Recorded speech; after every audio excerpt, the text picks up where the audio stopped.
It's your Flatterday is your Flat Earth British. Martin Litka singing. Double flat thumbs plus to infinity forever thrice. Which is a very long time. You excited? You know you are. Well, my comms sound fantastic. I have the headphones on today because, as you know, or may have seen, we've got a special guest coming in a little bit later.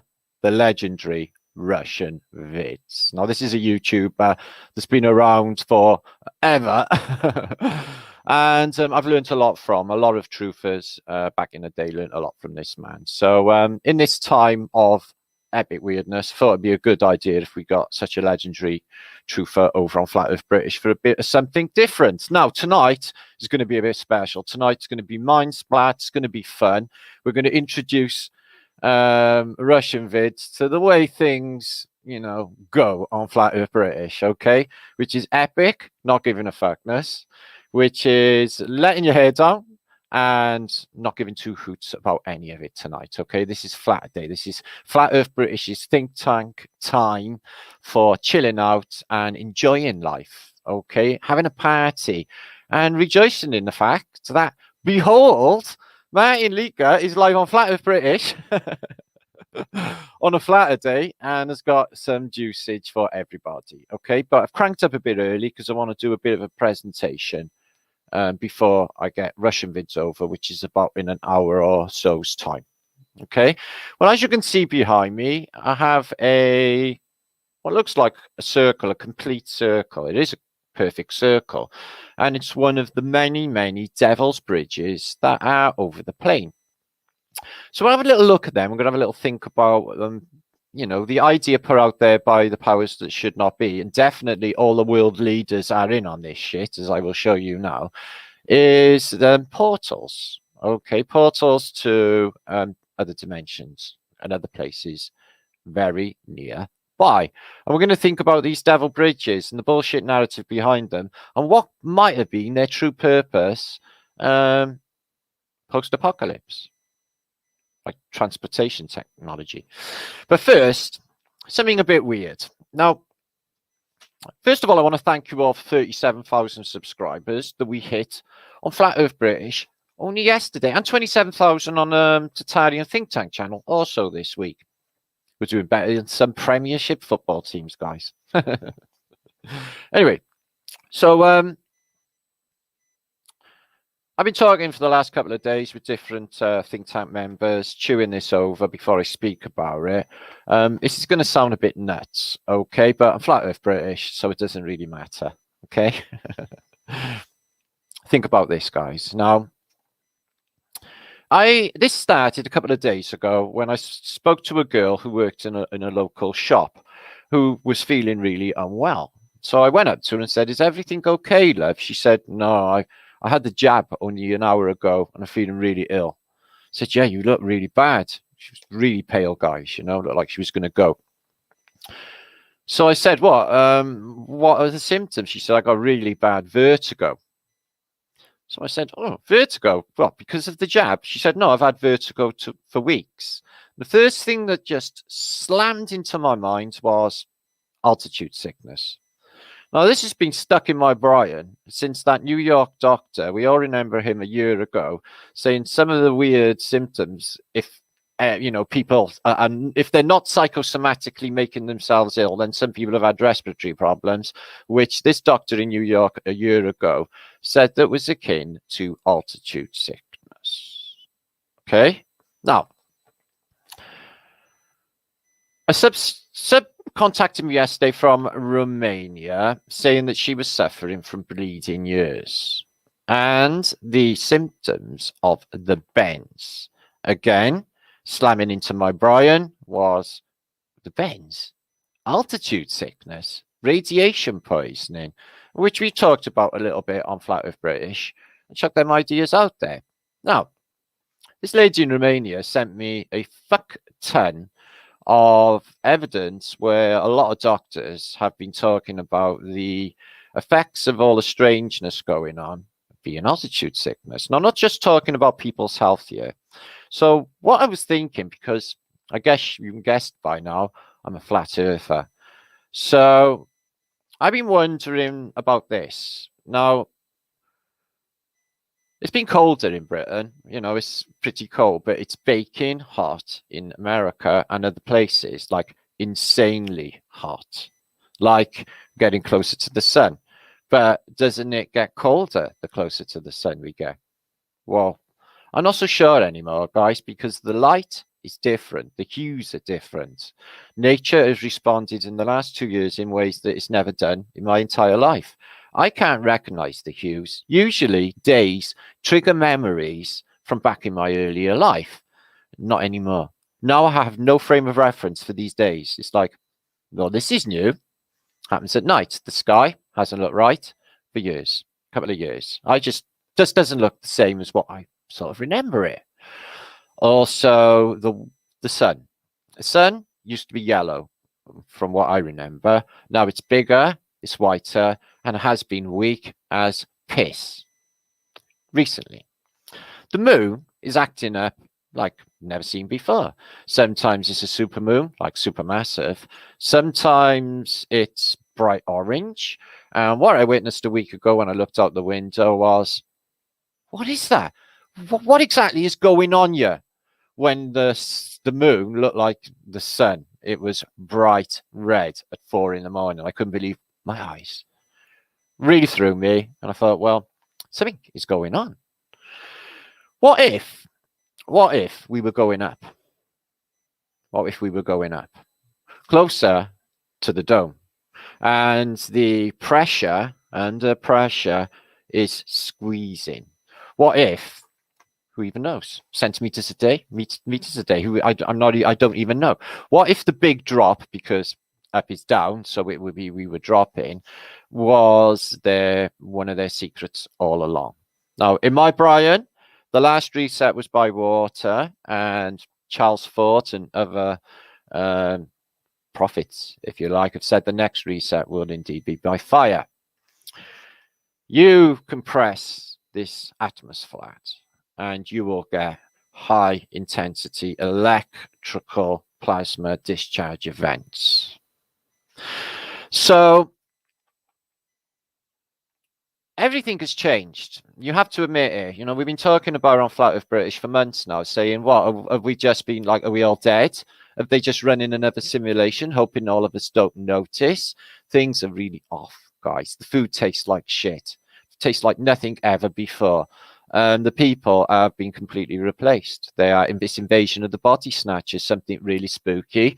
Tangibly spooky, keep a fucking way from me has happened, hasn't it, to them all?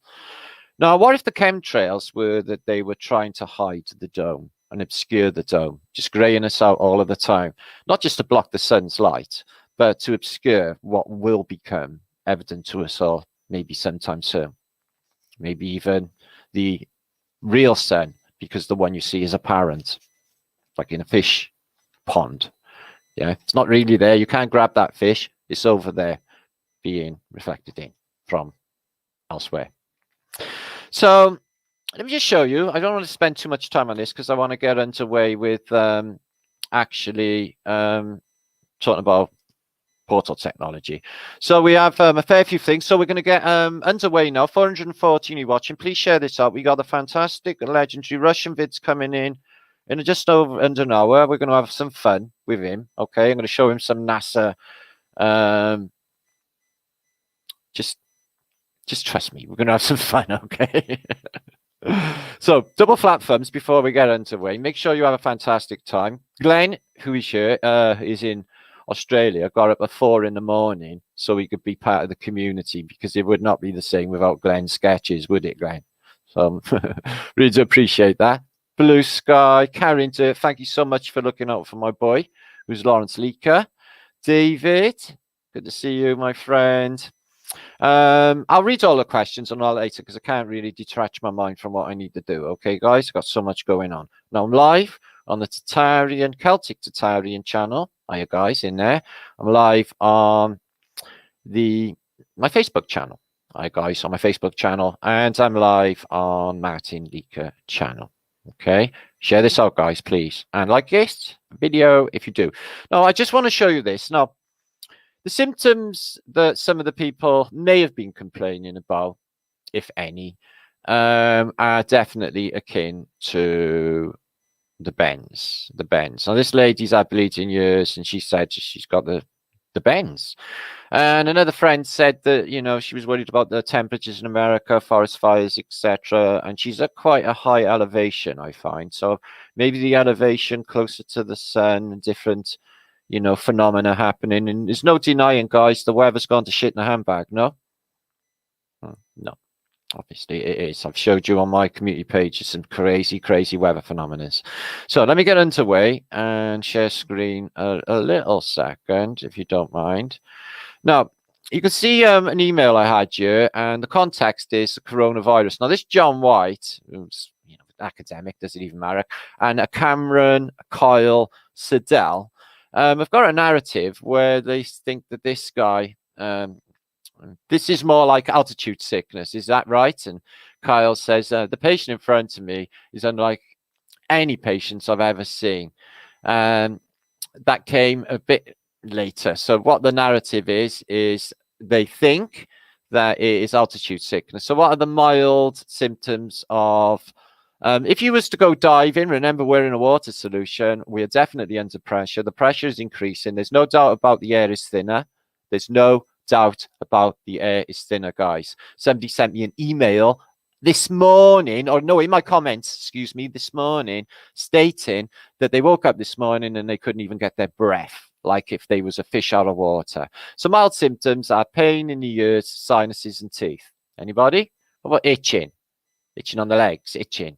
Joint pain and extreme fatigue. Now, severe pains are numbness, tingling in the arms and legs, dizziness, trouble breathing, staggering and trouble walking, trouble seeing, confusion, chest pain, and passing out, loss of consciousness. Okay.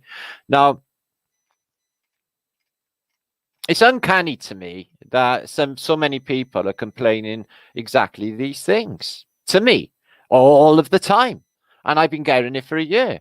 Why is even altitude sickness? You know, the reason I'm talking about this, guys, is I'm a flat earth, and I thought, oh, shit. And going on what they've said in the past, in the antiquity, this definitely could be some sort of a thing, okay, guys, is what I'm thinking in my brain. So, yeah, dizziness, fatigue, loss of energy, shortness of breath, loss of appetite. I can't eat anything. I just don't fancy any of the food. It's shit. Sleep problems. Well, yeah, I guess so. But, you know, we're in a pandemic and I got a lot on my plate, so that would affect it. Worsening fatigue, weakness, and shortness of breath are moderate, but it does get quite bad.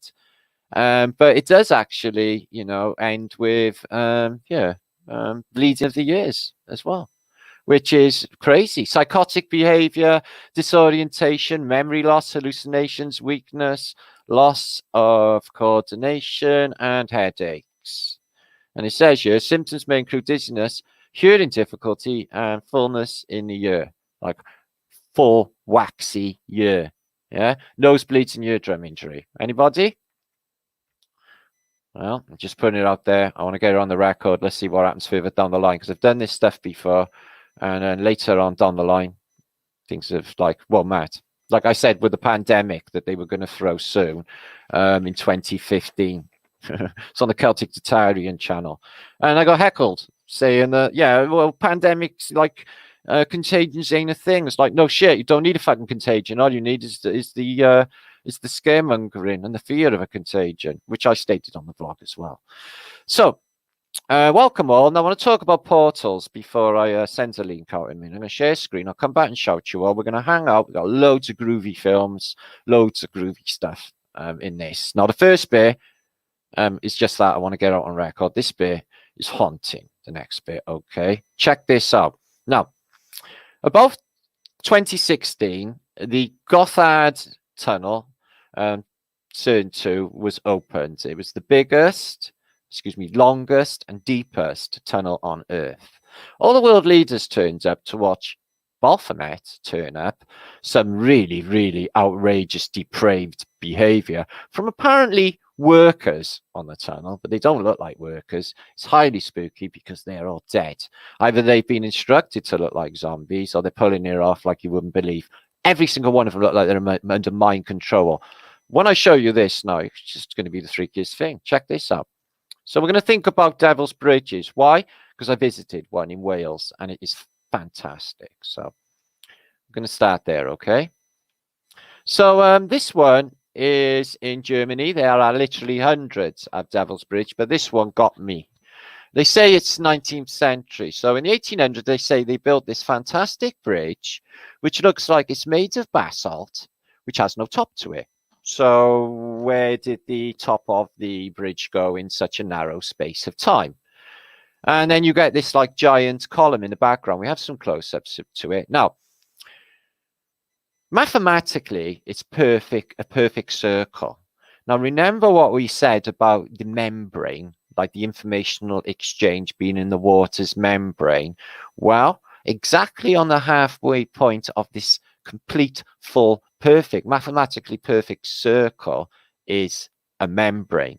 Then I got starting to imagine, wow, imagine in the times past, if this thing was actually active, you could just go tearing down that river, hit, say, I don't know, 85 miles an hour, and just whip through that portal, because it looks like an eye, it looks like a portal into another dimension. Now, there's no mistake that it's a perfect circle. So some deep thought has gone into this, hasn't it? And it can't just be for the just aesthetics, because the bridge is actually taken out and not there anymore, and it's only 19th century. Look at this.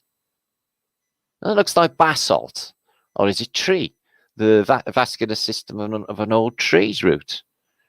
So it's been there in the past as well, but you know, there's a photograph of it there. So there's no photographs of this thing actually being used as a bridge. I don't know what kind of bridge it is, because I've never seen anything like it. I'll show you some of the pictures of it later on. So that's in Koblensk in Germany. But there's many more. I'll show you a couple of examples here. This one's in England, and it's in a deep trench, and they say it's Roman. They also say there's some sort of evil stuff going on there with pentagrams and what looks like some evidence of some sort of devil worshipping going on there in the past. And yeah, Joseph Turner, who always paints Reset. I've talked about him 100 times. 1806, and it looks like the world's been ruined. This tree up here has been hit by something, and look how high up it is, guys. Look how high up it is. And another Devil's Bridge. Now, it's no coinky-dink, is it, that all Norse mythology tells you of rainbow bridges, bridges between dimensions, Asgard, you know, and, you know, whatever dimension, where there's a keeper, they go over a bridge, and they're in another dimension. And it's not only Norse mythology. You know, this is another one. This one is in Romania. And that's that one in Koblensk in the autumn. As you can see, a perfect circle, absolutely gorgeous, absolutely beautiful. But look at it's for sure looks like basalt, but how would you construct with basalt columns? So obviously then, I think this is an altered image, but it gives you that feel of some sort of portal technology. And there is when the river runs dry in the summer months. Absolutely stunning and very, very weird. Look at that for beauty, guys. Rainbow Bridge, Hendrix's last album, Vertic. I thought that as well, my brother. You're so in sync. So I went here when I was 18-year-old or a teenager, about 17, I think, with a girlfriend at the time to visit this. And it is like reset after reset after reset. You got 3 bridges, one on top of the other. Now, the tale behind all of these bridges is the same, that it was built by the devil, the bridge, okay, is what they say. In this narrative, there was a lady on this side with a cow, and the devil said, how are you going to get across the gorge? And she said, well, would you build me a bridge? And he said, sure. But the first thing that crosses that bridge, I have the soul of. Fine, she says. So in a split second, he manifests a bridge. And she says, oh, thank you, devil. And then she sends the cow across. So that is in Welsh mythology or folklore. And that's in Ceredigion in Wales, the Devil's Bridge, which looks like a portal from by here as well. And goes over a mystical sort of gorge. What I noticed when I went down here, it was damp, it was dark, and it was really wet feeling. But look at this, reset after reset. So that would have been ground level on that little bridge. There's an arch bridge here, and then the modern shitty motorway bridge. Look at the ornamentation on the Victorian Tatarian one there. Yeah, still there, the wrought iron, and that earlier bridge there. So that is in Wales. It's another beautiful one of the perfect circle of that. And spooky again. This is in Sedona. This is in Arizona, where all the Indians built that civilization. And this is a Devil's Bridge as well. Okay. Now, you know what we think about geological features. Now, only a month ago, yeah, the movie star who had a mask on at the time and had terrible trouble in his Facebook, Matthew McConaughey, who apparently came out flat like a year ago, was standing on this very thing. And I never knew it at the time until like yesterday. It's like, shit, why was Matthew McConaughey standing on Devil's Bridge with a mask on? I'd like, it went viral. Is he trying to tell people something? But look how beautiful it is and how unusual with the basalt columns. Could they be tree trunks? Absolutely stunning, beautiful, like wormholes. And then, some of the industry that we've witnessed in the past, these impossibly big, whatever, flanges for what? For generators, for ships. How do you shift this thing? How do you move it in the technology of the day? Do you put this on the back of a train? Is this actually some sort of like, I am going to know the phrase, like a Stargate, but an interdimensional travel. This was discovered in India. We've posted about it before in recent years, and it seems to be like a really ancient factory, but it's all half buried in mud. And same again with these anomalous sort of circles. Got to wondering about the Fort Wood, which they put the Statue of Liberty on. I'll tell you something else as well. I'll post about it in the next few weeks. There's a lot of photographs where the Statue of Liberty is facing in a different direction, guys. I shit you not. This looks like a gun. This looks like tech. Okay. Circuit board cities thinking. I think this thing has something to do with that technology too.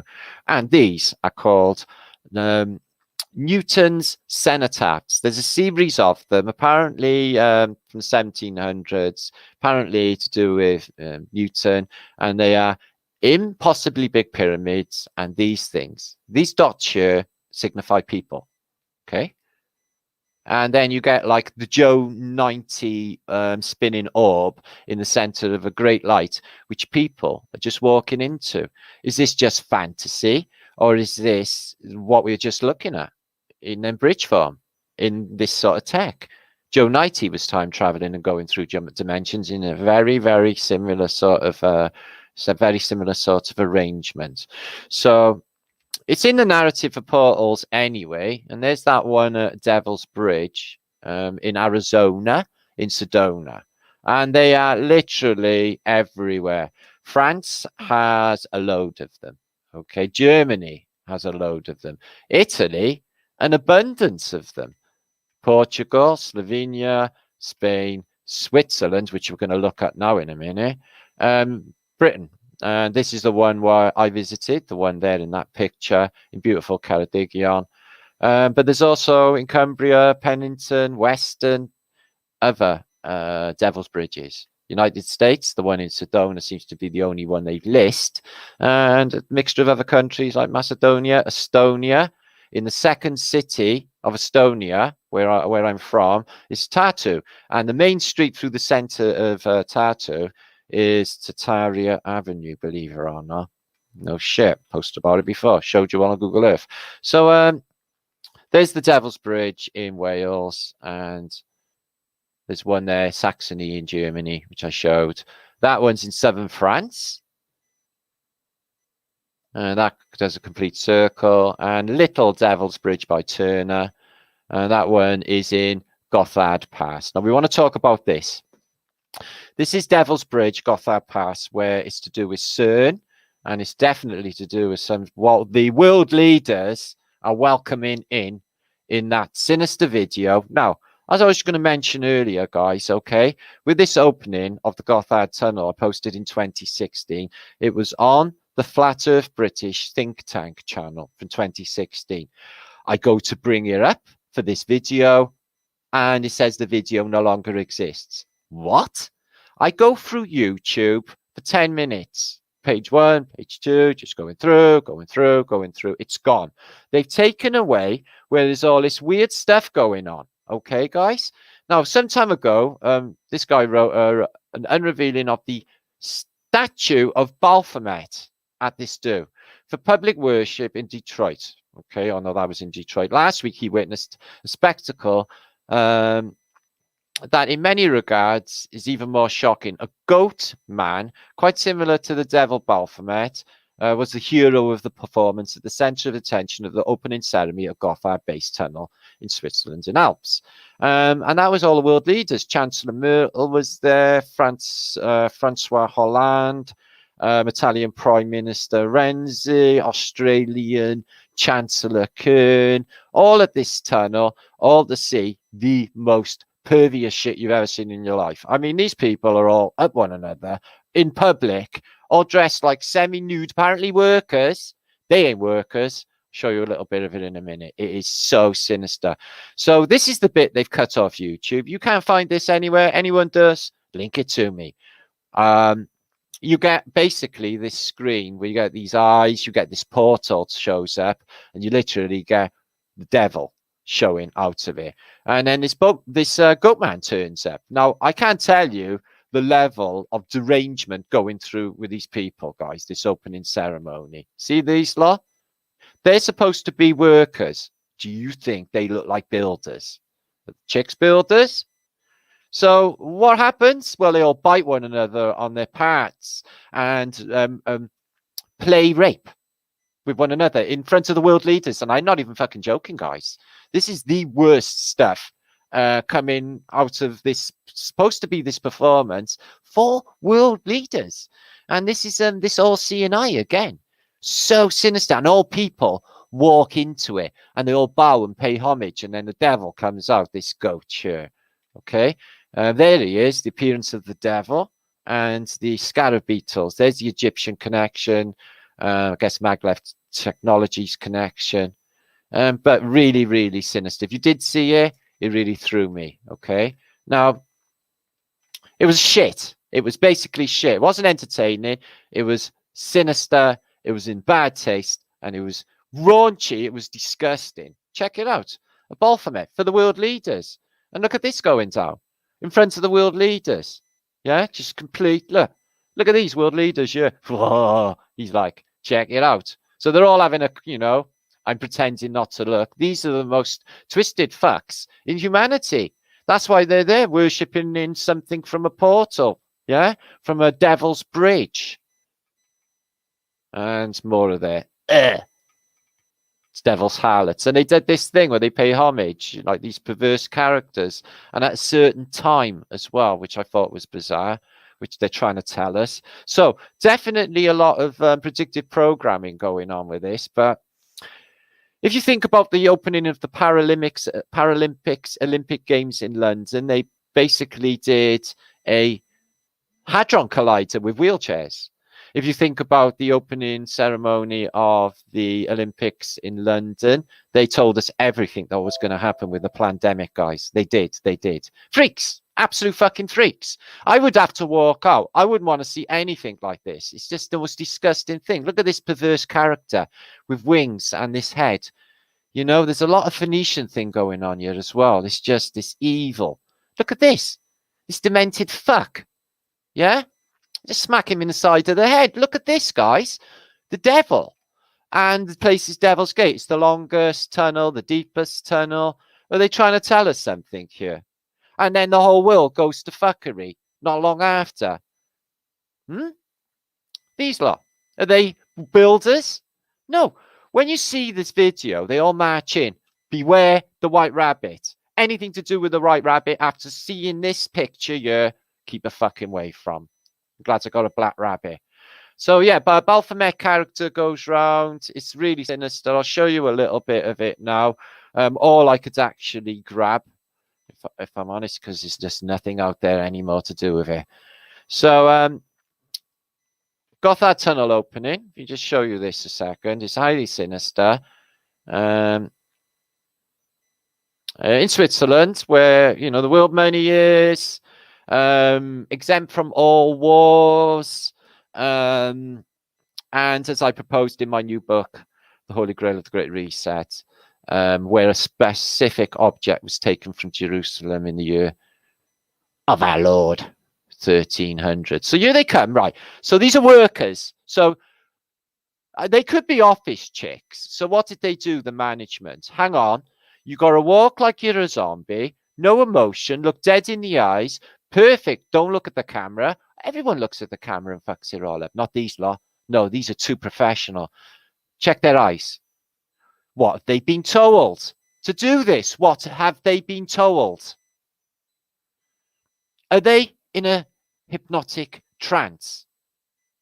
You know, guys, I think they are. And when you see the weird stuff that's going to go down now in a minute, it's just like, what are we looking at? So, yeah, the blasting through this tunnel, through mountain ranges. Look at this. It gives me shivers, guys. God help us all. And that's what we're up against. The whole place is fucked. Who's in control? And this is for world leaders, the people that have just run a pandemic and got everyone to fucking play along with. Yet they do this. If you showed, you know, a Normsky anyway, this film, they think there was nothing wrong with it. They'd be like, oh, it's a bit of entertainment. There's nothing more sinister going on, isn't there? Oh, well, we'll see about that now when the devil worshipping goes on and all the perversity and everything else you'll see going on. It's like literally sickening, guys. Watch. Look at this. And this arm cross thing, Masonic symbol, they do it on the ISS, and they definitely do it in that dance in the Olympics, and them strange nurses, which we showed recently, doing that strange that. The nurses are doing the same fucking dance. The nurses are doing the same dance, guys. So they carry them out. Did you see somebody fall? That guy's carrying them out. That wasn't pretending. Somebody just fell and they never stopped the performance. So we have some people pulling along a railway cart. Is that even possible? I guess so. So yeah, a load of guys in their budgie smugglers, yeah, acting as like gay as possible, and all these women in like sort of nappies. She's biting her nipple, by the way. And it gets worse than that. They have like imitation like rape. It's like, what? You know, is it me, or should somebody just run in and arrest them? It's like, what's happening to the world's context and morality? I just fuck off with them all. Anyway, they're like them. They're them, aren't they? That's the end of it. They're all under this demonic spell. So what's this guy just smacking violently chains? What is this telling us about us? Just smacking everything violently with chains. So that first train was sex and violence. Now the arrival of a winged perverse deity with a giant head. Everyone writhing on the ground like simpletons. Watch what comes in next. All the while, the bang of the drum. All the while, hypnotic trance bang of the drum. And then the grass people turn up. Now, they basically, this is just a little bit. Most of it is outside by that screen. And that's really, really evil, guys. So, grass people. Okay. Take a little turn. They're tribbles. No, because they're not friendly, are they? So, any second now will be the goat man turn up. Here he is. Comes down from above. Where was he originally? I don't even know. He's hanging around in the ceiling, was he? So the world leaders should be disgusted with themselves, but we already knew what they were, didn't we? And this is just like evidence. And right, so this is not even a pagan cult. This is obviously a satanic death cult, isn't it? They got the ram's head. There's everything that is Baphometic. The brides, guys, the brides dressed in white, brides of Satan, and a demented Baphomet dancing around for the world leaders. Is there anything wholesome, good, holistic, natural, and moral about anything that we're witnessing here, guys? Look at this twisted little shit. So you just run over and smack him in the head. Fucking nightmare place to be. Anyway, they come in, some evil entities, and they usher out the world leaders. Okay, these loads of perverts got up their children, and look. So you telling me these are workers that worked on a tunnel? Some children there. Well, very little people. Oh yeah, they all worked in the office, especially Holger there in the German, in the Swiss outfit, yodeling. So yeah, acting like demented fools. Me, please, me next, me. You for what exactly? Don't worry, you think we guess. Blowing kisses. And then they take out the world leaders. Look at that woman. She thinks she's having a good time. She's too stupid to know what she just did. Every single one of these fuckers in Europe sold their soul to the devil, and there's no doubt about it. It's repugnant. This is why I do what I do. I'm going to show you a video later. Hopefully after maybe Russian Vids comes on. And if you're not moved by it, you're dead. You're dead from the waist up. Okay, there's something definitely going on with Devil's Bridges. Here's that spooky one. And it's in England, and they say that it was littered with devil stars. It's a bit of a weird story to it, but they say it's Roman, so Phoenician. It's deep in the ground with just really big walls around it. They don't know what it is. I think I'm guessing. But there they say it's a Roman, sunken Roman road. So mud flooded. It would have been on ground level at some stage. So that is Spooky Lane. So it's all spooky, isn't it? There's no doubt about it. Now, with the CERN opening, they did a mock human sacrifice in front of basically Shiva the Destroyer, which, you know, oh God. So what you got is a load of CERN people, exactly the same scenario. You know, they do stupid dances and acting, and none of them look like actual workers. Where they get these people from is bugging me. I don't think they're even us. I really don't. It's part of this invasion of the body snatchers thing going fucking down. I'm telling you, it is. Look at it. So this mock human sacrifice in front of Shiva the Destroyer. All right, this is a convenient film, but there's no doubt that they're still playing this shit out, isn't it? And somebody's filming it from an office window because there's an air conditioning unit on the wall or an alarm unit on the wall. So somebody's filming it from an office window. Do they actually kill the individual? This is what we're dealing with. Hi, and then the camera goes when the knife goes in. And I was in the Guardian, so I'm guessing that can't be trusted. But still, fake ritual killing in the courtyard of CERN. And Asian cultures, 100%, we've been through this before, have portals. The Greeks, the Etruscans, the Peruvians, the Mayans, the Aztecs, definitely the Norse mythology. In fact, all mythology tells you of portals. And it's no coinkydink that the Stargate television series, if you walk through the portal there, which is always made of what substance, guys? That's right, water. And you walk through these watery portals, and in Stargate, you end up in a parallel reality where it's Egyptian. Where it's Egyptian. Like the Phoenician society would be you know, what they've brought over from Europe in their dimension. So portals in entrances to mosques,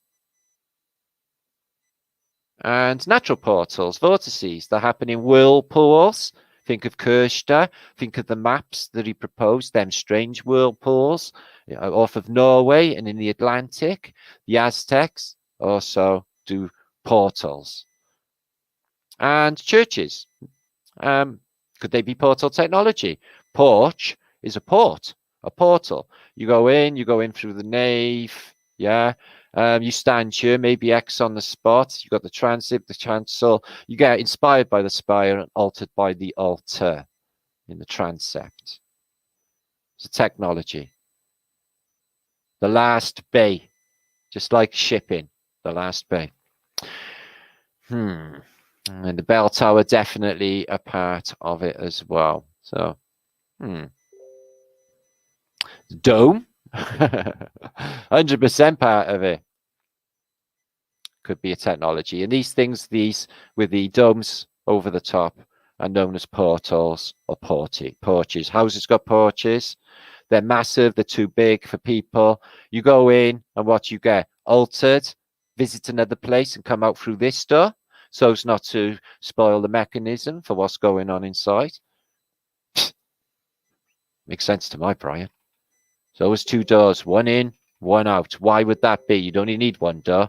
And they're always fantastically big as well, guys. See? One door in, one door out. That one looks a little bit evil. A little bit of Phoenician devilishness going on there. And always with the dome. And it sort of shows you that below our plane seems to be another plane. We could be on Middle Earth. I do think that is the case. The Etruscans, dome technology, a portal, excuse me, with domes over the top. And as we talked about 100 times, these arches, demagnetizing units, upside down magnets, horseshoe magnets, sure. But the arch here is a portal to ancient Rome. Could they just been doing that all along? Could they be doing it now? Could that be the whole thing? These units, it's all done by sound and vibration, ether technology. You remember what we said about the water just bursting forth out the ether? Well, it's not all that can burst forth out the ether. Light, beings, entities can burst out of the ether. Look at that in the middle of nowhere. And we grabbed the best stock. It's a bit of a con, isn't it? And again, portals, is that what's going on at some stage in antiquity and with these? Yes, they look like magnets, but that could have been part of electromagnetism. Yeah, if you need anything like that sort of technology, you're going to need a fuckload of electricity. Oh, right. Well, they're making electricity. We did wonder what they were doing with all of that. Loads of electricity. Bunko booths everywhere, transference units. These people just pop in and out of realities or even different places. They sort of tell us in different films, like that one with Matt Damon, the Something Bureau. He's dipping in and out. Time Bandits. They got a map to all the back doors of time travel portals. These, the elites, might have a map. They might even know where this stuff is. Terminator. He time travels. He comes through a portal. I've seen stuff in my reality that has literally disappeared into a portal or a slit in the sky. Just like that. And these portals in the Mayan civilization, which they said were throwing footballs through, I think there could be something else going on. Portals in Mesoamerica, which sort of, in this one, shows you different doors of reality. So if you're in the middle, you've got a door here to one reality, a door here to another reality, door here, and even little doors in between. So literally, these people are hop, skipping, and jumping between dimensions. The Egyptians surely were doing it. Use a portal of Hathor. Yeah, all Hathor's temples have the similar portals set up. The Egyptians 100% had this same idea of Egyptian Taurus portals. Taurus portals. No coinky dink there, is it? Right in your face. And also the dome or the canopy over us. In a ship, which we are possibly in, and below us, below our plane. And Horace the Old and I there too. Karnak, portal to enter it. What Baalbek, could that have been the same thing going on? And this one you see in Pumapunka, which is a fantastic bit of carving. It's a mystery to humanity, whatever's going on in this vast, supposed to be long ago periods of time. This is supposed to be taken out by a tsunami, apparently, in from Lake Titicaca, which is nearby. Supposed to have had a tsunami and taken this civilization out. I don't think so. Strong enough to crack that. A wave? Maybe. Wonder what was really this. There's doors going in, portal technology, advanced sort of concretes. That stuff is amazing. So, come back for a minute. I'm going to catch up with you all and see how it's all going. So, we have 881 of you watching on both channels, which is fantastic. That's made me happy. Just Soldier, my very, very favourite. And Ritter, good to see you, my brother. Shalom. So yeah, we got Russian Vids coming over. He's going to have a bit of a shock. I don't know. He watches us. He does know about what goes on Flat with British. But you know, we've got a lot of happiness and funny things to show Avi, which I'm sure he'll find interesting and I'm sure he'll find amusing. Okay, guys, and I know you guys will. So a lot to share later on. Now, before I get going, I'm going to show you this because we have 15 minutes or so and before Russian Vids arrives, and I want to make you all feel happy and moved.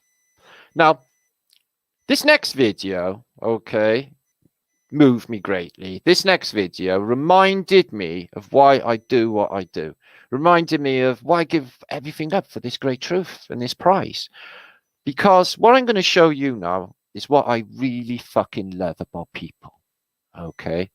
Check this out. It's absolutely beautiful. I'm going to mute my microphone and Russian Vids will be along shortly. This is going to be getting you in the mood. It's called Hugs. You ready? Okay. Make sure to share this video out, guys. Please.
Have you grown tired of feeling alone? None to the earth, and now to the soul. Eyes wide open, unafraid to be alive. Living in your breathing feels like the very first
truth about the world. La, la, la, la.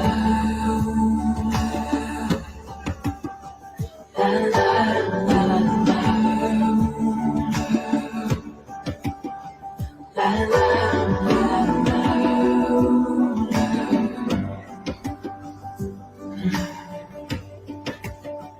La, la, la, everyone is hurting, everyone is searching, everyone is looking for the truth about God, for the truth about God, for the truth about the world.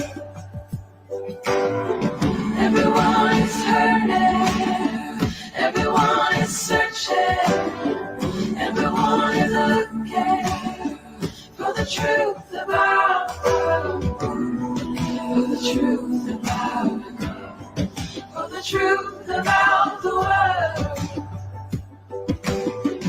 Everyone is hurting, everyone is searching, everyone is looking for the truth about God, for the truth about God, for the truth about the world. Everyone is hurting, everyone is searching, everyone is looking for the truth about God, for the truth about God, for the truth about the world.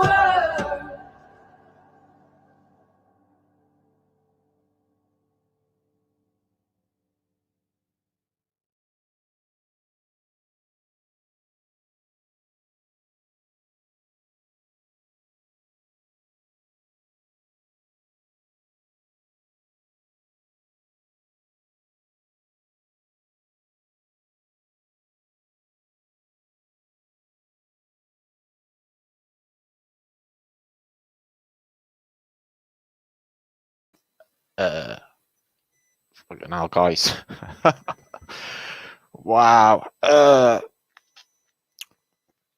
Why can't we all wake up in the morning and hug one another like that? Why is the world got to be like it is? Why can't we all be like that? Why can't everybody just be like that? Imagine this place, guys. Fucking breaks my heart, that does. But she was a beautiful lady, and that is just fantastic. That video was just fantastic. That, you know, that gives me hope when I see just beautiful people. At first, they was like, she wants a hug. But then they started to come, and then others followed. And yeah, that's what makes me do what I do. That's what I remember about people, that they were an like that. Fantastic, isn't it? So let's get in now. We're going to do now, guys. Okay. I'm going to compose myself after watching that. Fucking hell. Shouldn't do that to myself.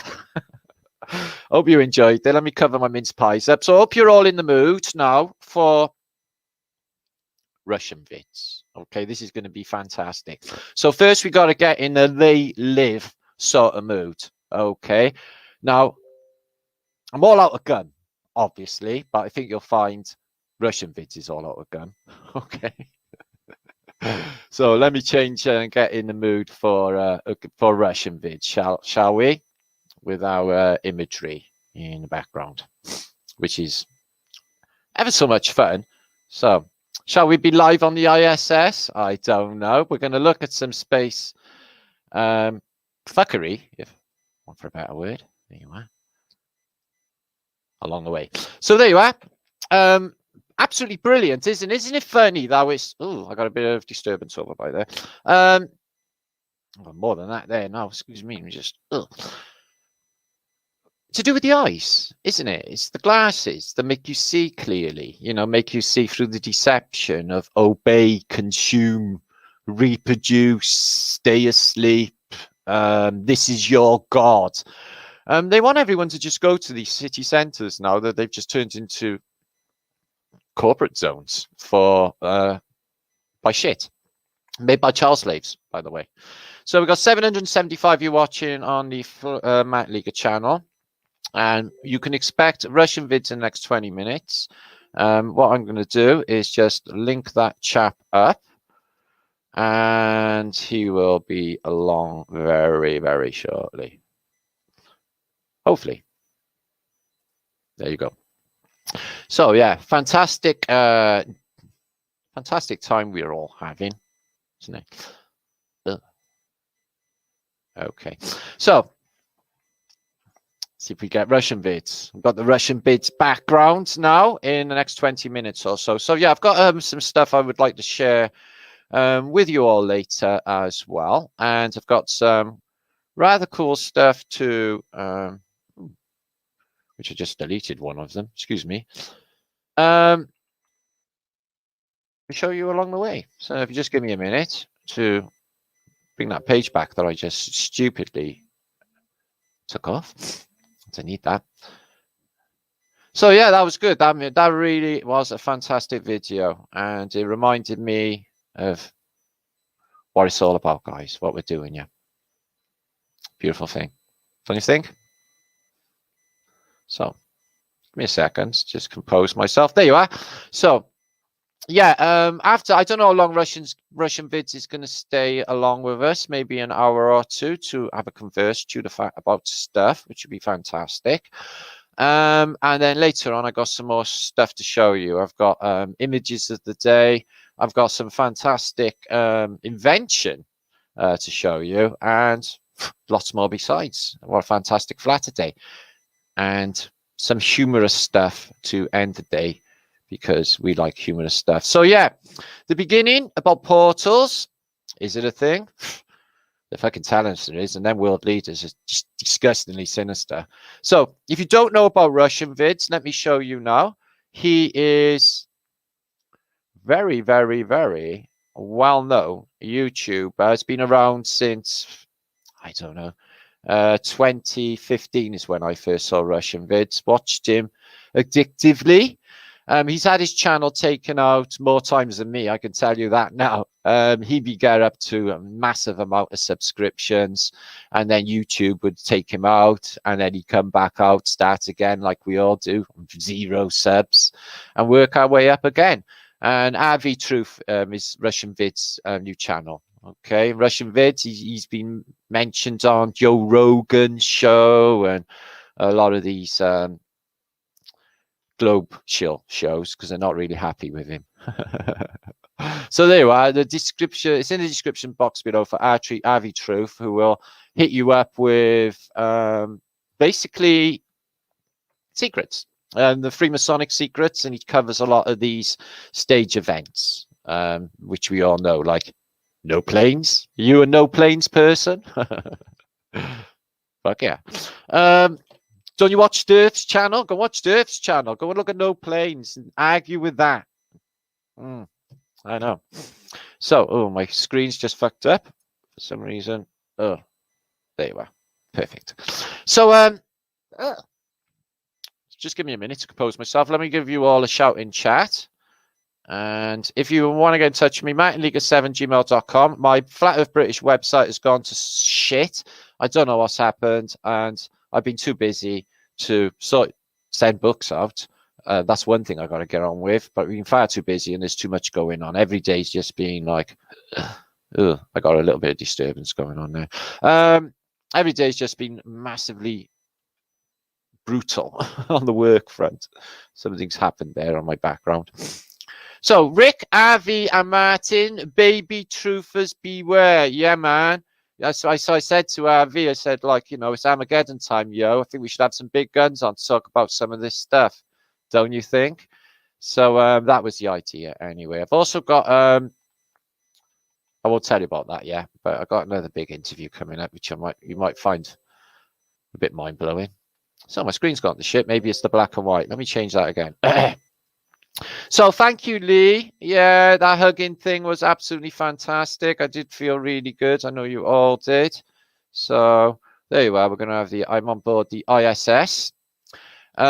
Be careful not to spit. Be careful not to spill any water. Don't don't smoke a fuck ton of ganja, because basically everyone will die, because basically they'll all get stoned, trip on wires. You know, if in reality, this is the reality, guys, right? If I was like an astronaut, which obviously I'm not, but say they said, oh, well, we'll shut you up and we'll put a flat earther on the ISS. Yeah, all right. Everyone would be dead in like minutes. I would accidentally kill all of them. Because if it was a reality, first I would trip up on a wire that pulls out the life support system and everyone would just go, yeah.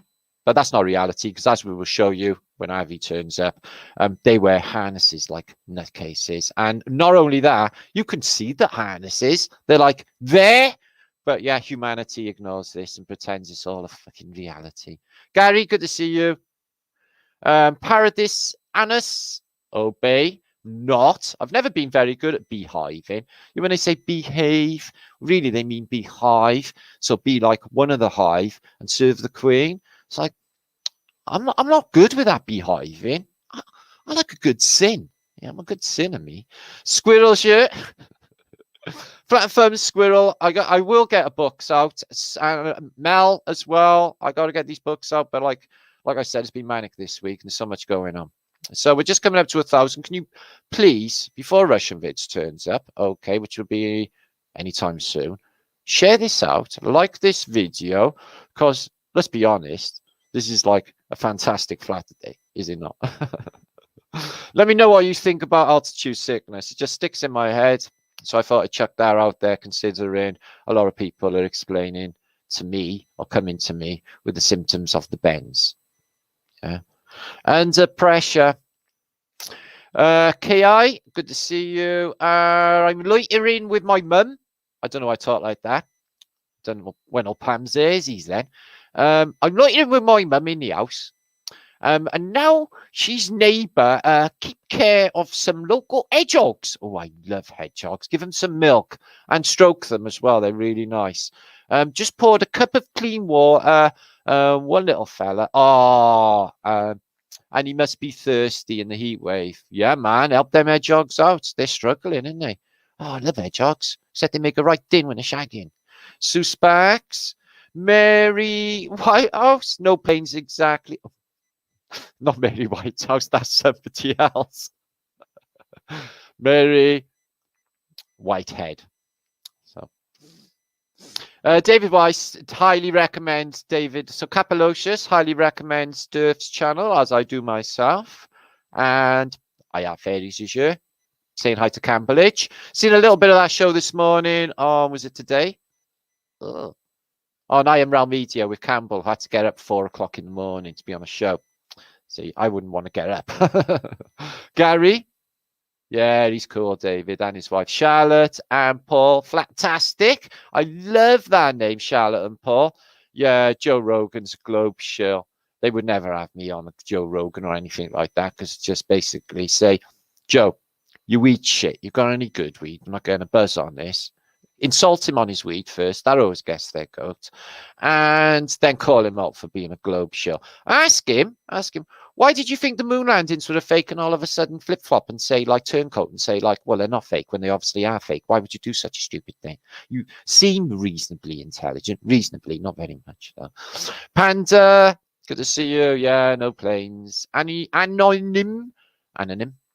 I hope the dome will open. Well, how many people think the sun is a portal? Out of you? Jacob's ladder. How many people are even thinking these fantastical ideas? And why were they thinking these fantastical ideas? Like a reality, guys. So I talk about portals openly now, you know, showing them bridges and what they've told us in ancient mythology, like Rainbow Bridge. And these are portals between dimensions, and there are definitely other dimensions. There's more going on in here, guys. 100%. Seen it. I know it. Dallas Fowler, Joe is a funny guy. No, he's not. I've never laughed at him. He's not funny, Dallas. I'm funny. He's not funny. I've never laughed at him. I think he's very fucking droll. Yeah, boring, in fact. Really boring. And he's weed shit. Don't know where he gets his fucking weed from. Stephen Watson, Deco Dude, and his company, except for like epic Eddie Bravo, who got to like suffer him. Oh, I've had once a month. It doesn't even matter. He's got all really bad globe shills on, like Neil deGrasse Tyson. Yeah, I'll show you about Neil deGrasse Tyson. Yes, later, he's got some strange habits. He's got a thing about rockets. Neil deGrasse Tyson has. A jolly man. I really love your name, a jolly man. It brings me up. He's like, he's jolly man. Dockage, good to see you. Thanks for popping in earlier. So this chat feed been up for like the last 6 hours. Can't believe how quick that went. It's just blown my mind. Sue Flannelly, you're lovely. And Vertic, good to see you. Avi is a great grand truther. Wow. He's like the godfather of the truther movement. We'll put it that. We'll say that for now, is it? Russian Vids. It's Russian Vids. Justin, thank you for my lovely, which I do take off when I go to sleep. And when I run, I find it bangs on my rib cage. So that's the only other time I take it off. But it stays on. Defino Place, Scott. Paul Coe. 9/11, 100% Hollywood production. Yeah, I sent everyone home, didn't they? Rebecca Madis, good to see you, my friend. And Jenny, who is love in the midst. Talk about giant trees. Campbell's autodidactic. Link in the description box for everything you need. All done earlier. We had power cut last night. Did you? Oh. Which I've got fuck ton of candles then, isn't it?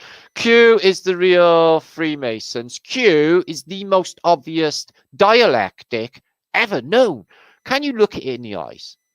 Why would you trust something that you wouldn't know just by a rumor on the internet? It's the fucking internet. It's the fucking snake pit. It's the internet. It's shit. Squirrel snipers, yeah, my brother. Well, except this lot, obviously. That's absolutely brilliant. I got people who only sub to me. So only sub to me. Squirrel Sniper, Lee Tiffany's here. Good to see you, my friend. Lawnmower Man, brilliant film. That's more of a documentary. Dr. Bass, Avi is given some great arguments to add to my arsenal. Same year. Yeah, I don't eat oranges anymore or do anything to do with 33. You can thank Avi for that. Yeah, true enough. Dr. Bass, Totally Melted. You should know playing in as well. So it's a given, isn't it? It's a given. Yes, Cannon Coffee and Puffs indeed. You knock yourself out, count, not literally. Diesel, good to see you, my friend. Dave Gregg, coming up to 1,000 people now. Make sure to share this out, please. Any lurkers, join in the chat, have some fun.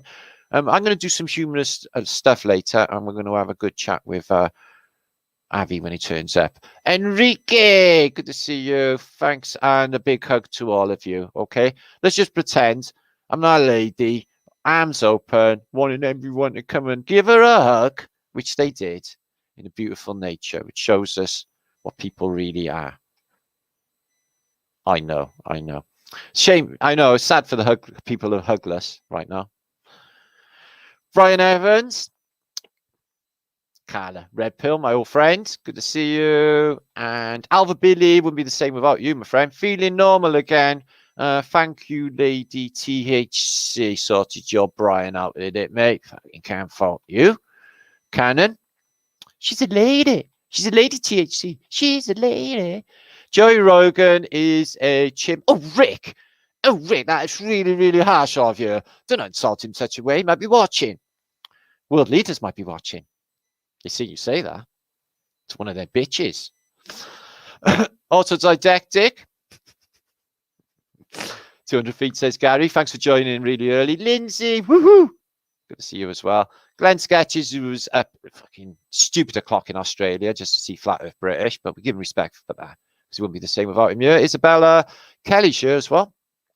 Do I have air extensions? No. Air extensions? I'm a fucking dude. No. Elizabeth Quinn. I'm an old dude as well. Deco dude. Well, not that old. I'm reversing the aging process and showing the whole of humanity how it's done just to annoy the man because they wouldn't like it very much. I'm getting everyone to live forever as well. That's me and Lee's plot is to get no more suffering, no more dying, save humanity, game over. New level. Tatarian feel to it all. Fancy that? I fucking do. Brown Eyes, good to see you, my dear. So grateful to be here. Yeah, we all are. It's absolutely fantastic. I've been excited today anyway. Excited to talk to Avi. Excited for you lot for the fantastic weekend to come, which it is. Arwin, Avi broke no trees for me. Did he know? Or is that where you've seen it? No trees. Oh, okay. Right.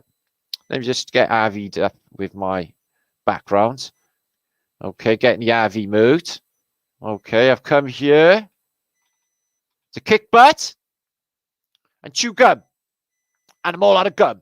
Okay, now I'm going into the lane behind this shop and I'm going to have a fight for 3/4 of the movie. Yeah? Because Carpenter, for some reason, felt the need to have an endless fight, which wasn't the best part of the film, was it? So punch it out of him and then say, look, just try the glasses on and then we'll be best friends.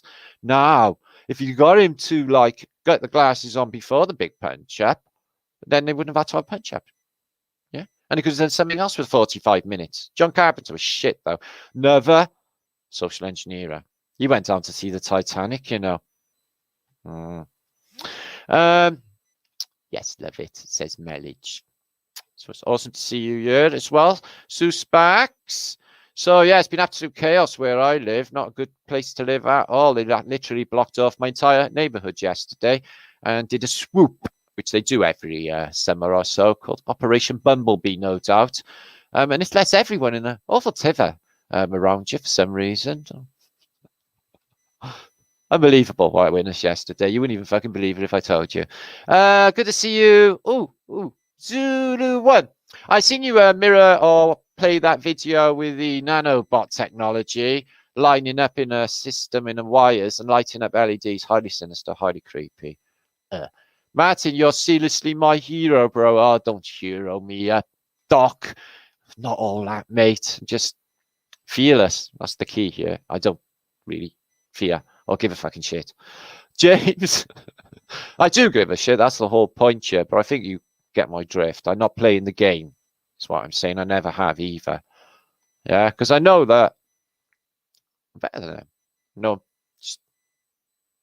more moral, more caring, more loving, and everything that they are fucking not. So why should I just do what they want? It makes no sense. Do you see what I mean? Look, I got Roddy behind me. Epic, innit? Epic. So Benny's here as well. Okay, we're just 1,026 people on the 2 channels, which is absolutely fantastic. Good to see you, Aaron, my friend. Brynrian, hello, amigos. I would have sworn you were a Welsh person saying that then. So that's all the chat there. Okay. Let me just scroll through. And I'll play a little video until RV comes in. Ooh. I can't say that. Gaff's the legend. 9 o'clock. Yes, indeed. So we got a little bit of time to come. Okay, let me just make sure that that link was good. Okay. Yes, it's fine. Ugh. Yes, beautiful sunset outside, by the way, and it's all shining in here now and illuminating. It's absolutely really, really lovely. So, excuse me. There you are. And done. So, see what happens now. Super smashing great, and look what you would have won. Right, now I'm going to show a couple of pictures. Let me show you this first. This is pretty snaz. Okay, so stupid as fuckness reality of now and idiocracy times 10, because they are really retarded. I'm going to need to sort this out. Oh, shit, that's really bad. Really bad. Oh, just fine. Let me share screen. Check this out, guys. Smacker of the Edwardian era. Okay. I don't think you got this in the modern day. I may be wrong.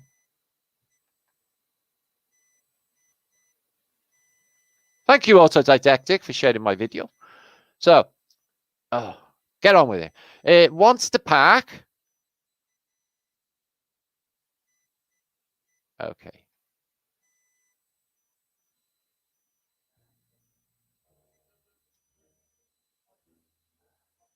Sweet.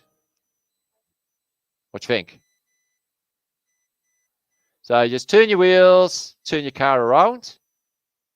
Or if you want to park, you can squeeze in any gap.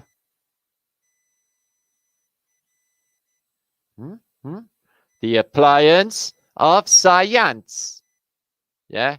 And in this case, some pivots and servos, which is fantastic. What do you think of that? Yeah, I know. So we got some images to show you. Excuse me, I'll just go through a few of these now until RV turns up. We think a lot about Antiquitech on ships, and this one, I don't know what's going on with this Phoenician ship, but check this out. Got the figurehead, and you got these what look like some sort of electrical array, or you know, like you'd have in the modern Navy. There's one here. Sonar, maybe. So I don't know what fittings that is. That is. Even these things here, to be on an old sort of, what's supposed to be, I guess, medieval or something from the Napoleonic era. So mud, we love mud. I love mud so much that I would like to do this with it. Just slop in the mud and feel cool and good about myself. But like, I'm not so much of a mudlark that I would actually kill myself in mud, because that would be really stupid. I bet his skin or her skin feels lovely after that. So yeah, Glastonbury, they used to do this. Not me personally, because it's really stupid. You got to stay muddy the whole weekend. But a lot of people like to, you know, roll around in the mud. Yeah, it's a thing. It's a thing. Let's watch out again. Yeah, it's interesting, that. Also, ladies love to play football, and again, they like to roll around in the mud. Yeah, I was going to go and watch mud wrestling in Hamburg. My mother went to watch nude mud wrestling. I don't think they're nude. Yeah, they were. Yeah, all right, I've seen enough of that now. I'm looking at this, yeah, so you never want to be out in weather like that. I've been out in weather like that, and it's just like a living hell. And I'm just wondering where or who is taking the photograph. So in what, Force 10 Gale, somebody climbed the mast to take photographs of somebody that is putting down this sail or taking up the sail. Probably taking it up, is my guess. Because the wind's just going to rip it to shreds, yeah? Absolutely. Just nuts picture. But guys, yeah, if you have been at sea, you don't want to ever be out in weather like this. It's just the absolute pits. Another thing we suggested a few times is, you know, is the idea of Jesus being crucified to the mast of a ship. Well, what you find in these Phoenician narratives, in these, well, this one's supposed to be a Roman mosaic, but you get this. Can't say he's a giant exactly, but I'm saying that he's tied. His arms are behind the back to a mast. He's the master. He's the master. What is with that? Is he a prisoner? And these people here have got clawed feet. Look at the king here. If he is a king, clawed feet, bird feet, bird feet. Wow. Bird feet. And I know we've looked at this 100 times. I used this in my last thumbnail. We've been having extra thoughts about all of this in Lucknow in India. And this Vestal, which says in the official narrative, is a restaurant, the shape of a fish. Well, the whole city's destroyed in some sort of apocalypse. So I'm not buying a restaurant that looks like that. Maybe it was at this stage. He's maybe knocking up a few bowls of curry or something. But really, the whole city's destroyed in the background, look. Just blown up by apparently the British, the Indian Rebellion, the British destroyed. Check this out as well. I think it's a funeral procession we wrote. Can't really tell, but they got just this crazy figurehead, and again with the red cross. It's got Antiquitech on it. It's got 4 angels. Why would they do that on the dead? And they do it on a lot of these dead processions. They have Antiquitech on top of them. So, the internet worm. I was discussing this week. It's with a friend saying, like, you know, isn't it ironic that I'm the internet worm, and all data lost? How could this have been from 1990s? Is what I'm wondering. You know, that sort of says simulation, sort of says handed down memory, sort of says maybe we've been flashy thinged from our real memories of our past, and implants they were completely fake ones. Who even knows? So yeah, this is perambulating in the Edwardian era on your petrol. Looks like it might be petrol. Well, it might be electric actually. Driven pram. As long as you don't take it on the M4 motorway, which isn't actually built just yet. Okay. And this bridge is absolutely fantastic. This is in Germany too. Again in Saxony, like that last bridge I showed you. I'm wondering about these stones that it's actually built on. And this mason in the background as well. Check this out. Yeah, they're like buildings, if you like. It's a crazy, crazy bit of bridging as well. Not like I've seen anything like this. A bit of an oriental feel to it as well. Yeah, these things, sure. Some of them look like hands or fingers. Like these, like toes. Big toe, middle toe. Yeah. Just crazy, crazy geology in this area where that bridge is. And they felt the need to span this area as well. So, Antiquitech and the human body share amazing similarities. We spoke of this many times.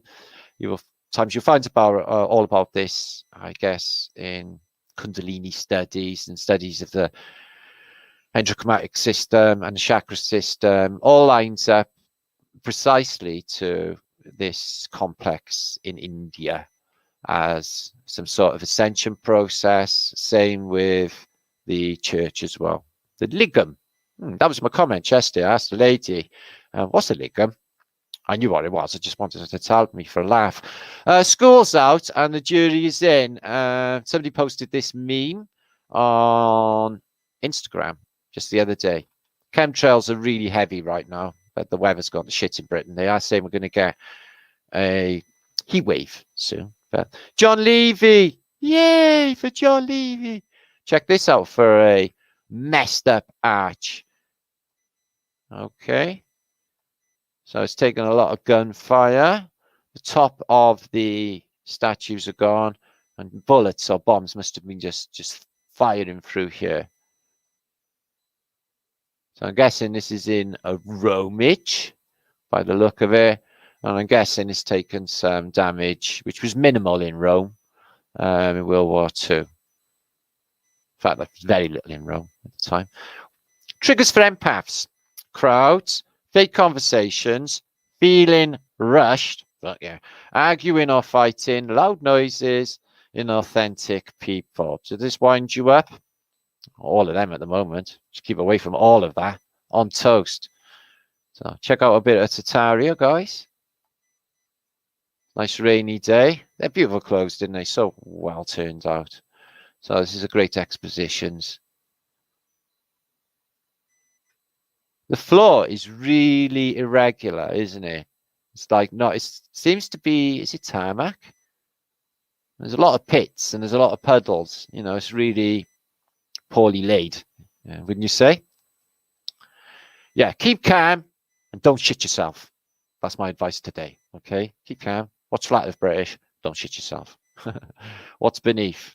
Now, dug this little beauty up. What's beneath? Firstly, I'm troubled again about the size of the Eiffel Tower. Now, I know there's other Eiffel Towers, and I know there's been a little one in New York and other ones, but no. Okay, this is the one in Paris. And the problem I've got is, in the pictures I've been showing, is it big or is it little? People are dots underneath the Eiffel Tower. Yet in this photograph, this guy is this big. What's going on? What exactly is under the footings for said Eiffel Tower? That's fine, verdict, that's fine. What do you reckon? Well, obviously, it's built on top of something that was there previous and something that was ancient, as this. Coptic churches of Ethiopia, not far from where basically the Ark of the Covenant is supposed to be statued. They've got an entire army watching this place, and they're all below ground level, and they're all perfect crosses. and poses the question of were these on ground level originally? But oh, not only that, they're on like sort of stepped starfort shape as well, aren't they? Like starforty, yeah. Or it could be like what you see in Pumapunko with the cut as well. So yeah, they're really intriguing. It's something that needs to be dug into because in the old maps, all of Africa seemed to be Ethiopia or Libya. And were there giants in the previous reset? I should think so, guys. Why ever would you build a door that big when humans are only that little? Grandeur? Well, sounds like stupidity to me. And a melted city. This thing must have been fantastic many moons ago. Or not moons ago, poses a question. And it seemed to have like levels and tower blocks squaring off. A lot of cute angles as well, and these on top. Can you imagine these when they were fully built and just how high they were before they had some sort of meltage going down? Lungs produce the most DMT in the body. Conscious breathing is psychedelic. So it's not in you already. All you have to do is learn to breathe, control your mind, control your body, and you can take your consciousness anywhere and without the use of drugs, because psychedelics, DMT is already in you. So State Library of Louisiana, check this Greco-Romano building, a bit of Rome, Phoenicia in Louisiana. Deep in the mud there, still looks like it's actually been destroyed. It's all dirty, it's all grass. How long has that been like that? And why, for such a grand building, wasn't it occupied? Anything in the apex to give us a clue? Nothing. That looks like it's just had a reset done to it, doesn't it? How unusual to have mud-filled windows in the size of a Greco-Roman temple. Don't think I've seen that. Not really, no. Intriguing. Check this out. So this is a photograph of this column here. Can't give you the location, I'm afraid. And this guy's only coming up to here in the photograph. But in a painting of the same said column, as you can see, this guy's up to by here, twice the size. Is this clue for giants? Maybe. So, okay, I'm coming back for a second. Got more to show you, plenty more to show you along the way. So, platforms, fantasticness. We haven't had no RV. We have 1,123 people here, though, which is absolutely fantastic. All we need now is a Russian vid, which would be fantastic. So Bernadette Morris, I've seen, you can actually probably ask him questions and stuff. That'd be good. I've seen the word gateway about 10 times randomly in the past 24 hours. Let me book that off. Have you? Like on what? Oh, my screen's gone to shit. I haven't got time to sort it out. Like on what? Tell us. I'm intrigued. Gateway as well. It's really sinister thing, that. Arwin, weird. Everything is on Flat Earth British. Chris is here as well. For Billy Dallas. And then fucking liars. I'm talking teachers. John Taylor Gatto will help you realize the truth. I don't know who that is, mate. I don't actually watch anybody, really. Only a couple. Alien Zusha. And Trees is here. Yay! Trees is in the house. 6119. The things are involved in all. Things are involved in all things. Or like nothing is nothing and everything is everything. I got so high on DMT one time that the DMT literally told me that everything we know in life itself sprung from DMT. I like that. That's quite funny, that is. See. So we got Michael Haley, and there's a hotel in Edinburgh, 7 stories. Oh, Edinburgh's fantastic. I have seen that. Mad Pie, we look at it quite often on Flat Earth British. Mad Pie, Mad Pieman. Rouge, Queen of Groots, that building is old and ruined. Caron was the name I messed up last post. Atlantean Witch. Flat Earth British is unreal. Aerial. Is that like unreal? I don't know. John, good to see you, my friend. Enrique again. Oh. And Truth Seekers here. This lady's.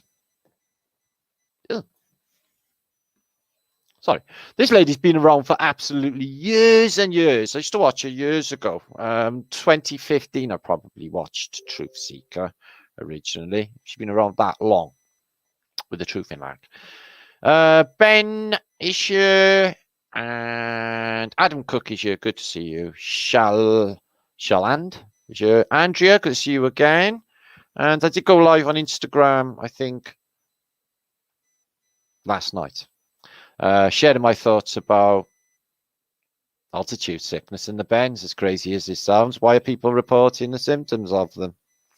DNT is not in your lungs, it's in the pineal gland, but breathing does trigger it. Yeah, well, that's true as well. But it can be released through controlling your body as well. I know old hippies that could just do it, just trip at will. Well said. No psychedelics stuff, only medication. It's the only medication out there, my friend. They're giving it for depression now. I've got a video on Flat Earth British Think Tank channel of a guy that's got the worst Parkinson's disease you've ever seen. He's like, and they give him THC, and within 5 minutes, he's completely cured and he's up and dancing. I'm not even joking. It's fantastic. It's on the Flat Earth British Think Tank channel about 3-4 years ago. Eddie from Iron Maiden, he knew Eddie. Lindsay Ashcroft's good to see you.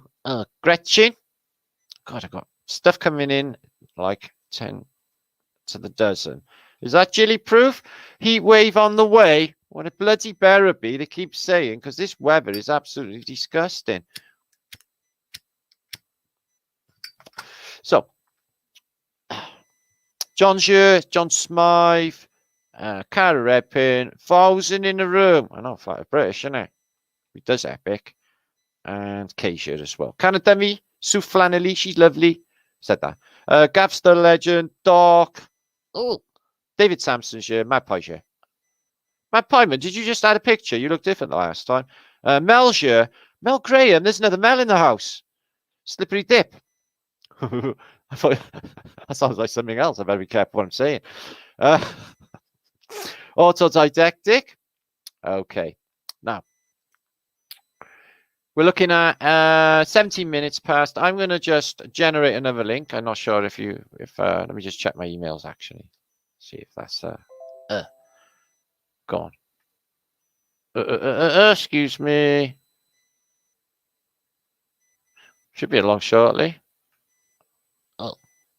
Right, I'm going to share some more screen and keep things fluid, so to speak. And basically, I think we'll have a bit of music for a minute until RV turns up. So chill out, flat earthers. And I know there's a lot of people that are not actually yet flat earthers, but the truth is everybody is a flat earther. They just don't know it yet. All right. So I'm going to play a bit of tunage for you all. It's time to have a skank in your room. No, get up. Have a skank in your room. Feel good about life. Okay. Feel good about hugging. That's a good one. Okay. I'm going to just share screen and mute mic.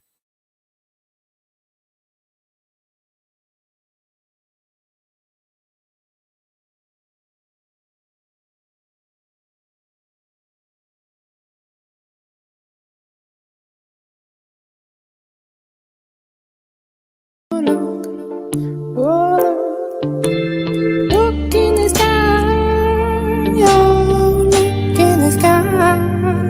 Can't you see a miracle? The stars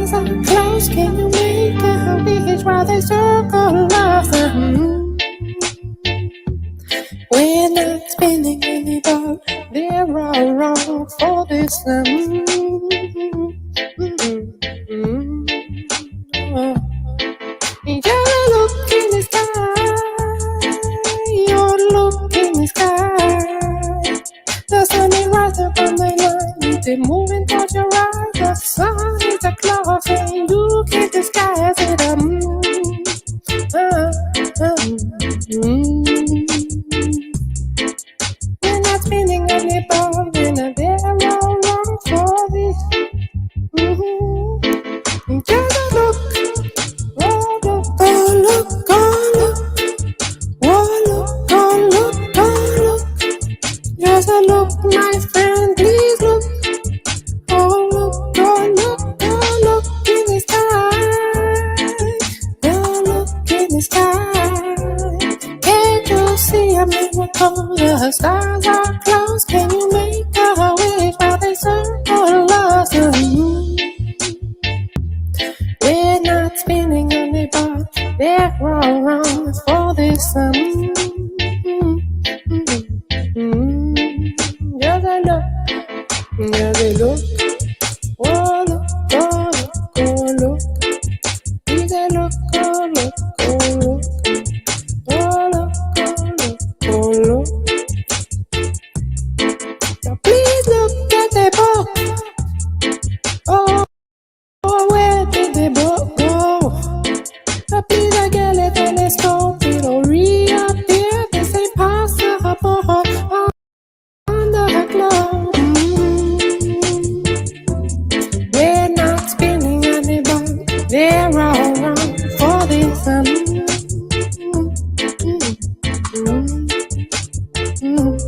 We're not spinning anymore. They're all wrong for this. Please look. Oh, look, oh, look, oh, look. Look, look in the sky. There's something rising from the line. Please look. It's a moving to your eyes. Please look. Oh, look in the sky. Oh, look in the sky. Can't you see a miracle? The stars are close. Can you make a wish while they circle us?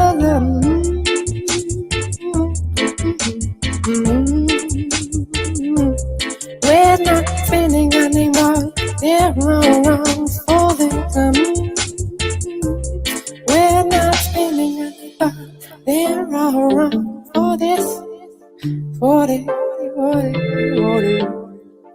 Just look. Please look. Please look. Please look.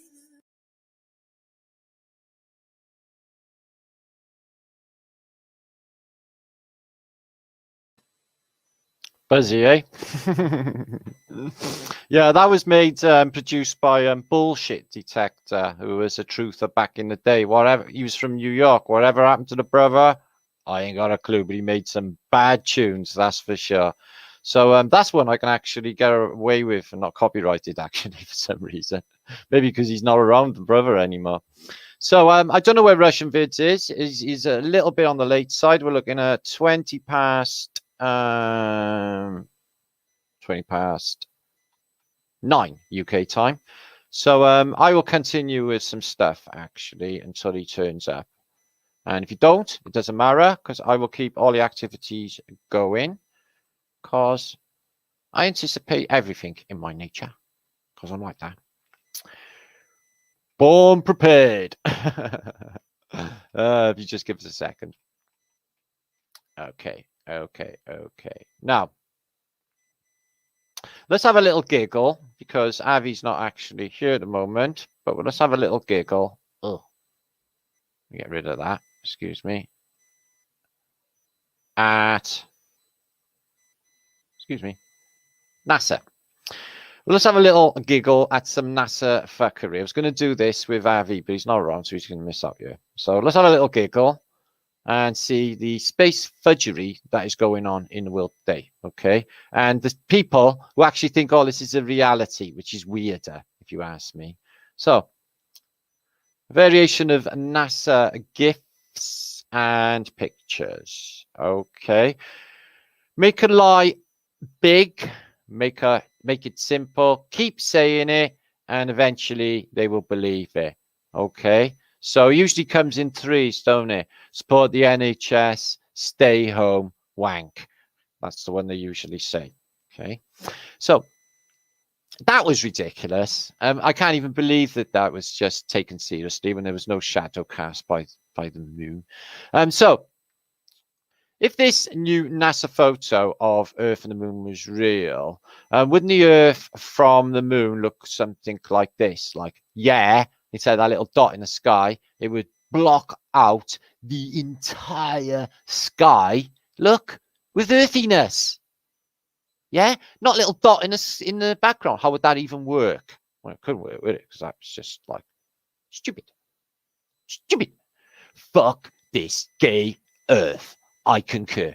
I concur. I'm just going to let that play because that's my feelings. Fuck this gay Earth. Every movie. Do you know I had a letter through the door earlier and it had like literally a globe on it and like all skyscrapers, you know, on a curvature, just taking the piss letter. I was like, chuck that in the bin.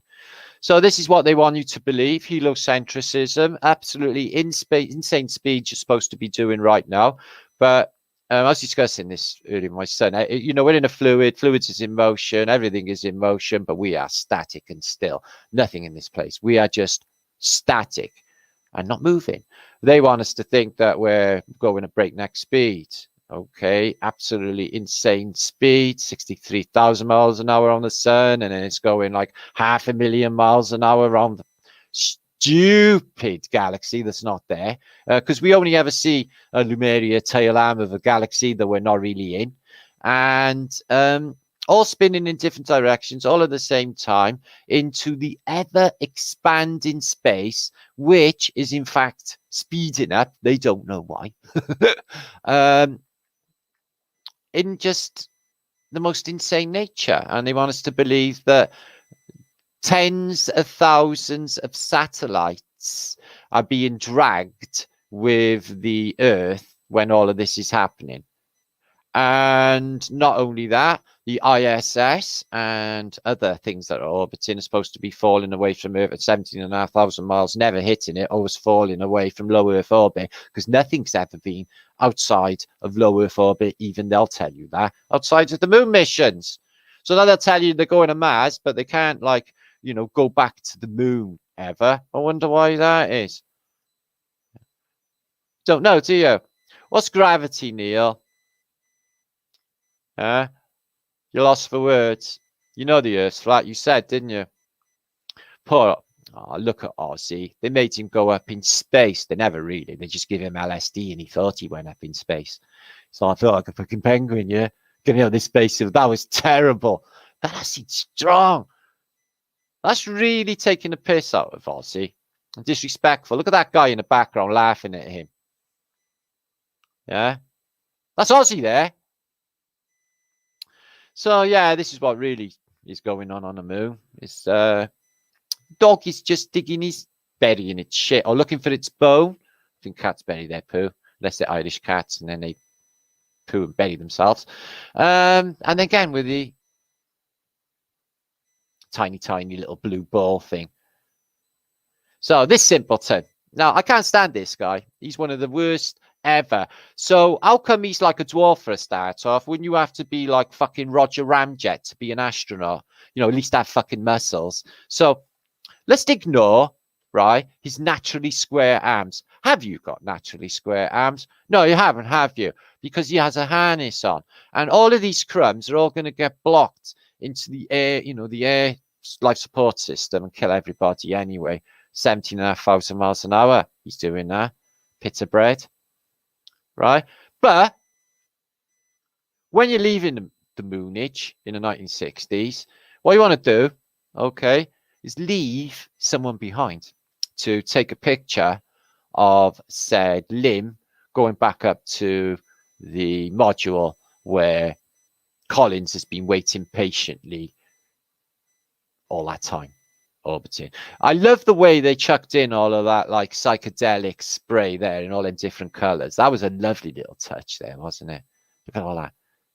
Yeah, nice little splash of trippiness for the moon at that time. They would. So here we go. Naturally square men. Okay, so they're doing the fish dance, pretending they're in like zero gravity, as they do. See all these buttons? Anyone could fucking kill you. Now, have you got naturally square arms? Have you got naturally square legs? Look, his legs, see the edge of the harness there, the line? Can you see that? The line?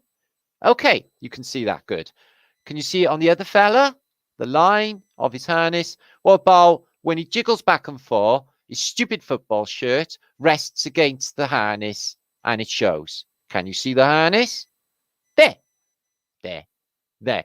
Unless he's a naturally square man, the shape of a harness. And one similarity you will always see, never, ever not on any ISS, is the belt and the shirt tightly tucked in to hide all of the harnessing gear. 1-0. Poof. So, two shit things, football and space. That's what should have happened. They should have been hit by a micrometeor the size of that. They still should, actually. Yeah, I'm falling in space. Life is difficult. It's ridiculous.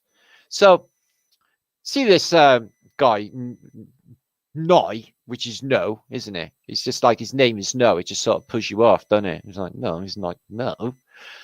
He's watching something magnetize him, but I literally think he's doing something under the desk. Look at his face. Yeah?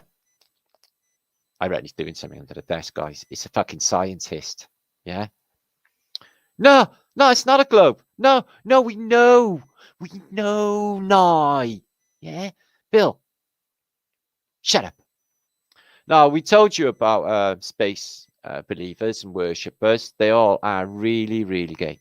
Now, Neil deGrasse, although he's got a sense of humor, does make you chuckle sometimes, not never. He is sort of very, very seductively stroking that rocket a little bit too seductively. He's giving it a little kiss as well, isn't he?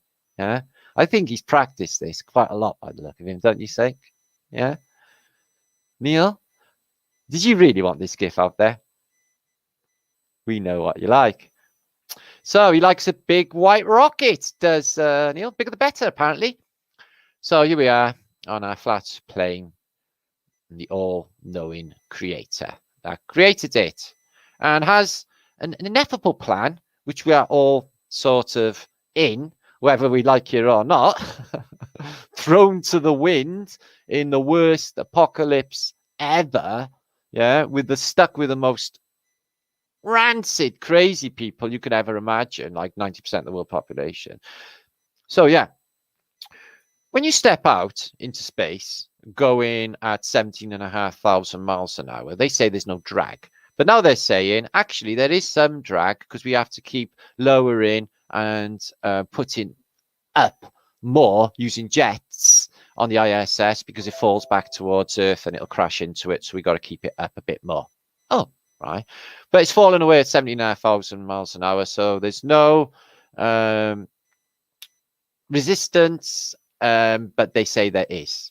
And now they're saying that the moon is actually in Earth's atmosphere. The atmosphere goes out into, I don't know, past the Oort cloud. They just make this shit up. But if you are going to step out, nothing will happen. Okay. And if you want to keep out the vacuum of space, make sure that your lid is made of some sort of material. Okay. Because the video of this flaps around in the wind or in the water because they're in a pool, by the way. Okay. In a pool. And nice white in his visor. I wonder what that is. So yeah, suicides on the ISS. Now, they would all die of diseases that didn't even exist because it would be so rancid and smelly. Again with the belt, again with the harness. And the water, the stupid stuff with the water and the hairspray. They just like, these are laptops. Yeah. If I was to pour some water on my laptop, it would just explode, wouldn't it? Yeah. And everyone would die, wouldn't it? So it's just, and all the wires. Yeah. You're definitely going to get your foot caught in one of those wires, guys. Think about it. Yeah. So here's Terry. I think they left him on his own. He was so boring. I wonder what Tim Peake does now. Probably stays at home watching YouTubes of flat earthers, biting his nails, worried shitless. So yeah, Terry.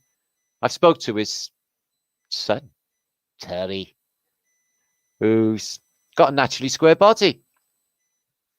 So, where's Russian Vids? Russian Vids, we've been waiting for ages. Where are you? Smile for the camera. It's okay, we're in water, we won't drown. There's a man behind us anyway, 2 men behind us, and none of them are actually in any breathing apparatus because they're behind the window of our swimming pool. Okay, now you understand space, all is explained. Meanwhile, at the equator, on the globe, just slides off. It's worse if it's upside down. You fall to the ceiling. Now, let's have a think about this a minute, okay? Let's have a think about this. Apart from playing David Bowie's Space Oddity on his guitar, now it's £80,000, $80,000 per pound in weight to take it up. Payloads are astronomically expensive because of the fuel and everything needed for the gravitons to leave the surely bonds of Earth bollocks stuff. So apparently, yeah, no problemo. Okay, he takes a fuck ton of weed with him up to the ISS. So straighties and normskis would be like, well, I don't actually want to work with somebody who's shit-faced all the time. Yeah, and his eyes look like he's shit-faced. So let's have a think about the ISS, which has a oxygen content at most flat because it's in a vacuum. Okay, apparently. So he lights his lighter to light his spliff or his bong. Yeah, and everyone explodes and dies. Okay, well, given the benefit of the doubt, he's got some sort of vape going on. And he gets smashed all day long. He does no work on the ISS. All right, what about the fumes? Yeah, do they just stay in the ISS? Where do they go? Where do they disperse to? Do you actually go into the toilet, have a crafty spliff, and blow your smoke out of the hole that's there like you do on a train? Yeah? Shh. Yeah, well, I think that's disgusting, Hadfield. Okay, to take how very irresponsible of you to take ganja on the ISS when all your lives are at risk. Yeah, you won't catch me doing that. So, Time Out by Reviro. And what watch are they using, or what map are they using? And there's a lot of high-end watchmakers which tend to use these.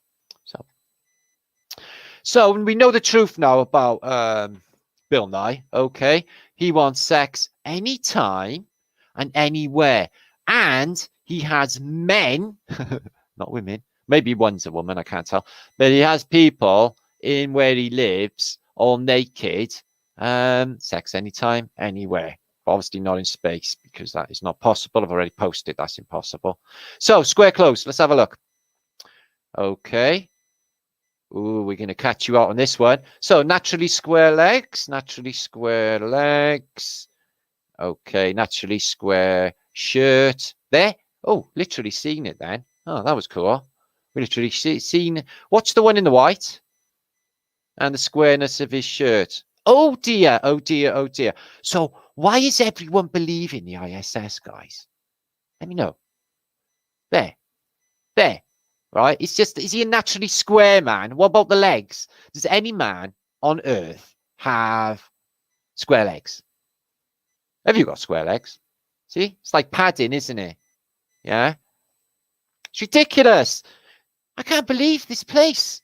Why are they just buying it? And these silly sausages as well, the women on the ISS. Oh, yeah. We dry wash our hair. This woman has got a bright red face. Do you want me to tell you why she got a bright red face? Because she's upside down is why. Yeah. And, you know, she got the, you know, something about Mary hair look going on. Yeah. A little bit too stiff, if you ask me. So, yeah, she's upside down in a swimming pool or in the pretending ISS, pretending she's washing her hair, because that's ridiculous. That could get caught in wires. The air conditioning unit over there, you know, that blows all the air out and cannabis smoke off Hadfield into space. Get it? Yeah. They have a vent for the steam to leave. Yeah. Don't worry. They recycle piss as well. They drink only Russian piss or Chinese piss, apparently. She does, anyway. So 170,000 foot up, amateur balloon. That's about as high as the amateur balloons get up.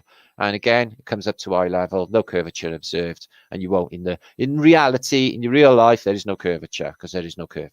The ISS travels at 17,500 miles an hour, 10 times faster than a bullet. Have a little think about that. Have a little think about that.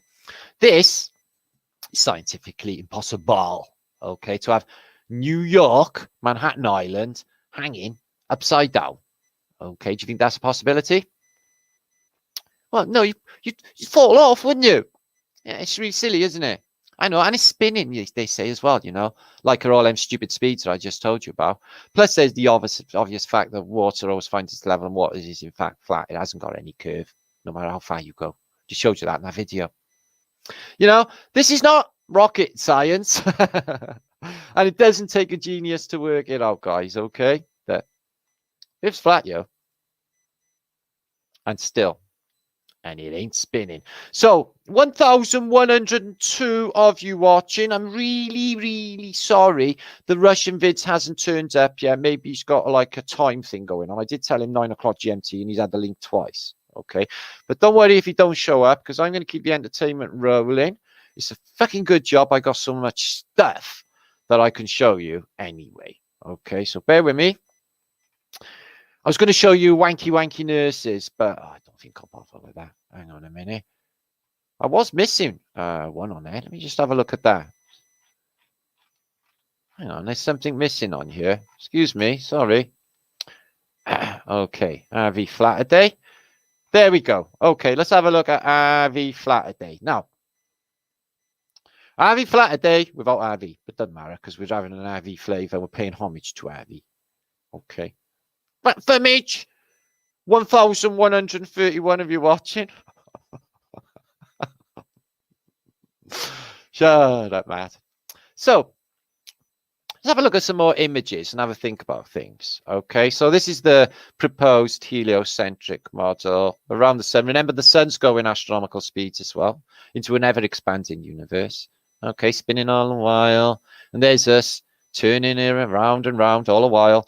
The many moons, not just one, there's many moons apparently, all fixed and orbiting. Obviously, it's in the same side of the one face, though, weirdly, 400 times bigger, 400 times away, with all of this circling happening. Complete impossibilities and stupid shit. Can't be bothered.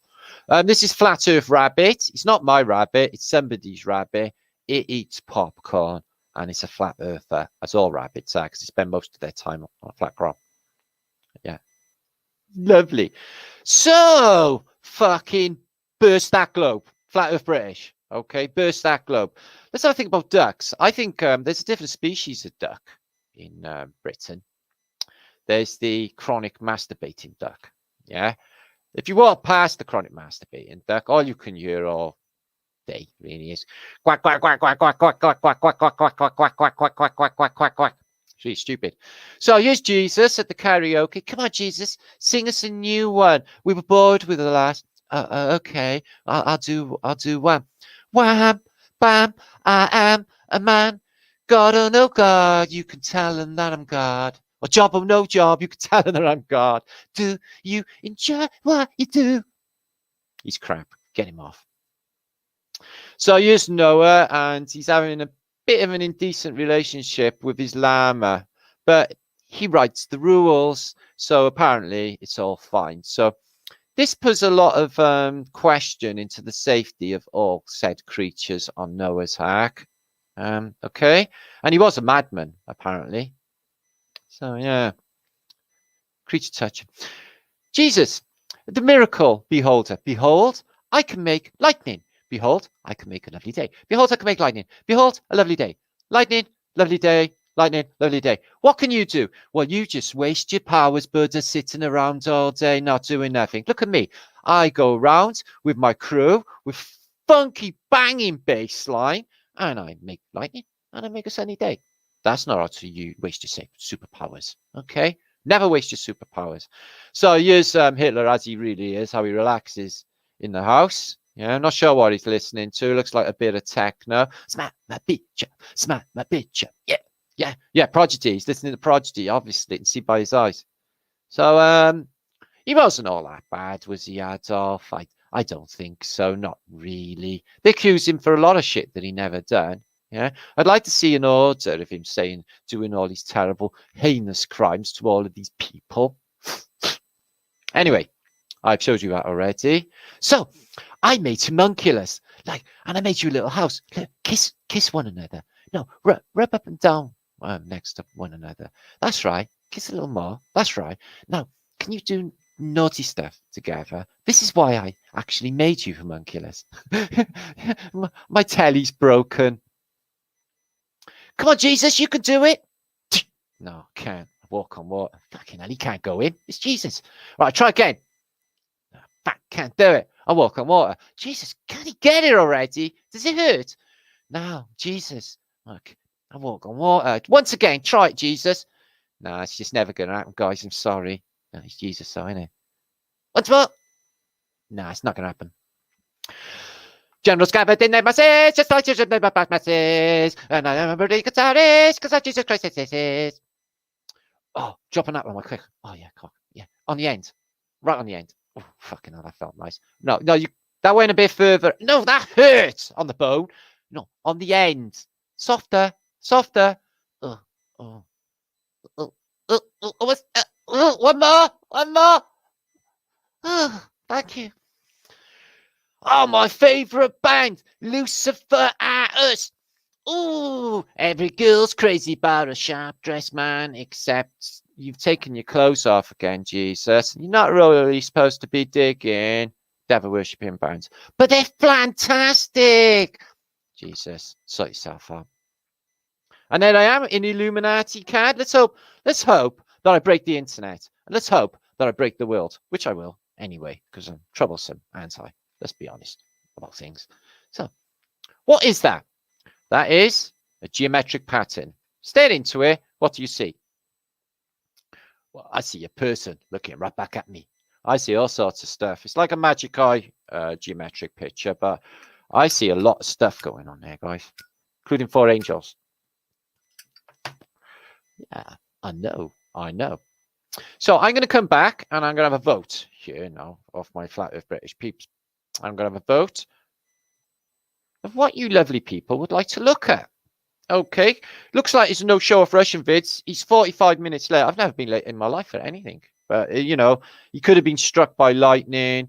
A juggernaut could have basically lost control at the lights, crashed into his room,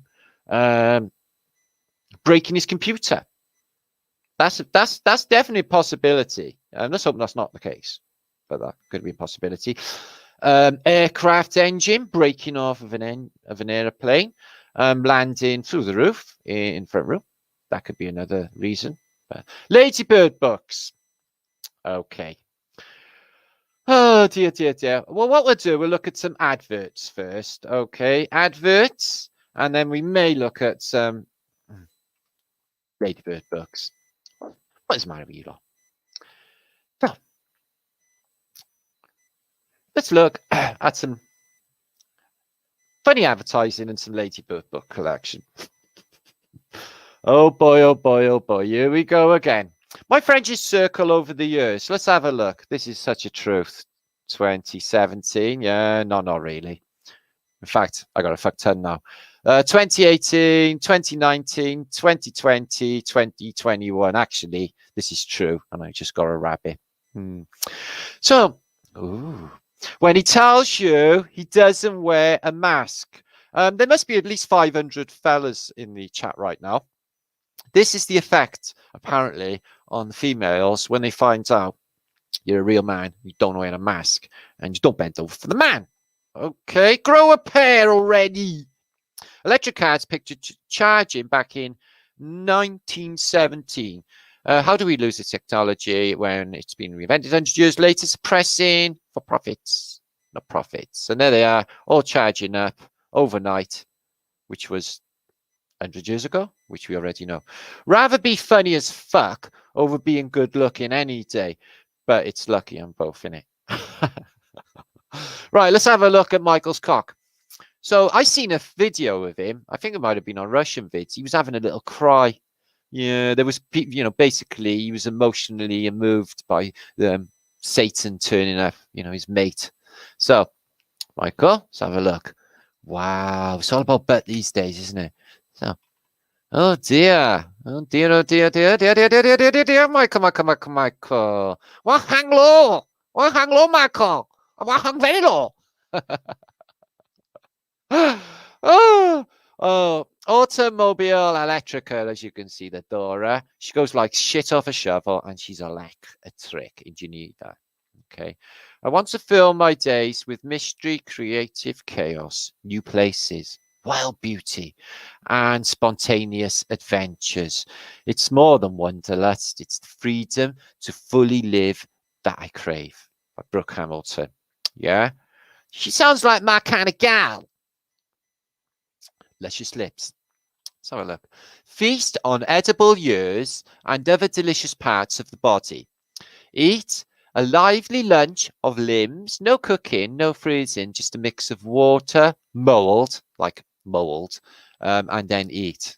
So basically, let's pretend we're doing cannibalism. Yeah, that's all right. Religion does exactly the same. There's nothing wrong with that. Celery. Oh dear. Oh, a health tip. Devil Chef. Nature's toothbrush for the colon. So, oh la la. He looks happy, doesn't he? Fiber rich. Pocketed in vitamins. Well, that's handy, isn't it? You wouldn't want getting infected or anything. Not with all that shit hanging around. So apparently, celery, in the past, you're supposed to like not eat it. You're supposed to stick it up your ass. Is that true?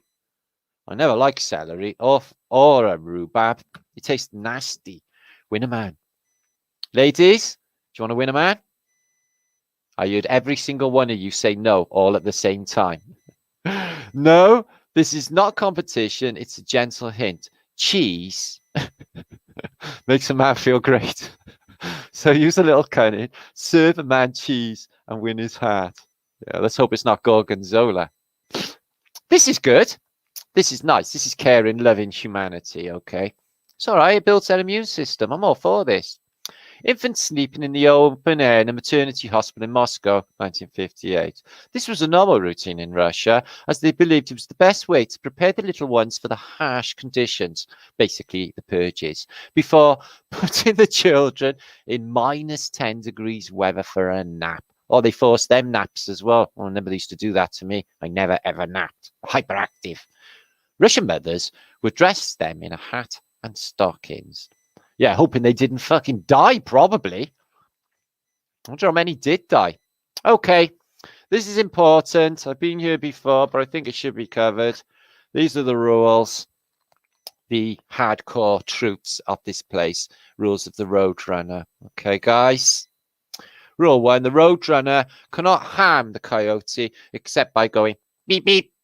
Rule 2, no psi force can harm the coyote, only his own ineptitude or failure of Acme products. I wonder if they actually existed.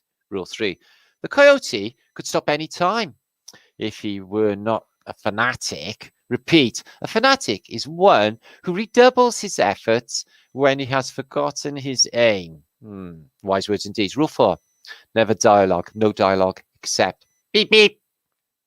The Roadrunner must stay on the road. Otherwise, logically, he wouldn't be called the Roadrunner. Oh, yeah, that makes sense. Rule 6. All action must be confined to a natural environment of 2 characters. The Southwest Desert of America. Rule 7. All materials, tools, weapons, and mechanical conveniences must be obtained from Acme Corporation. Number 8. And whenever possible, make gravity the coyote's greatest enemy. I think they mean density. Rule 9. The coyote is always more humiliated than harmed by his failures. Well, that's nice then, isn't it? Kill him over and over again. He's been dead more times than Kenny. Just keep bringing him back. Okay. So, I'm not sure. It's just a very advanced telephone of its day in the past. Like literally talks to you and shit. Keep these amazing 24-hour telephone secretaries on the job while you're out. So there's an answer machine and everything else in the past, before they said. So this guy's funky. Check him out. Don't know what he's got in his hand. Looks like a little pipe. Yeah. Okay. This Chinese man lived for 256 years. This is Lai Chongyang, according to A 1938 article published in the New York Times. He reportedly lived for 256 years. He was married 23 times. Wow. In different segments, fathering more than 200 children in his entire life. No wonder China is so populated. Wow.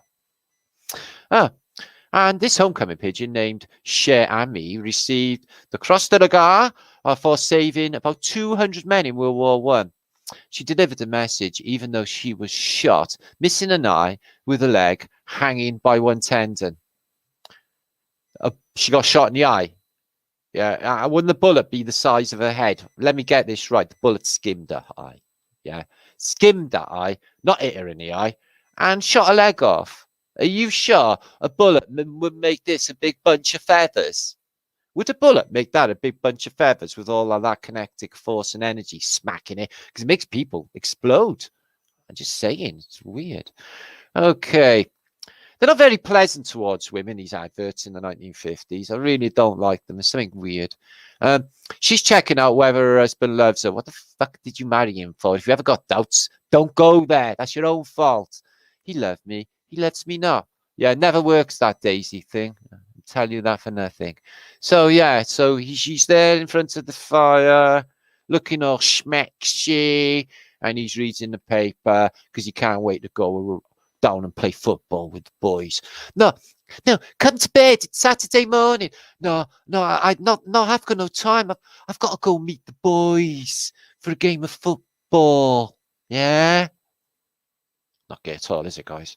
So, electrical engineering world. In 1962, the Italian magazine did a story about what the world would look like in 2022. I think they nailed it, guys. I literally seen this from a train a couple of weeks ago. In a pub car park, people were sitting in domes having a pint. It was fucking ridiculous to the extreme. So, what's in the cinemas? With You Forever. Oh, don't remember that. Sounds like a cult classic. Like forever. That's a mighty long time. I mean to tell you. So, soup on a stick. Tomato soup on a stick. I'd give that a go. I don't think that. You can get, dissolve 2 chicken bouillon cubes. Add water. So, chicken on a stick as well. Yum, yum, yum. Nobby says, body isn't his. Okay. So on 24th September, Charles Cavill walked into a temporary morgue and looked at the body, which had been identified as his. Nope, he said, that ain't me, and walked out. No shit, Sherlock. How'd you go and identifying yourself? Oh, yeah, we've seen these before. No, I thought they were for sprinkling, basically, icing sugar on your cakes, innit? But no, in the late 19th century, it was widely held belief that masturbation caused insanity. All right, that might explain it. And devices such as this were designed to prevent the wearer from touching or stimulating himself. Okay, and they were often used in mental institutions to stop you, like ducks, all day long. That's just the little ducks. The big ducks are drives you fucking nuts. Yeah, it ain't good when they're walking through city streets doing that in Wales. The ducks. I'm on about that species of chronically masturbating duck that I mentioned earlier. Yeah, terrible. People impersonate them and just go, "Did you hear that, Mom? Did you hear that duck?" Then it's saying, After the UPS began offering parcel post, numerous poor families used the service to mail their children to relatives. Yeah, that's perfectly acceptable. One girl was mailed to her grandmother 73 miles away for just 53 cents. So, yeah, okay, so you don't have to pay for a taxi. So it seems a lot cheaper. Just phone a mailman, stick it in a bag, take it down to your nanas, your grannies. Let the granny have it. Huh? No, that's terrible. I want one of them. I want one of these monkeys. I want it to sit on my shoulder. I'm going to train it to skin up, and I want it to live with me. I want a spider monkey, and it can ride around on my rabbit's back. Yeah, it would be like Wildlife on One in you. So the isolator. Okay, have you seen this thing before? Oh, the author at work at his private study, aided by an isolator. Outside noises have been eliminated as the worker can concentrate with ease upon the subject at hand. So they got these in China now, where they put like kids literally in sensory deprivation. They wire them up to like basically a thing around their neck that will like bizarrely explode if they get one wrong. So it's a bit like that Royale film, Massacre Royale thing. When you rampage through your grandpa's things and you discover he was a Jedi, yeah, well, we're all Jedis here in this crowd because that's nothing wrong, yeah. We all do the Jedi mind trick. These are not the drones you were looking for. So Hypnocoin's good. Not for me though, because you know I'm a bit strange and that would drive me nuts and all the wall starts wobbling. If you look at a Hypnocoin, look away, yeah, the wall starts moving. Fucking terrible. All right, yeah, no perviness at all. First use for X-ray specs. It's not to look for injuries or illness inside of people. Yeah, this would be the first use for X-ray specs. See-through ladies' clothing. Obviously, yeah. Saves you having to accidentally walk into the ladies' changing rooms at the swimming pool, claiming you got short sight. Oh, sorry, this is the wrong one, is it, lady? Oh, sorry, I'll just leave now, shall I? You know, that can happen in real life. See-through walls, spy pen. So again, you can literally get a pen, yeah, as used by Napoleon Solo. Many times, literally slot through a little hole in the window and you can see through their clothes and spy on them. Yeah, I was thinking like maybe I could. Do you think I should just phone up MI6 guys? No, think about it. I could phone up and say, yo, flat British here, isn't it? Yeah, can you make me a spy? Yeah, no, really, yeah, I could do like a male Manta Hari thing going on. Yeah, get them secrets out of them. Yeah, you can tell me anything. I'm Martin, innit? I won't tell a soul. Yeah, fucking give you all their secrets and the Russians. No, I want to give the Russians because that would be a double agent. So, beef lasagna made by Colgate. So they added extra fluoride, as you would expect, calcification of the pineal gland. So, electric masks, hats, and noses. Great fun protected novelties of the age. Okay, so they're quite immature as well, but you get like a buzzy nose, funny eye, pooya, horns, well, horny glasses, okay, and a buzzy finger. Have you ever been somebody shook hands with you and they've electrocuted you? Yeah, I don't think it's funny. I think it's stupid. So here's basically the food of the future. I know you think you're a vegetarian now, but one day you're going to be eating cat food and spam. No, I know you think you won't be, but, you know, things don't grow in the cold. Life with father is a lot more fun since we found spam. Spam, spam, spam, spammity, spammity, spam, spam, spam. What's it made of? I don't know. Eyeballs and assholes, I think, of pigs. They don't really tell you, but it's a delicacy in North Korea. Yeah, they eat that all day long in North Korea. The changing design of the Coca-Cola bottle. Here, it was probably about, 20% cocaine. A few other drugs in there, maybe a bit of meth. You get up to like sort of the Prohibition era. Everyone's on the fucking Coca-Cola. The booze gone legal, yo. They piled them drugs in, yo. Well, you get up to the 1950s and 1960s, they start to limit the old cocaine in the Coca-Cola because that was what it's about. The buzz was the Coke. And you get up to this era, it's gone completely shit. When you're in about 1975, though, or 1977, yeah, you can have an aspirin with Coca-Cola and be off your tits. It activates the cocaine in it. And just a little clue, but you can't go back in past to try this out to verify me in it. Verify it's true. Anyway, excuses. Ready-made alibis for reluctant spouses. Oh, I'm so tired. That's something that's never going to... That's one of the top 10 things that is never, ever going to be said. Another thing that's never going to be said is, oh, I'm going for a penis reduction on Monday. Yeah, I don't think that's something that's ever going to be said, really, is it? Oh, it's too hot. Too hot? Hot is horny. My mother will cheer. Fuck your mother. Not literally, obviously. It's too late. I got a headache. There's no such thing as a headache. It's all in the mind. Yeah. Sex is a great cure for headache. You'd be too busy thinking about other things, worried about your headache. So perfumes, Marcy. So yeah, I can't tell you that color because of Russian vids. Okay, but we can honestly say it's a tangerine. Okay, it's a tangerine. It's not a the word that doesn't rhyme with anything. Nora, don't laugh. This is serious business. Could you put in chat? Is that Avi Truth? Are you there, Avi Truth? Okay, we're in business. So I'm going to come back.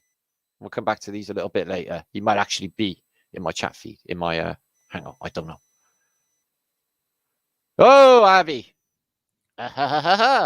All right, Martin. Sorry about that, man. Things came No worries, up, brother. and I apologize deeply. Sorry for this delay, but like the old saying goes, better late than never, brother. And I was in the background eavesdropping in and all the adverts you were showing from the past. I remember those X-ray glasses vividly as a child, and I wanted a pair. I did, and I do, and then well, not the Napoleon solo pen, but I had a little spy kit that had a spy pen in it as well. Yeah, yeah. They had many things in those, old wrestling magazines, comic books, in the back page, all these type of advertisements. But getting back to the reason, like things came up, and then, that's fine. It's absolutely fine. Yeah. We're all absolutely stoked, and we are so honoured to have you here, Avi. We're really happy. Don't worry about that. Yeah, I just try to bank myself on being on time and reliable, and I don't like when there's things like this happen. But this is life, and we just do the best we can with what we got to work with, and yeah, we can go on as long as you want after this. I don't know. You've been going on for 2.5 hours almost here. No, 7:30 I started, so 7:30, 8:30. Yeah, actually. Yeah, time flies. Time flies and having fun, brother, for sure. Yeah, that's what we do. Yeah, that's the thing. What we do in Flat Earth British community is we just have fun, especially in these epically weird times. And we just don't let it affect us. We keep our vibration high. If anyone sort of slacks behind and and has a bad week or bad feelings, we sort of support one another, so no one feels left alone in this craziness. Because how many people are just left alone here, RV, in their little worlds? And I don't feel like going out. Martin, I'm on the same page with you and everybody else here. Depending where you live in the UK, the US, Australia, it doesn't matter where you live. If you're a truther, it's going to be hard to find people in your community locally that you see eye to eye with. So this is fantastic. While you do your live streams, you have a tremendous following, tremendous amount of live viewers, and this is where we all can come together and discuss the nonsense that's happening in the world stage. But here's the major problem. People love their enslavement in this worldwide system. They love being slaves to the system. That's all they know. They don't know how to do any research. They were never taught that. So all they know is to obey, of course. So this is the major dilemma. People, when they're asleep, they prefer to stay asleep. It's hard to wake people up. It's like those kids. The mom wants to wake them up. Time to go to school. Nope, I want to stay in bed. The same thing with society. And I said it many times. Literally, adults are just grown children. And the parents are the government. And don't talk bad about their parents, and that's their government. It's absolutely crazy how much they will defend the government. I had a guy in my friend the other day, and it was like, I said, well, why did you have the jab anyway? And he literally it flabbergasted me, Avi. He literally said, well, you can trust your government. You can trust the government. It's like, wow. What? Wow. What? I said, these are the people that, sign orders to drop bombs on people and order deaths. Are you really sure about that? And I didn't want to touch about all of what what's really going on in this place. So, RV, I wanted to ask you, this awakening, all of these truths, these big truths that your good self started back in 2015, this level of truthing. We sort of knew something was coming down the line, didn't we, RV? We've been telling people for years. They've been telling us with the coding and, these events that have been happening have come into a point. And then everyone in 2019 was saying 2020, feeling it inside, that there was something coming, some sort of reset. And then, bam, everything that we've talked about, everything that we knew inside his shit right now. So in my Brian, that's when the truthers come into their own. We Yeah. need to wake as many people as possible now. I'm not sure what to think about the people who got the jab now, though, V. Is it too late for them? Yeah, that's the problem, Martin, is once people believe a lie, it's very hard to unbelieve a lie. It's like a CD-ROM compared to a rewritable CD. Once it's printed, it's done. You cannot print over it. And it gets back to what you're saying about what's happening and why we do what we do, going back many years. Myself, basically from the inception of YouTube, basically about 3 years after actually YouTube started. Wow. This is why we do what we do, is to wake people up. But the main thing I really want to focus on is the predictive programming aspect. You're talking about that time frame, Martin, of 2015, 2016, when the Great Awakening with Flat Earth. And the same time frame, there was this one man named Dr. Agus here in the U.S. who basically said, this is when I'll just call it another bug back in 2015 timeframe in Africa. He said, Ebola. I don't know if I could even mention that, but Ebola. When Ebola was, in around Liberia, quote, around Liberia, that time frame, they had all these banners everywhere saying Ebola is real. Like, you have to tell the people because it's not effective. So you got to get in the mind and tell them it's real all over Liberia. Ebola is real. But the point, getting back to the doctor, Dr. Agus on CBS News here in the U.S., he specifically stated, how Ebola is going to spread because the world is flat. And Ebola is one of many viruses. I've seen it. Yeah. It was brilliant. Yeah. So, they're literally around that table. Yeah. And he says it twice, doesn't he, Avi? I think 3 times, 3 times. Yeah. But the thing is, they must tell us, just like Neil deGrasse Tyson, that stuff is flat. I said it earlier. He said it, didn't he? He said, that shit's flat, yo. And Bill Nye saying we lived in a contained system. So they're always giving these Easter eggs. And the normies are going to say, they're still ball earthers. But literally, they know the truth. And they're just mocking the mindless zombies. And, people have to remember one little sentence that Neil deGrasse Tyson said during the same, I would call it a press conference, more like a presentation in Austin, Texas, back in 2014. He also mentioned that you've been lied to by your school textbooks. And that's one thing that's kind of flown under the radar, the same presentation when he said this stuff is flat. So that's one thing I really spotlight and include in my presentation when it comes to that Neil deGrasse Tyson dropping the truth bomb, literally for all to see. Wow. No, I don't remember that. I remember him saying this is flat, but I didn't remember that. Yeah, he said that during the same, it might have been, 5-10 minutes before that, talking about, he's setting up this stuff is flat when he states you've been lied to by your school textbook. So that's a very important aspect that I've shown it in videos, but very few people have, unfortunately. Oh, I remember that so well. Yeah. Mind blowing. Well, the thing that's funny is, of course, Felix Baumgartner is saying how he saw the curve of the earth. And he specifically stated that. And then, Joe Rogan, when Neil deGrasse Tyson was a guest on his podcast, told Neil, but you can see, of course, being Mr. Anti-Flat Earthers, but you can see the curve from the airplane. And this is the funny thing. This is 2 years after Neil deGrasse Tyson said about Felix Baumgartner's, edge of space jump. You can't see it from that height. That's right. It was 128,000 feet. Well, Neil deGrasse Tyson never bothered to correct Joe Rogan about, a 34,000 feet up in the air, plane flight.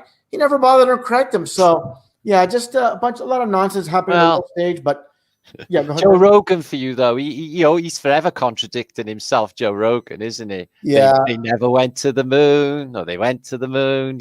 First he'll do whatever they tell him to do. Well, you see this with a lot of now it's ramping up. I think that they're just spilling the beans. I think it's so clear. you know, look what Buzz has been spilling the beans, haven't he? You know, when he had that conversation maybe a year ago, that little girl, he said, Yeah. we never really went to the moon. But then he basically confused it a little bit, I think, to cover his tracks a bit later on. But yeah, well, you know, that's the thing, Martin. Sorry to step on your toes there, but you're exactly right where, you know, he literally, you know, is talking about the moon landing event, so-called event, you know, what went down then. yeah, Again, it's just like Neil deGrasse Tyson and Bill Nye, the lie guy.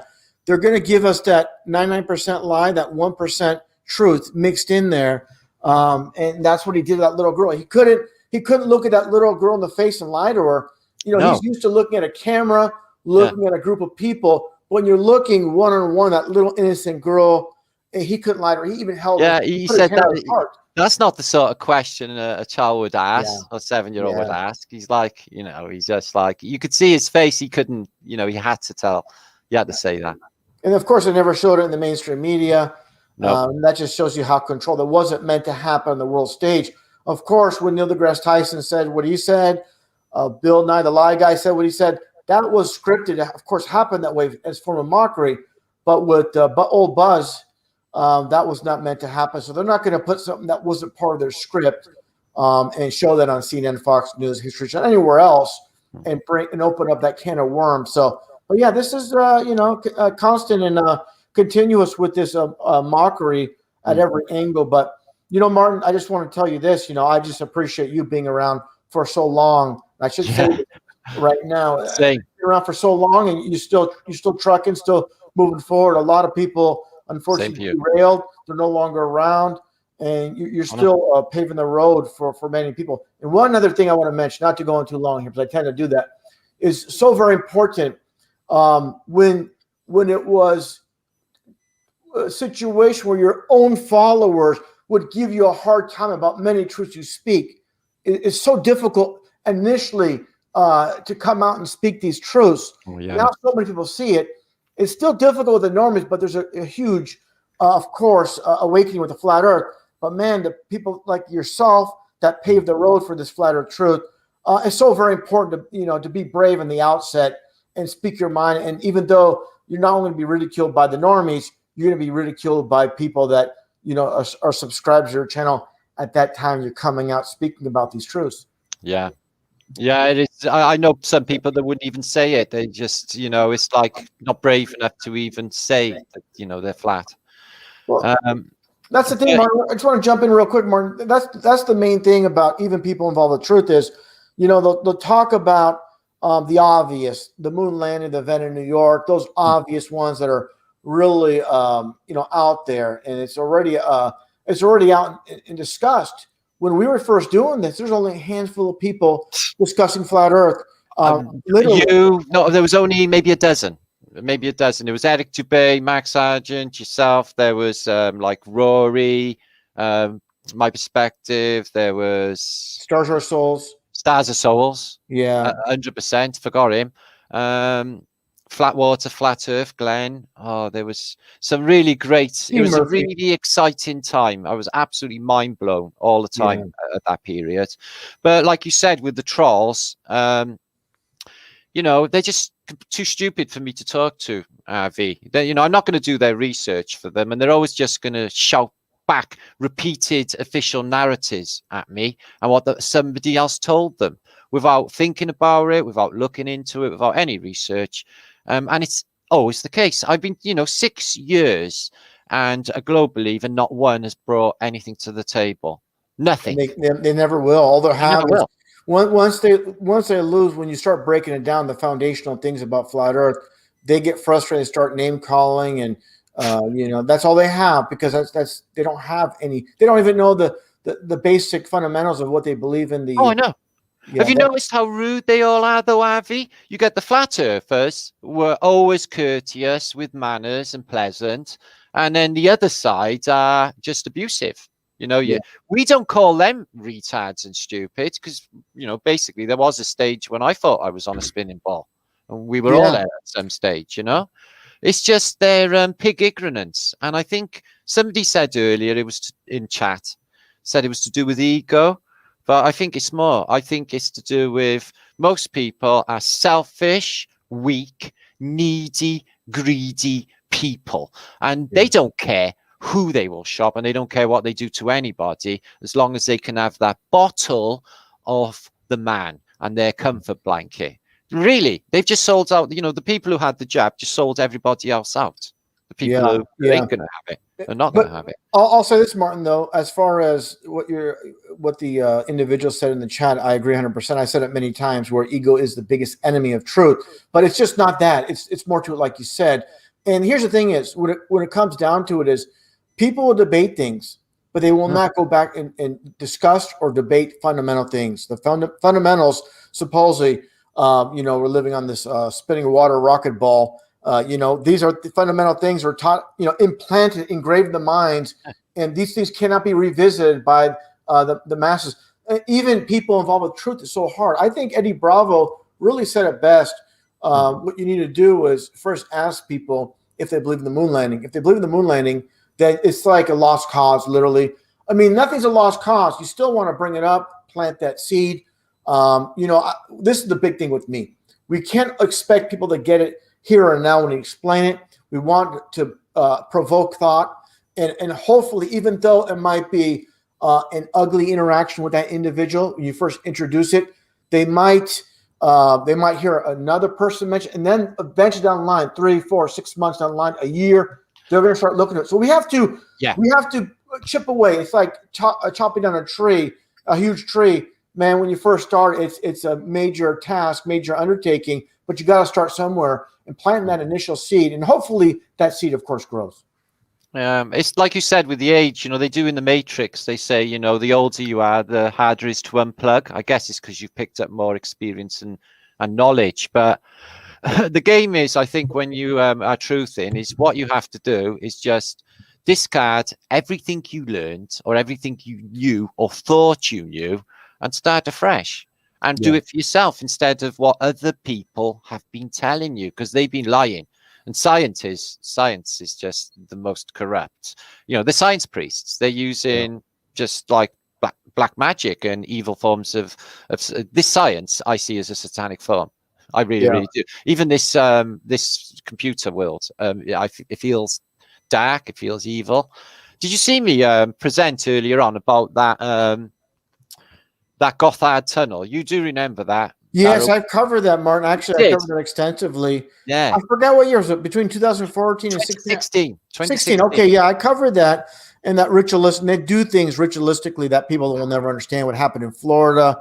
Yeah. But they never do things for one reason. It's ritualistic, like things that people do not even consider. That I look very, very deep into things, like that one event in New York we all know from decade ago, over a decade and a half ago, where they had that ceremony a year after, and of course you see the all-seeing eye, the people gathering in a circle a year after that ritualistic, but they're playing the Scottish bagpipes, the Scottish Freemasonry, these little tidbit things that people do not even consider, that are implanted everywhere, every little detail, from the music they're playing to that all-seeing eye. And so a lot of people look at things at the surface, like, oh, this is a fake event, but they don't understand. Like, for example, that one school in the Northeast U.S., Sandy, where you had that the guy's first name and last name, RP, was their dual 33 names, and people that cover this don't even consider things. You got to look deeper. When you find something, you got to keep digging. You got to look deeper. Yeah. And a lot of people gave me a hard time, Martin, about the whole numerology aspect. It's not because I like to cover it. It's because they're doing it and they're putting it out there, coded, all these things right in front of us. No, do you know, like people like when you covered like Jeffrey Dahmer and people like them serial killers, always with the orange hair, always dressed in the orange jumpsuit. Yes. Why is it orange jumpsuit? It's just like unquestionable in my head. You know? That's an outstanding point. Like with the jailers, the prisoners, they wear the orange jumpsuit.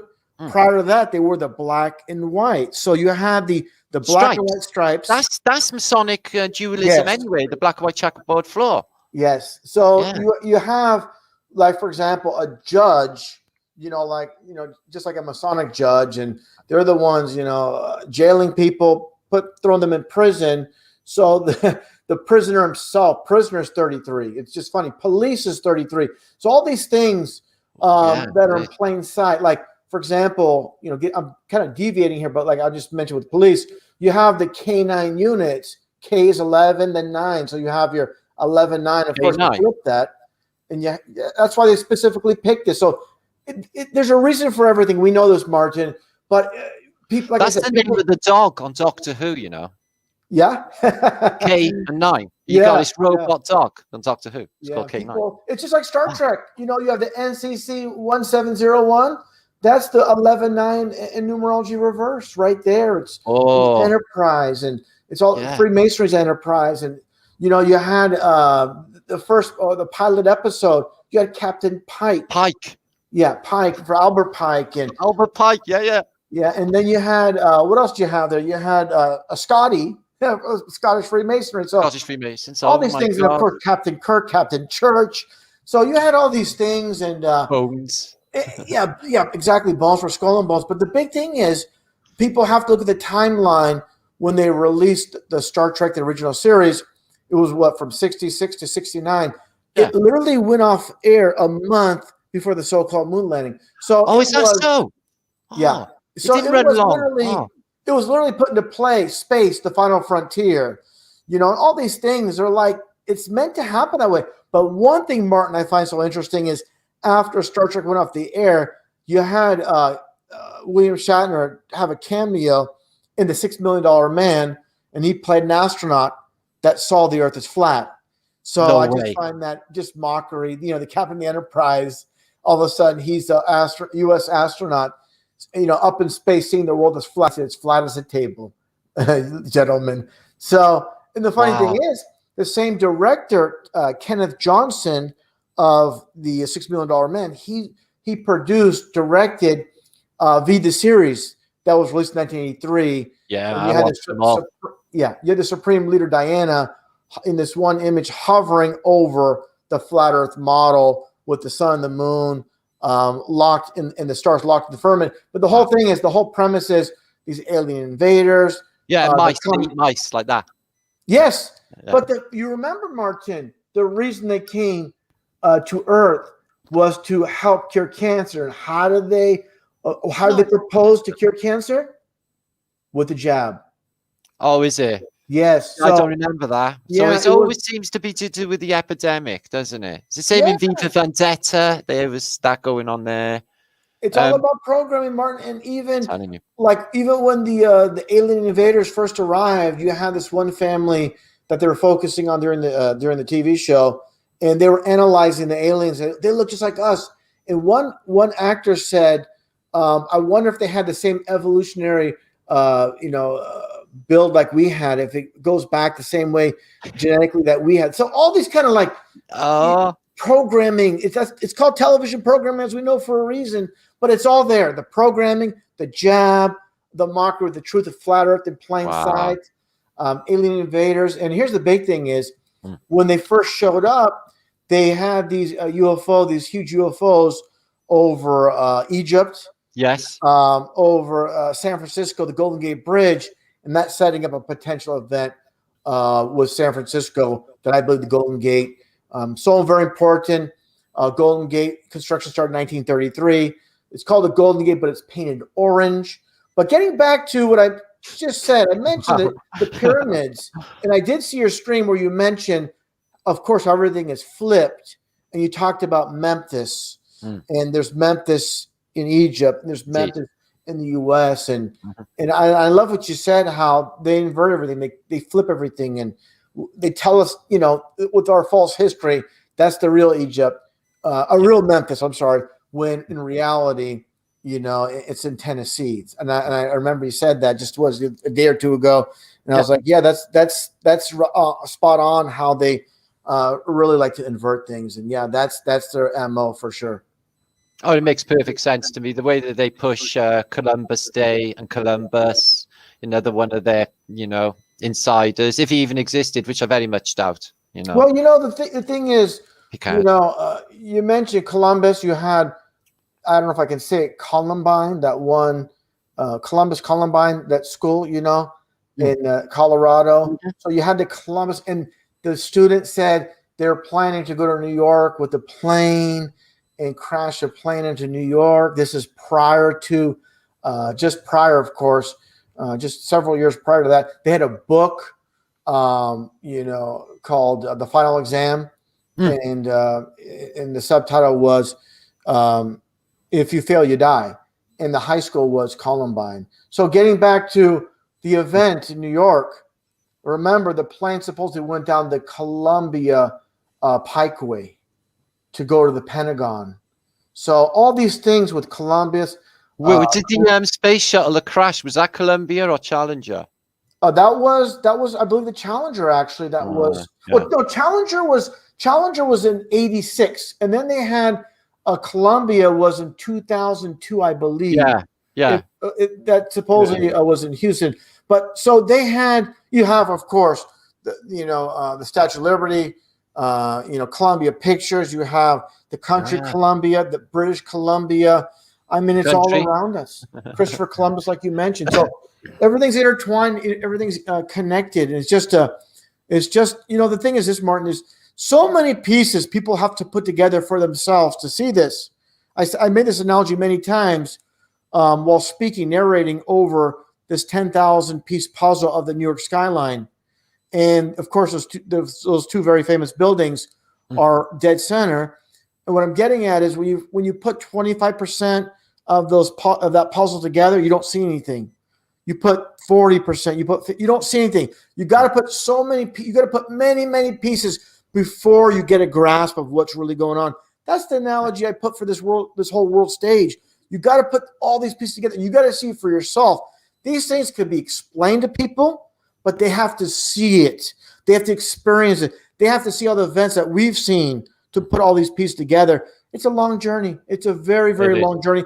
And the problem is there's no quote anybody on of course, TV that's a real true speaker that's going to lead people down the path of truth. So it's a very hard journey, and you got to be really emotionally strong because, of course, it's very easy to for people to be part of these groups in society. Being a sheep in society, it's very hard to stand alone. Even though a lot of us working together, speaking together, coming together, it's very hard when we're battling consensus, because in this world, consensus rules. And one thing I want to mention before, and I don't mean to go on too long, Mark, I want to mention this. One thing is mentioned about science and, everybody can't be lying and all this kind of talk. The best analogy I have is like fluoride. When all these dentists go to these dentistry schools and they're reading the literature about how the benefits of fluoride. This information has been passed on from generation to generation. The CDC, their pamphlets saying how safe it is. So it's not like all these people are into this conspiracy and they know it's bad. They're just pushing a lie that's been pushed on them, and they're just going with the flow. And if you go against the grain, and even there might be dentists who know it's the same for academia and new information, and they don't practice science, because if they practice science, they would go forward instead of just static on any field, which they've done. Absolutely. And the big thing is too, people try to argue about like fluoride. There's fluoride naturally occurring. The fluoride not that we consume. I'm not using damn fluoride toothpaste, but the ones the zombies consume is put in their mouth is a byproduct. It's not a natural occurring fluoride. So this is a huge difference that people, they try to like rationalize and, I'm too smart to be deceived. I've been using fluoride my whole life and I'm fine. Well, this is the thing. It's just like cigarettes, just like so many things. It's a slow death. It's not like overnight. That'd be too obvious, of course. So this is their way of doing things. Oh, yeah. They mastered at the slow kill. Well, it's like McDonald's. It's like McDonald's. I don't mean going too long. I'm gonna stop right here when it comes to how they love to warn us. And it's we have to take responsibility for ourselves. Like people going to McDonald's or KFC, they have these, or Starbucks, they'll have these little warning signs everywhere saying food in this establishment are known to cause birth defects, cancers. And while you're standing in line for your Big Mac or your Starbucks, you see it on the wall, you just ignore it because, I go here all the time. and I'm fine. Well, again, it's a slow kill.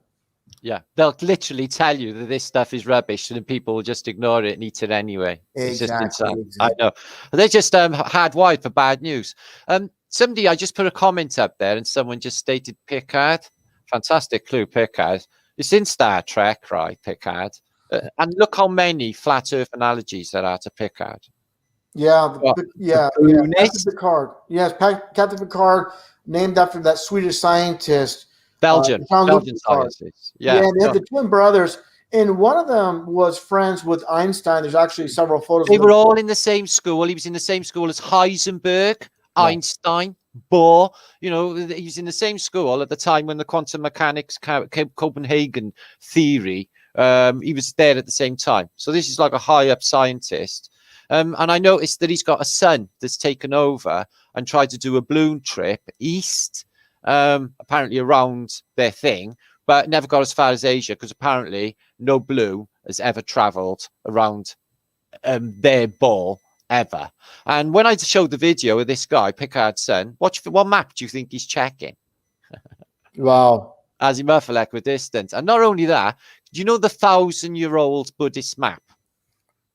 You know, I've seen, it's been a while since I've seen it, but yeah. Right, well, it's got all continents outside of an azimuth. Yeah, I've seen it. Yeah, that's right. Right, well, it's supposed to be found in a Buddhist temple, 1,000-year-old. Anyway, we refer to it as the Kabawashi map. Kabawashi is a character in Star Trek. Oh, wow. I didn't know that's one. Is that from the Next Generation or?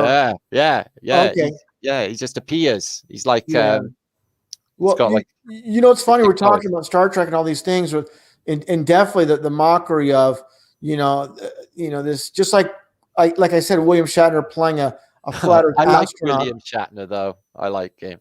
Yeah, and like I said, with William Shatner playing the flat Earth astronaut, then you have Picard named after a flat Earth scientist.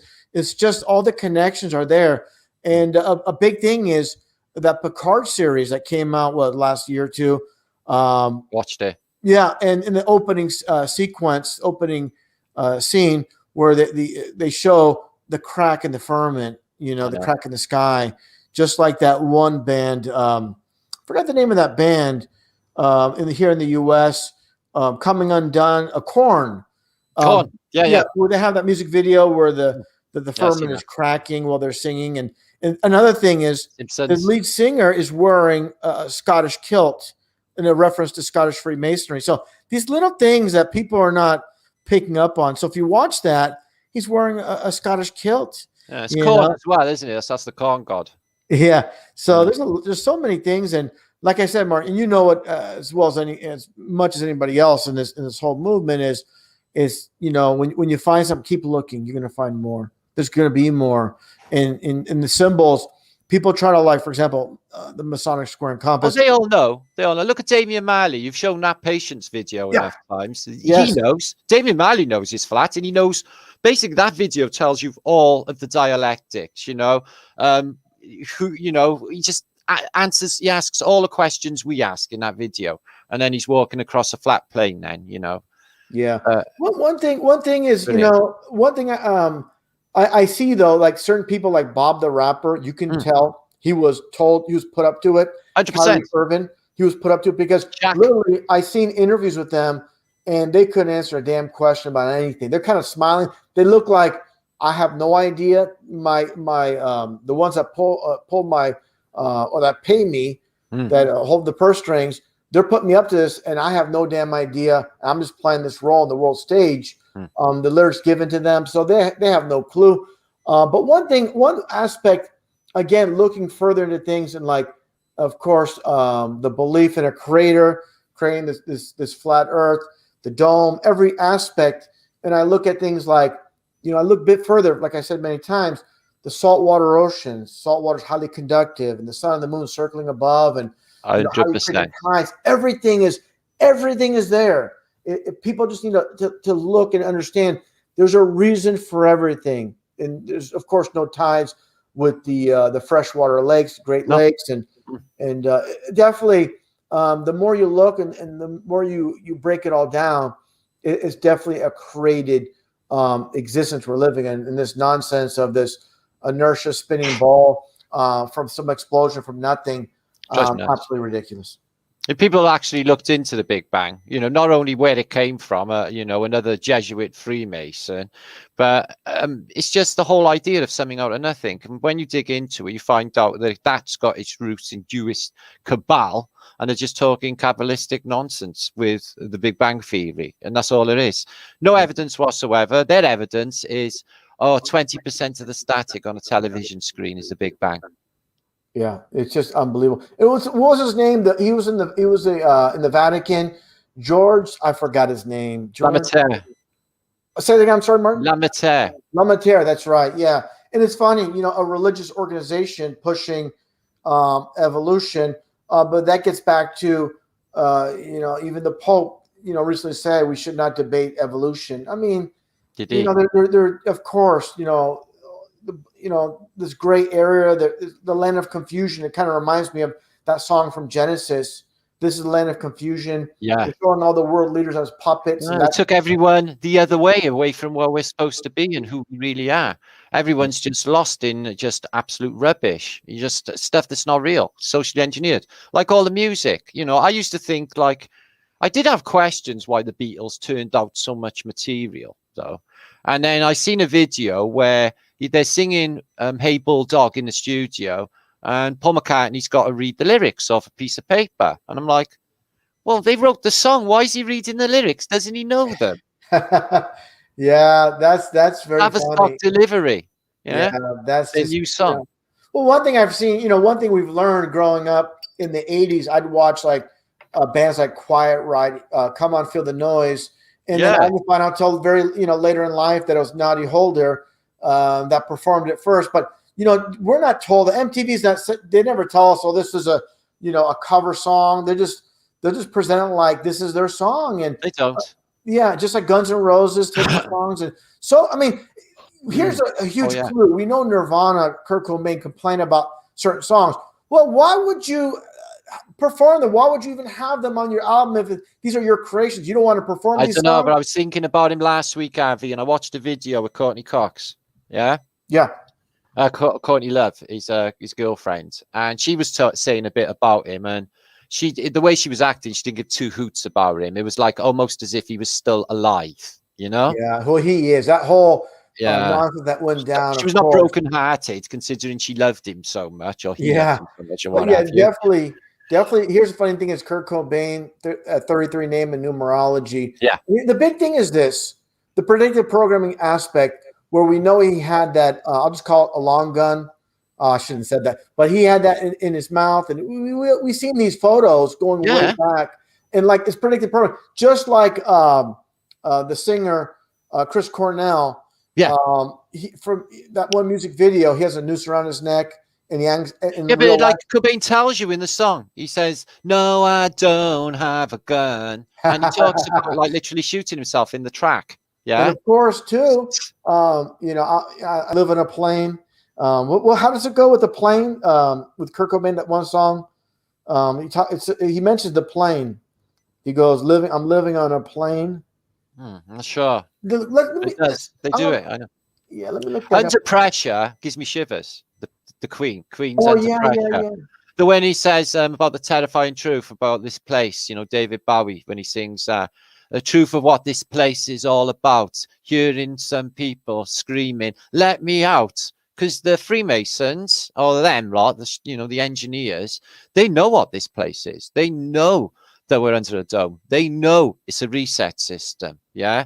I always wondered why they treated this place so nihilistically, you know, with pollution and just treating the seas and people like crap when I was younger. But now it makes perfect sense. To me now, it makes perfect sense.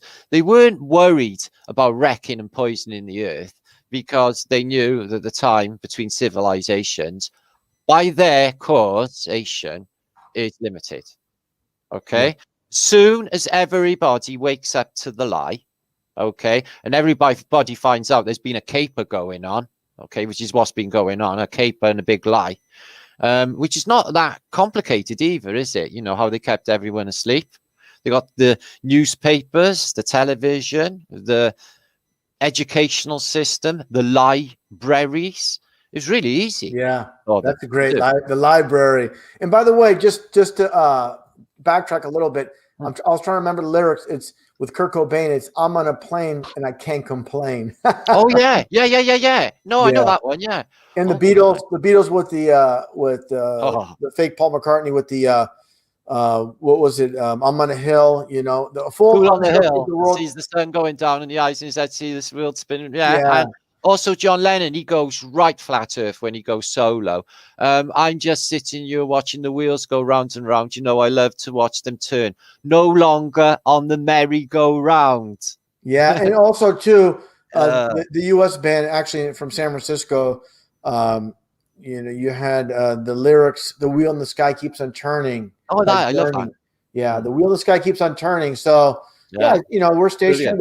The wheels, you know, the sun, moon, the stars keep turning, and they're literally putting it in our faces, and people are like, have no clue. Oh, honestly, no clue. since this pandemic and the reset, honest to God, a lot of the stuff I'm listening to now is just blowing my mind. You know, like I'm listening like Talking Heads all over again. You know, Once in a Lifetime. Yes. You know, they literally tell you everything about this place. Water above, water below. When the money's gone, you may find yourself living in a beautiful house with a beautiful wife. How did I get you? Because it's a reset and the new populations, and they just take the old civilization. He's telling you everything about this place, literally everything. Yeah. Well, you know, Martin, one of the best lines, or actually not just line, chorus for the in a music a song, lyrics for a song is from Supertramp. Oh, I love Supertramp. Yeah, and the whole thing when but when all the world's asleep, the questions run too deep. For such a simple man. Yeah. You know, I know it sounds the century. Yeah. And please tell me who I am. You know, all these things. The foundation. Tell me who I am. I don't even know who I am. That's what it comes down to with people thinking they're monkeys living on a spinning ball. They don't even know who they are. Well, look at the cover of Breakfast in America when she got the orange juice there, and the towers are just behind the orange juice. Yeah, and you flip it too. You flip. Oh, I seen it. Yeah, you flip it. It's the the numbers right above the towers. Yeah, I they're know. right there. I know. It's mad. But the thing people don't understand, Martin, is this: they're thinking Supertramp creates the music. Supertramp, it's their they're creating the album covers. No, they're just handing songs. You perform these 100%. But how come 1972, right? The Crime of the Century, was a fantastic album. And they're literally saying, about the plan that's, coming in the future. And then all of these bands, Black Sabbath, all of these bands, literally, it creeps my skin out when I think about it, of everything that is coming, and they literally give them the lyrics.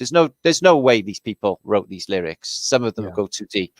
And they just haven't got the intellect, necessary. Well, so it's funny you mentioned that too. It reminds me, growing up, I'm just gonna be honest. I used to, San Francisco. I saw Billy Idol concert back in several decades ago, and I remember this one song that came up. I think it was about 1990, called "The Cradle of Love," and he sang a live version, and during the live version, he said, "This song is so cheesy." He just said, "This song is cheesy." In the original version, I forgot the exact lyrics, but he changed it. Like, why would you write a song and you call it cheesy? He made fun of the song because obviously it's handed to him on a silver platter. 100%. Yeah, it's just like, here's something too: the social programming aspect with Billy Idol. Funny you should mention him too, because I've been looking into him as well. He's a definite, Well, he's eyes actually, without a face. Yeah, that's one thing. I played that song, showing the people with the face diapers, and I played that. And the thing is, Martin, that song, I spent so much time believing all the lies. Yes, it goes on, and it makes me mad at truth. For knowing what it is, all these things. But brilliant the thing track. is, I point out a lot of symbolism to Billy Idol, and I had no idea he'd respond to me on Twitter with this official page. And I showed a concert in San Francisco where he has in the background on stage a lightning bolt. We know that's from the Bible, Luke chapter 10, verse 18. Where Satan, but the thing is, there was a crown on a lightning bolt. They put a crown on the symbol of Satan. So, Anton LaVey, he had the lightning bolt symbol prominently displayed. So Billy Idol, he confronted me saying, as I said, this is literally putting a crown on Satan's head because the album's called The Devil's Playground. So he said the Thunderbolts have nothing to do with Satanism. It's all about how I bring energy to the stage. He was pushing hard. And then I mentioned to him, I said, what about this? Because I was a big fan back in the 80s. I actually had a VHS tape. At the very end, they played White Wedding, all these songs. Classic reset song. Yeah. And then at the very end, the closing credits, and it said, in orange, by the way, in white text, it said, presented by Demon Entertainment. Demon Entertainment. So DEMANN Entertainment. Right. So all the things, but again, it gets back to he's a puppet on a string. It's not maybe his doing, but he's definitely participating. How much he knows, how much he doesn't know, that's up for debate. But of course, the people that are paid him to be there, and of course, the Billy Goat, like the goat with Freemasonry, it's all right there. Everything's in front of us. And the Idol as well. He is a fantastic band, though. The guitarist is out of this world. I agree. We're on the same page with that because I was the biggest fan going to his concerts, and then I never knew years later, a couple of decades later, I'd be chatting with him on something called the internet. Back and forth. That's crazy. I thought I had a message off Mick Jagger a couple of weeks ago in my emails. It came up in Mick Jagger. I posted about it. Really? When he did that video with Dave Kroll a couple of weeks back about the flat Earth. Yeah, you posted about it. I think that's when maybe I seen it first. And I basically left a comment. And my email address and say I think you should talk to Flat Earth British for your soul.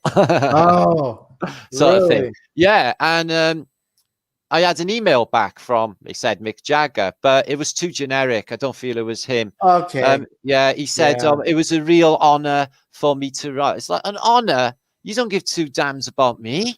And a loads of other pretentious rubbish. So I felt it was just somebody there doing his generic messages. Yeah, well, it reminds me of what's his name on the Rolling Stones as well. What's the other one there? Richard? Well, Keith Richards. Keith Richards. Huh. Yeah, he has like an official Twitter, but if anybody reads the fine print, it says he's not posting anything. It's just it's his people doing it. So as far as who's writing, and it could be a combination of both. It could be like, you never know. Someone could be like, they can have their son doing it for them. I just, go on my Twitter account and respond to people, keep a close eye, or they can have someone, of course, hire someone. Well, Joan Rivers, who tweeted for her when she was dead. Yeah, exactly. Remember that? Do you remember that? Yeah. On the New Year's Eve, she's tweeting saying Happy New Year's Eve, and it's like, well, you're dead. Yeah, she's not like, you've shown it. You've shown it. Yeah, and Roddy Piper too as well. Roddy Piper. I use his avatar. I use him on my avatar. Yeah, of course. He's behind me. Use Roddy. Yeah, but we know. Yeah, there he is. It's two. But we know he's a player on the world stage. He was a guest on Alex Jones' show, and the whole thing with They Live. You're not gonna. I said this many times. You're not gonna have a part in Hollywood as a director, a writer, producer, unless you're a Mason. It's not about 100%. And Carpenter as well. Look at the films that he's produced over the years. Oh yes, Big Trouble in Little China, all these things. Oh, classic. Big Trouble in Little China. I actually saw that in the theater. I love that film so much. I can't even believe how much I love that film. I watched it many times. But one line in there, Martin, that really stood out is when that older Asian guy, what's his name, Uncle Chen or whatever his name is. He said at that one dinner table, he says, "We're gonna bring order out of chaos," and that's of course out of Freemasonry. Of course, not out of his mouth.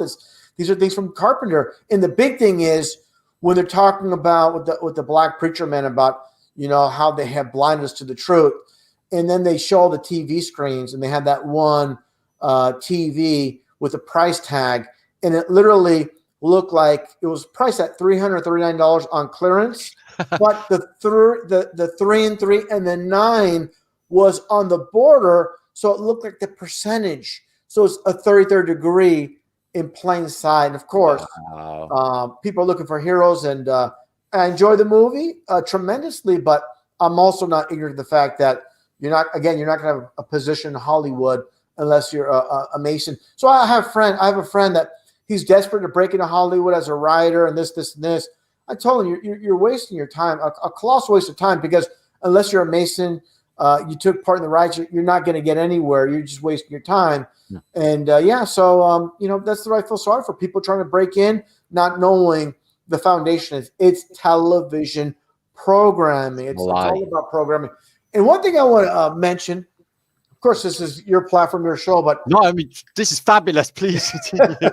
One thing, thanks, Martin. I appreciate that, brother, so very much. Everybody else listening in. One thing, we've got like 1,200 people watching at the moment. Oh, awesome! The more the merrier, of course.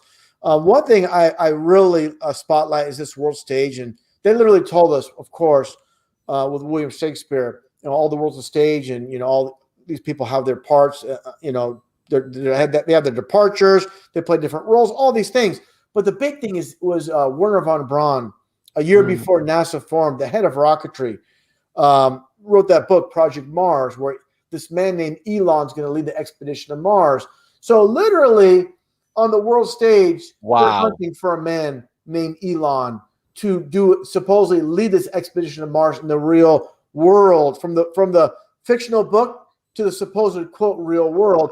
So they hunted as far as they could find. They found this man named Elon Musk, and we got to use this man in the world stage. He's perfect. So people think he's the head of Tesla, the head of SpaceX, when he's literally the figurehead. It's just like thinking. Well, there's a few of him though, because I've seen a couple of him. He looks different in so many. Some of them he's weighty and bald. Some of them he's got more hair and he's thinner. It seems to be a few Musks. Yeah, there's that's the whole thing is. It's just like, here's a little hint for us all.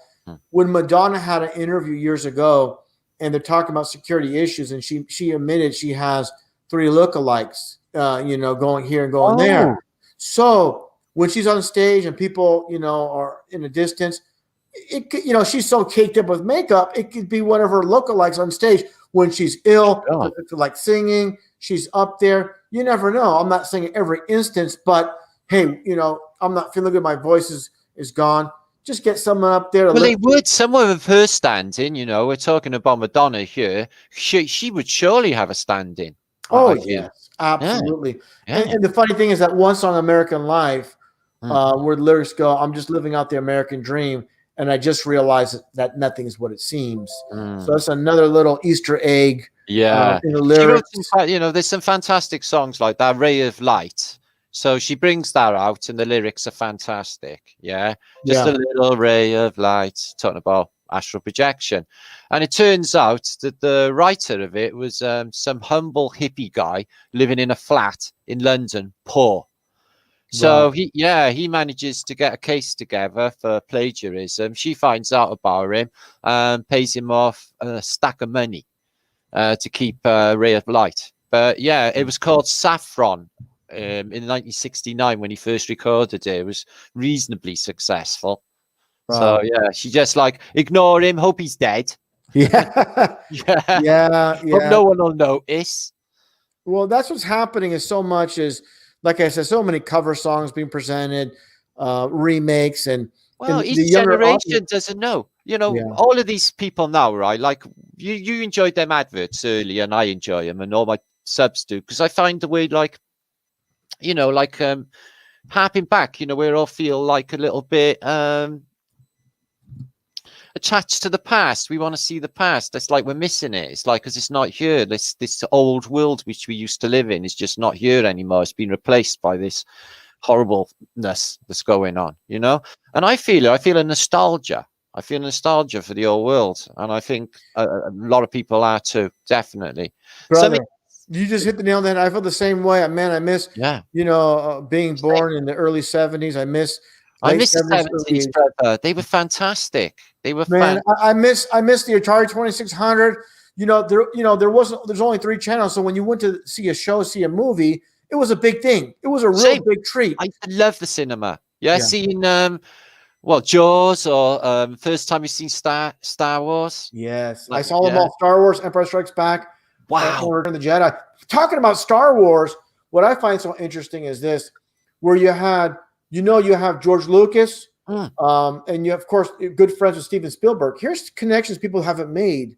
Hmm. When you look at Star Wars, the opening logo is a flat Earth model. So you're talking about a galaxy far, far away, a long time ago. But Lucasfilm, which is 33 in numerology, is a dome with the sun and the moon underneath. And they're putting the flat Earth truth before you watch this fantastical movie about aliens, deep space. So just like V the series, they're putting that flat Earth truth in there. Also, of course, good friends with Steven Spielberg. What does Steven Spielberg do? In Back to the Future, he puts a flat Earth clock. So they're all aware. They all know. And they're all putting it right in our faces. And people are just, if you're going to the movies like we when we were younger, we didn't know better. For entertainment, you're going to see the entertainment. When you go in with the eyes wide open, you're going to see these things. You know they plant these Easter eggs. You're going to find them. People might say, "Oh, if you look hard, you're going to find what you want to see." No, you can't. You can't find what it's not there. They put it there.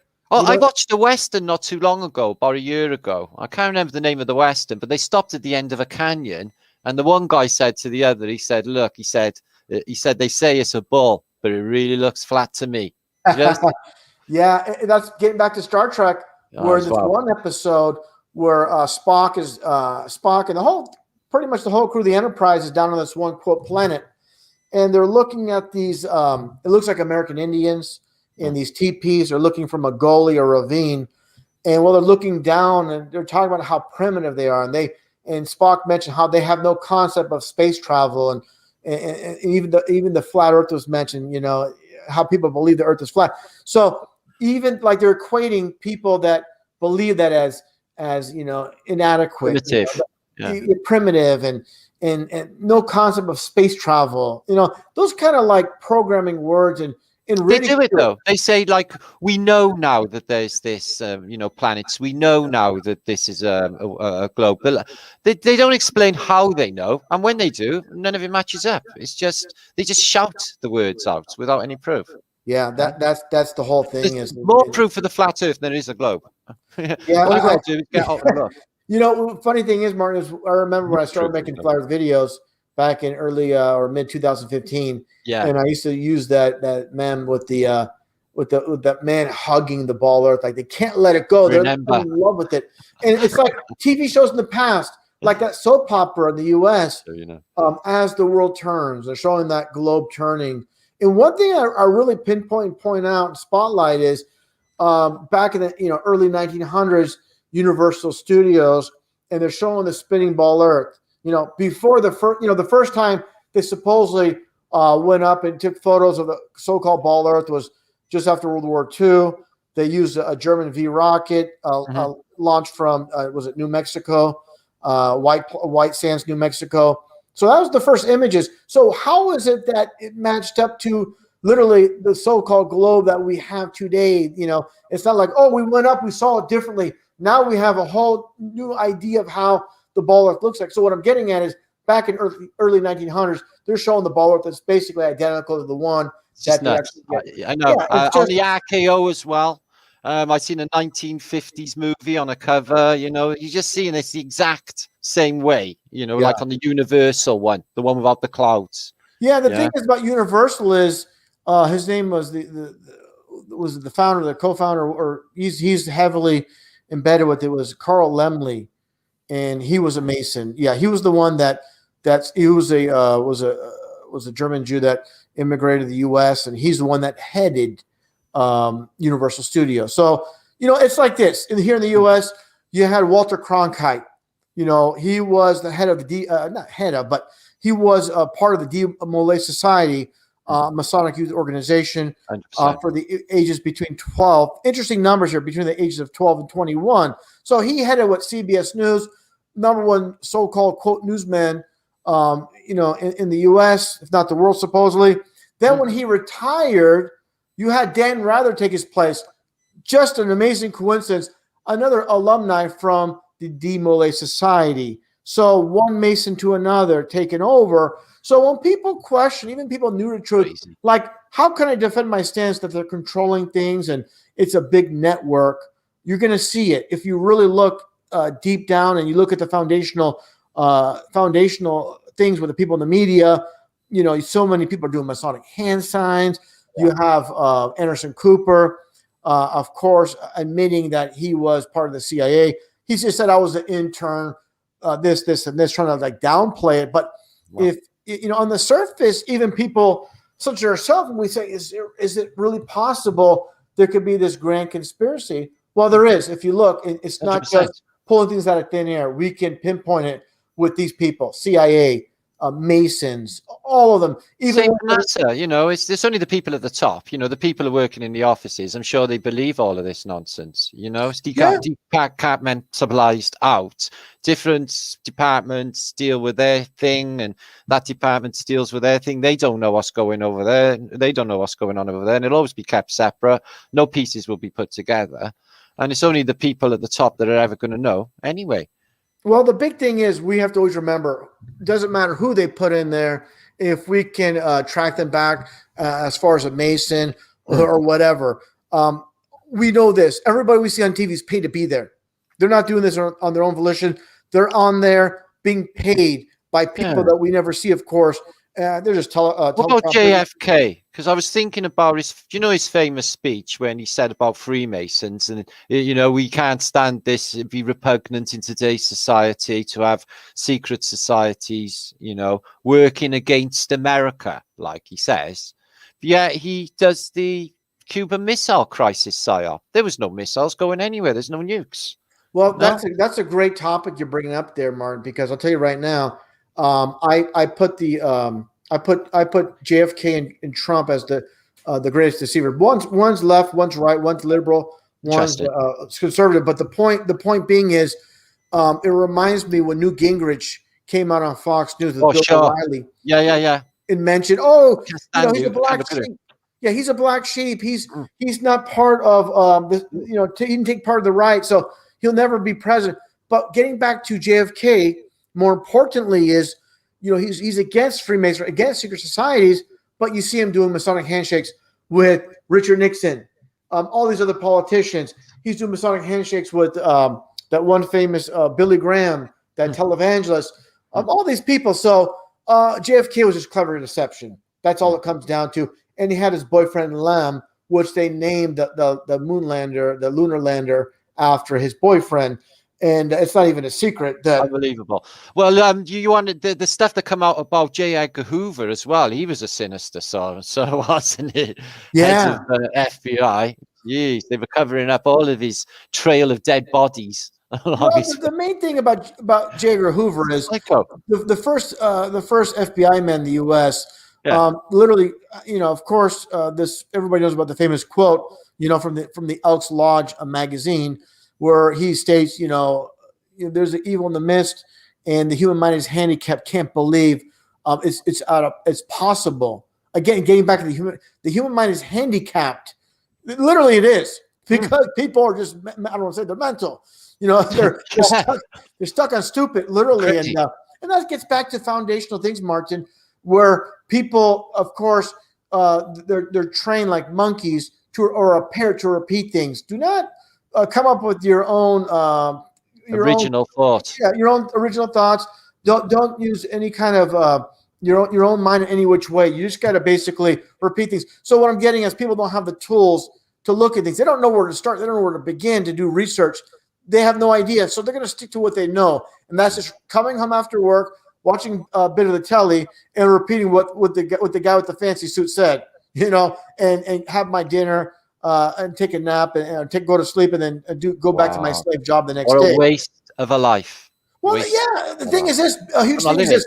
We're just making their lives more complicated in their estimation. We're making their lives more complicated, like telling them that the news is lying to them. Now they have to do their own research. They're already too tied up with their mortgage, their bills. I've heard this. This has been an argument with for years about people about flat Earth, but I still got to pay my mortgage, and I still got to go to work, and I still got to pay the bills. Which is a fair point, but it's hard. I got friends in the community. There's one here in the chat now who knows the truth and doesn't really want to support the machine or capitalism, but has to go to work and suffer it. But for a truther, a real truther, it's painful. It's painful to have to go through it. Well, Well, the thing is this, you know, the worst aspect I see with when you try to wake people up, they rather defend the ones that don't give a damn about them. We care. We're doing this because we care about our fellow men, women, and they're defending treasonous, lying dirtbags, dirtballs, and the people in the government. And Treasonous. that's the worst part of it. And we get heated fights. We get in heated fights with family, friends, colleagues at work. Friendships are lost over these scumbags that have completely deceived Pulled us. everyone apart from one another. Yeah, You know, yeah. there was a, you know, after, you know, what happened, 9/11, there was, you know, they were trying to keep certain peoples away, and they've been predictively programming us to not like Muslim or Arab people for years before, with like Popeye, you know, Popeye's going to go and beat up Pluto, just happens to be an Arab. Yeah. And you know, but now the separation now is terrible. You know, there is the it's just like Brave New World, Alpha, Gammas, and Omegas. They got the jabs who feel really cocky and all right about themselves now, but they still got to wear the mask forever. So they've achieved nothing, and now they want them to go and have another load. And now they're hearing the word that there's something deeply wrong with it, and now they're feeling unwell, and now they're hearing the word that people are dropping with it and getting really ill. And all week, that's all I'm hearing.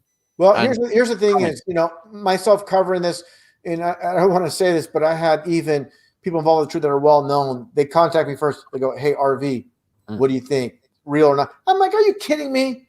Are you kidding me? This, you think this is real? You would even consider this real? You give me a break." But what I'm getting at is this: people need to remove their emotions from things and see things. They'll see things clearly. Remember all the people dropping. Emotion will kill it. It's because you got that attachment, and it takes you further away, doesn't it? Absolutely, brother. Absolutely. But what I'm getting at is with the whole thing in China. People, I mean, they had all these videos, people dropping like flies, and like it's not happening. Videos on YouTube.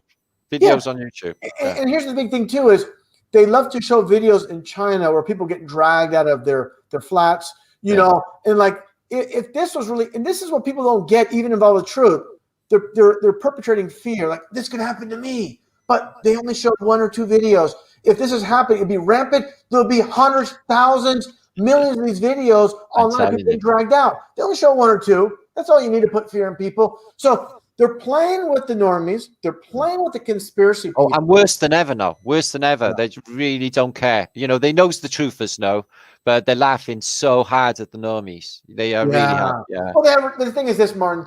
They might not like us, but they respect us for like at least saying we're Where do you think they go for their content? Where do you think they go for their juice? Where do you think they go for their commentary? They're not going to know what's happening, the zeitgeist of the people, okay, unless they come to the truther community and find out, because that's where it is. Well, Martin, you just hit the nail on the head there too, because back in 2015, when I did a podcast with PK, David Weiss, and I remember it.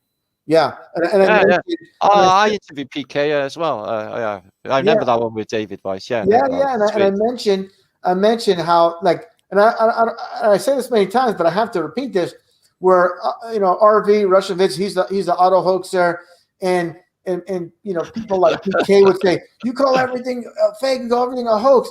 I said, "Look, PK, all these so-called mass shootings are fake." So what happens, getting back to what you're saying, Martin, is that I had no idea until like was a couple weeks later. I was sent a clip that audio portion was used in ABC News Australia, where they took a portion, obviously they're listening in, and they played that in the same to my friend. They stole a YouTube video on a movie.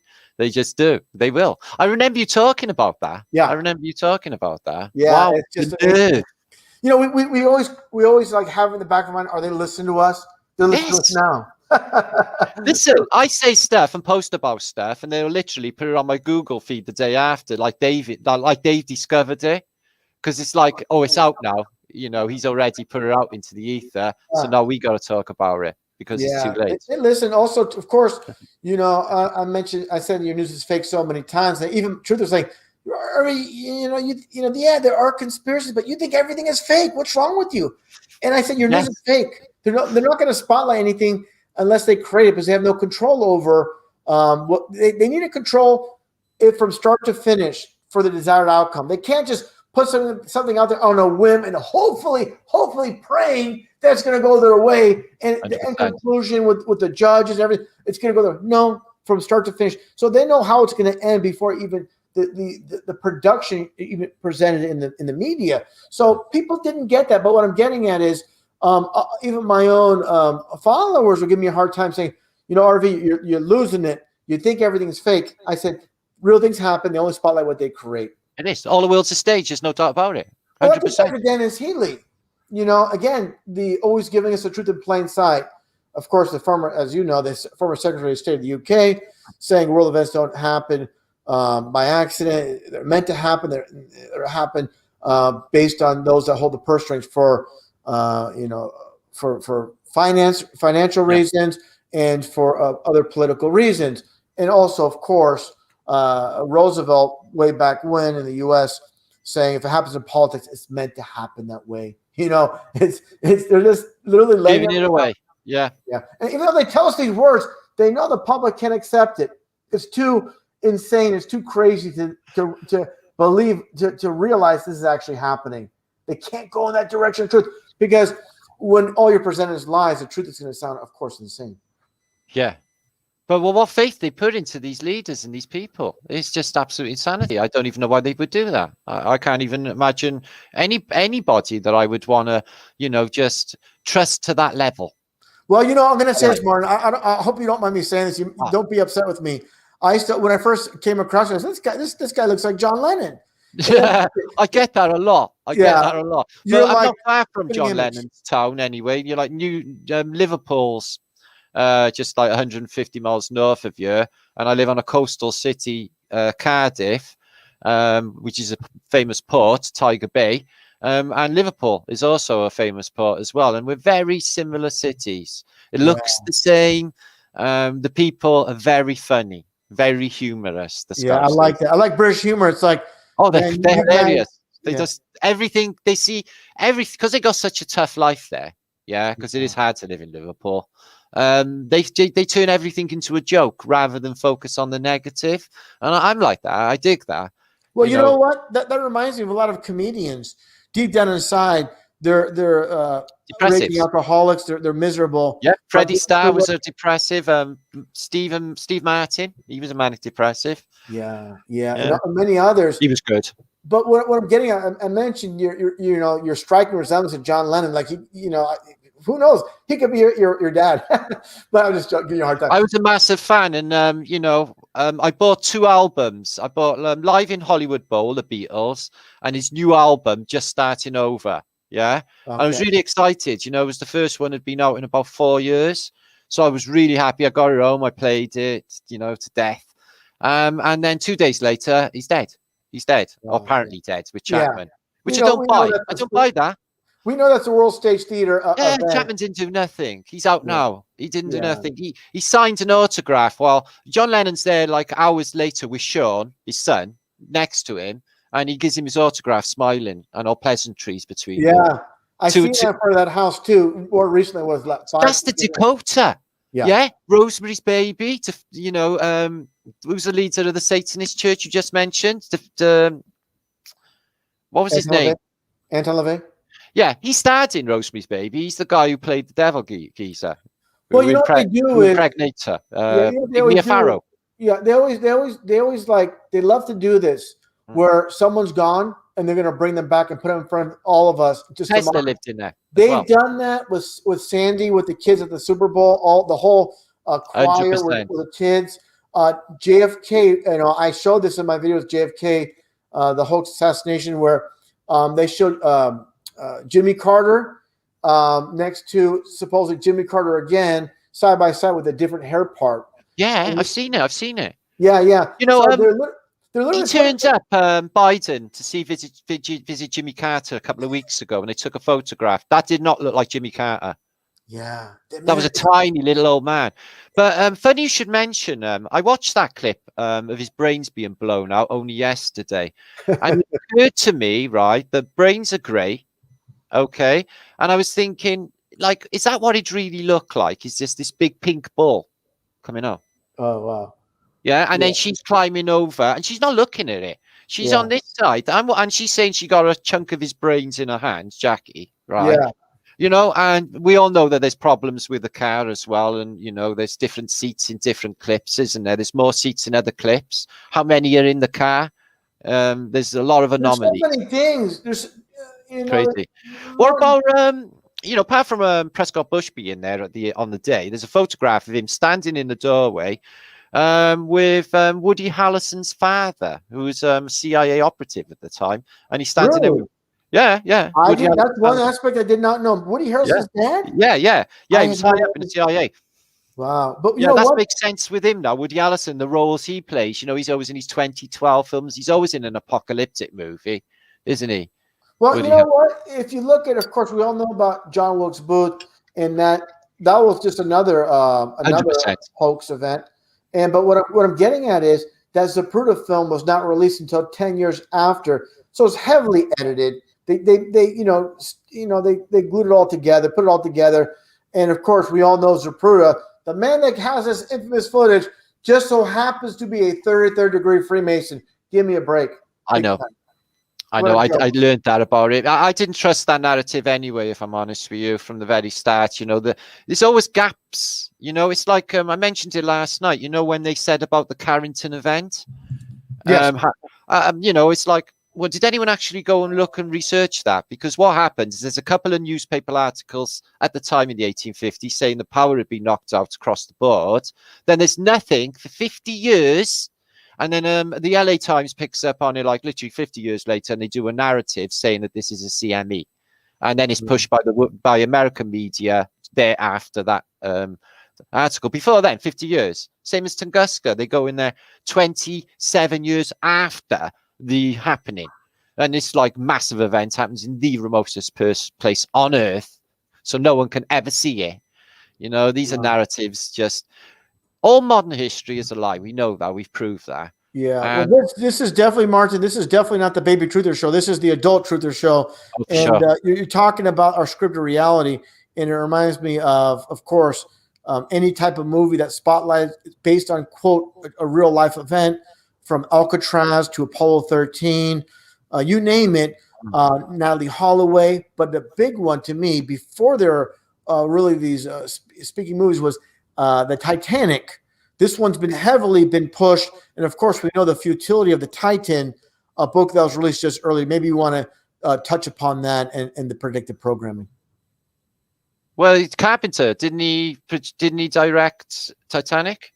No, it was, what's his name, James Cameron. James Cameron. They look similar though, but yeah, they're almost on the same realm. But the big thing is, you know, both of these are British steel. I went to see Titanic in a cinema, and you know, it's a 3.5 hour film, isn't it? Yeah, it's a long one. Yeah. Yeah, I was in there 6 hours before I got out. Yeah, they let the women and children out first. All I remember was I was sitting in the theater, and there's these women. I was between these two women. They're both bawling over a fictional story, literally. Oh. The big thing is, everything in the book matches. That's, you know, like I said, there's predictive programming in movies. Well, before there were movies, they're doing it with books, through books. With, what about there's another one, a book that came out in late 1800s, Baron Trump. Have you seen that? Baron Trump is called. The Adventures of Baron Trump, and literally, and it's got Baron Trump's base on it. Wow. And I'm not even joking. And his name, and it's out. It's like 1896, I think. This Baron Trump. Never heard of it, Martin. Oh, have a look when you find it. Just Google it later, and you'll blow your mind. It's literally. And this kid, there's something special about him. He's some sort of savant. It's like a real genius, you know, extreme. And there's something about that boy, the way he looks around, you know, the way he's, you know, clocking everything. With this Baron Trump, I think he's one to look out for. Maybe he's a strange-looking character too, as well. I mean, strange-looking kid, good-looking kid, but he's something about him. It's vibration. He looks like he's the Antichrist or something. Well, you know what? He's 15 years old, and he's like a foot taller than Donald. But these kids are massive these days. It's like, I don't know what's going on. They must put them all in Miracle Grow. The GMOs are injecting into the cows. They're consuming them, and it's being passed on to them, you know, like the Nephilim or something, you know. 100%. I'm not sure what they're trying to accomplish there. But yeah, I'm looking that up though with the Baron Trump, book. It's like Yeah, it's just his face, like ghostly face Well, on the cover, and it's him. you know what's amazing here? We know Trump's real surname is Drumpf. So obviously this was German. Yes, Drumpf. So we know this is world stage theater. It's meant to happen as far as the name change and everything that's happening with this, with the book. And it's just, this is new to me. You're mentioning stuff like Woody Harrelson's dad and he Marvelous underground journey, the marvelous underground journeys, and it is quite unnerving. I'll show you it now, RV. All right. I'll just show it now. I've just share screen. Yeah. He's one to look out for. This Baron. So there it is. It's got this like kid's face on it, and when you mag up on it, it is indeed Baron Trump, the one we see today. It's uncannily like him as well. It's like creepily like him. Got his name as well, and the marvelous underground journey. So it's a little bit of like a flat earth thing going on there as well. That's just insane. This is new to me. Isn't it? You know, how far ahead of time do they actually predict? Oh, excuse me. Do they predictively program? Because I'm sure with them, like a lot of the royals, like you know, Lady Di, she would have been chose probably before she was born, right? Absolutely. And that reminds me of the Illuminati card game. Where I'm on it. I'm in it. You're in the which card? Oh yeah, I'm the internet worm, and there's no doubt it's me. I tell you for why. It's because it says on the card all data lost, and I'm the internet worm. It's me. It's 100%. I'll show you now if I can just find it. Yeah, if you could do that, that'd be great. Yeah. While you do that, Mark, I'm sorry to step on your toes here, but we mentioned John Lennon, and the point I was trying to make, and I totally got off topic because I'm everywhere. I'm every direction. Too much to cover. But what I was getting at is the infamous not infamous, but the famous interview where John Lennon mentions the world leaders. He goes, "I'm trying to figure out what China is doing. I'm trying to figure out what Russia, the UK, the US government are doing." And I'll tell you, they're all crazy. They're all a bunch of crazy. How is it this is like 100 cast iron proof that there's all just one ruling class in this place, and there's no countries, you know, all these countries, borders, peoples is all like introduced, and they show us when every single one of them, you know, sing the same song sheet. There's only like 1 or 2 African countries that never went in with this, and you know, even North Korea are in with this one. But he's another one. He's a CIA implant. There's no doubt about it. Absolutely. The Tavistock and absolutely. But the main thing is he goes, you know, telling the truth. Like, just like us, we tell the truth. You know, the funny thing is they'll call me crazy when, you know, that's the crazy thing about it. Oh, here we go with the card. Oh, yeah. That's so basically the weird thing about this is, right, Avi, is I had like an engineer come to the house and he fitted like a carbon monoxide thing behind me, okay, on the wall. And it kept flashing all the time again on my nerves. And I was like, is there something in there? And it was bugging me. So I took it off the wall and I put it on the floor. I haven't got rid of it as such. And exactly the position of where that box was is the angle from where I'm sitting now. I had my hair tied back with exactly the same color tie back at the time that this was discovered. When I seen it, it just freaked me out. It was like, yeah, that's definitely me. And why wouldn't it be? Think about it. We're in the end times. You know, I'm flat earth British. I'm a one-known truther. I've literally changed the course of human history. Hey, I'll just say this, not to interrupt you, man. You know, you stayed the course, man. You've been consistent and no swerves or anything like that with a lot of these goofballs we have in truth. You know, like I won't give anyone Dan. It was a Tiger Dan was a big time flatter. Then all of a sudden he's back. He's back. Well, I tell you, something happened, Avi. I'm a bit surprised, and I'm not really got the ins and outs on this, but I was friends with Tiger Dan, right, when it all happened, because I was flat earth British, you know, so we were going to make a map. He was going to come visit me. We were going to go on a visit to Castle Cork. Week later, he does that video calling out flat earth. Yeah. I watched Patricia Steer's last but one live show, and he's in the chat, and I'm like, no, it's fake Tiger Dan. She says, no, it's real Tiger Dan. It's like, what? And I spoke to him. Yeah, so it was Tiger Dan in Patricia's chat, like literally 2 months ago. Wow. And I Really? went, wow, everyone's thinking he's dead or this, that, the other, because he did say on her show, the only reason I would, the only way I would turn tail on flat Earth and go back to the ball is if I was tortured, he said, didn't he? Wow. And then he disappears and leaves that, like, you know, that itching thing in your mind thinking, did they grab him to turn him? And, you know, but that was like, you know, he just disappeared for 5 years. Well, that reminds me because with Tosh O on Comedy Central, they highlighted one of my videos saying space is fake, where I pointed that out, and then Tiger Dan was on there, and was he the one singing? I think he was singing on that one clip they played. I could be wrong on that, but he was in there. It was Tiger Dan, myself, and a couple other flat earthers that were spotlighted. But yeah, I had no idea he reappeared. But man, I just there's another guy. I don't want to even bring up other people too much, but go on, I'm enjoying this. Yeah, another guy that jumped jumped off the flat Earth bandwagon. That's trying to like buddy up with a lot of these goons. Yeah, I know which ones. Yeah, and it's like you get the writings on the wall. You've seen this as a pre-planned, just like Rogan. You mentioned it earlier, Mark, where Rogan, where he played the role, he said the moon landing was fake, and then. But due to having a conversation with Neil deGrasse Tyson on a podcast, he changed his mind all of a sudden. But this is scripted to happen this way, and that's what I'm getting at. My concern is Tiger Den and the whole thing of flip flopping. And I'm sorry, anybody's going to flip flop, and it's very troublesome to me. It's troublesome to me because once you're flat, you can't go back. Yes, it's completely impossible. Exactly. You lie in, or you were lying in the first place, and just like Also, you said flat thumbs, flat toes as well. You got to have them all. That's what he said. Do you know? I tell you what happened a couple of years ago, which was brilliant, right?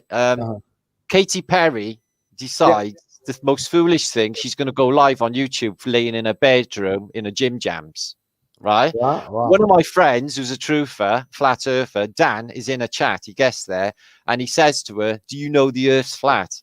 Yeah. Wow. And Katy Perry, actually, I've got the video. I downloaded it back then. Very cool. Yeah. She goes, "The Earth's flat," and her eyes just go like really, really wide, and she's like, "Yeah." The live feed is cut. The video disappears, but I had enough time to grab it because I realized the importance. Right. Literally, the day after, they called Neil deGrasse Tyson to her apartment to explain to her why the Earth is not flat. Wow, I had no idea.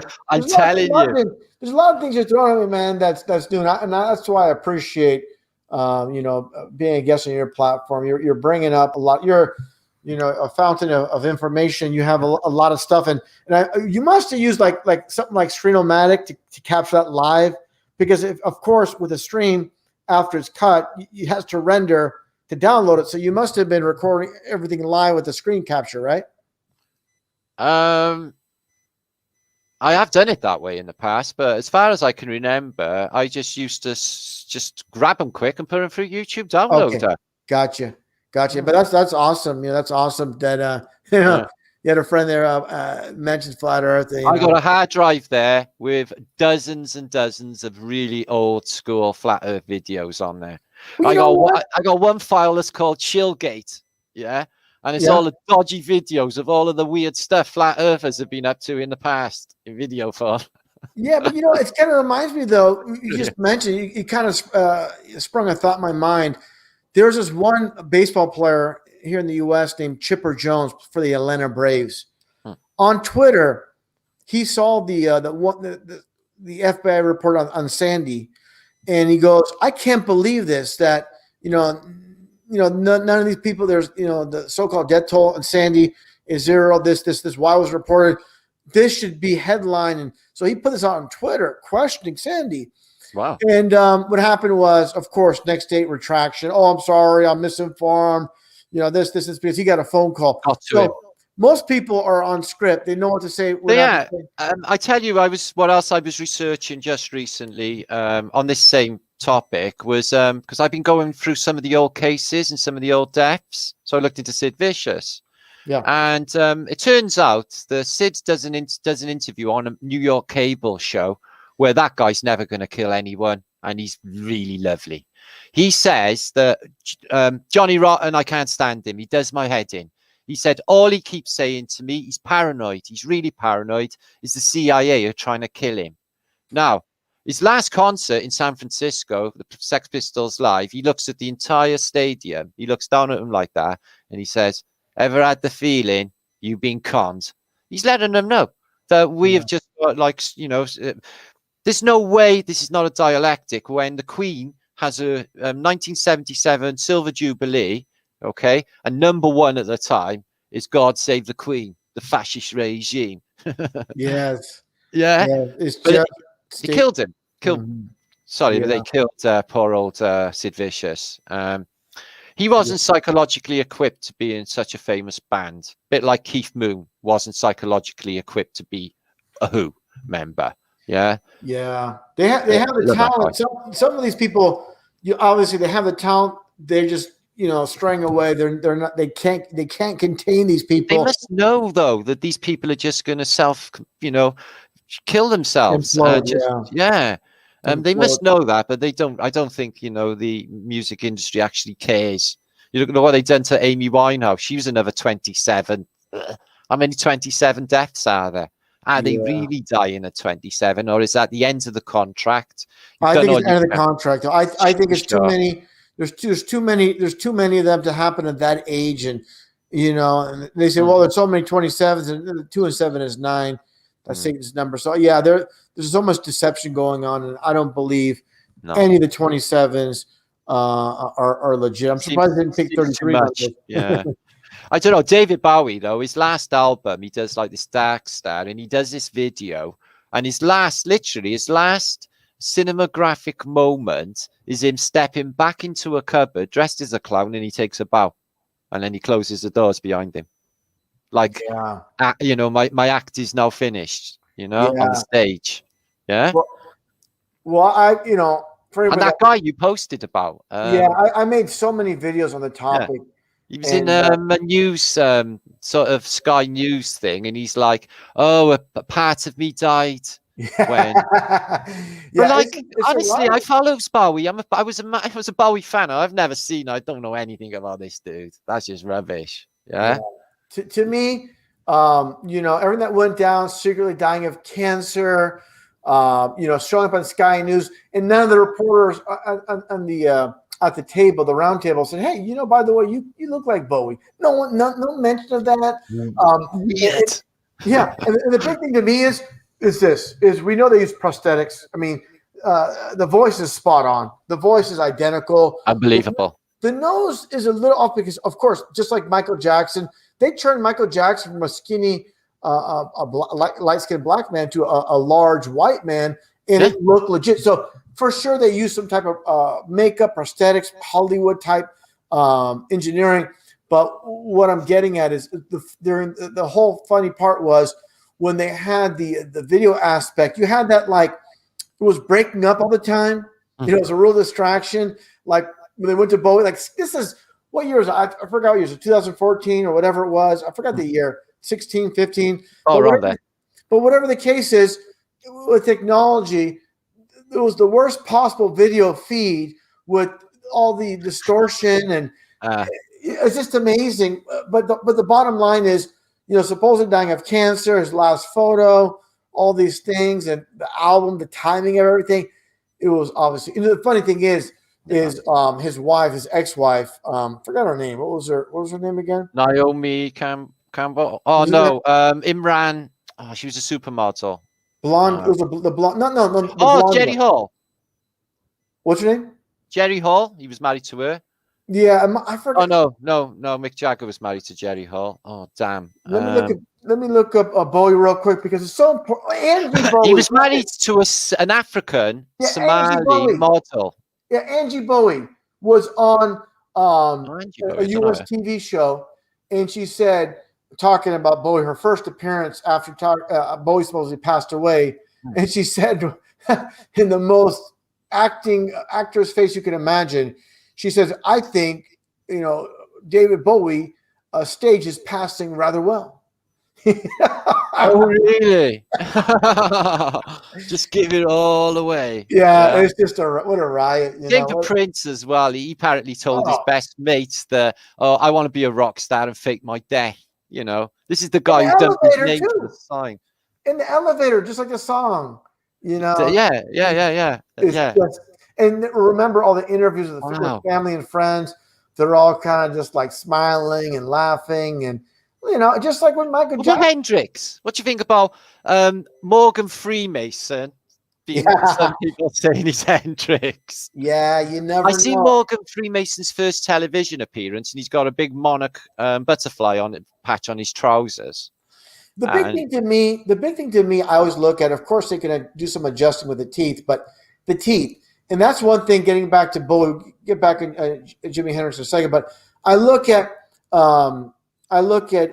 Bowie in the Sky News studio, and the teeth are spot on. They're longer teeth, little gaps between them by her as well. Yeah, Jack Stephen in the studio supposedly, some record executive. But getting back to Hendrix, you know, this world stage, and they have all the the Hollywood makeup at their disposal. You know, when you appear on TV, you appear in interviews.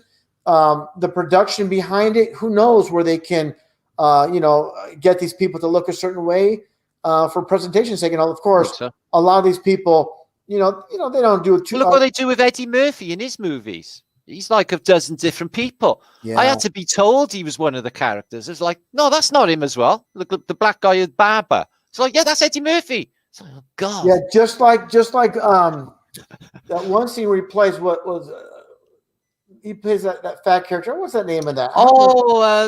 He plays the mad professor. The Nutty Professor. The Nutty Professor. Yeah. And, all that makeup and everything they're doing. Yeah. But yeah, the bottom line is they told us, like I said, they told us years ago with Shakespeare, how they play many roles and all these things. Just like I believe Alex Jones, Bill Hicks, world leaders, people like that. People have suggested that Bush might be like Mance. Well, even Hillary had she even took a picture. Just type in Google Hillary Clinton double. She actually took a photo with one of her doubles. You got. Did you know? I'm sorry. Oh, I didn't know. Yeah, Hillary Clinton. Just type in Hillary Clinton double or lookalike, and they're together. And it's like mockery in plain sight because they look. It's really creepy how similar they are. And let me see if it's still up. I've got it. Yeah, I've got it. Oh, you got it. Okay, good. Yeah. It's absolutely astounding, though. Yeah, it's really, really. I know people like Saddam Hussein. There's that film, The Devil's Double, isn't there? Yeah, and the thing about Saddam Hussein, I mentioned this before, but the big thing about Saddam Hussein, supposedly captured by U.S. Marines, was it December 13 or 14 during the winter of 2003. Yeah.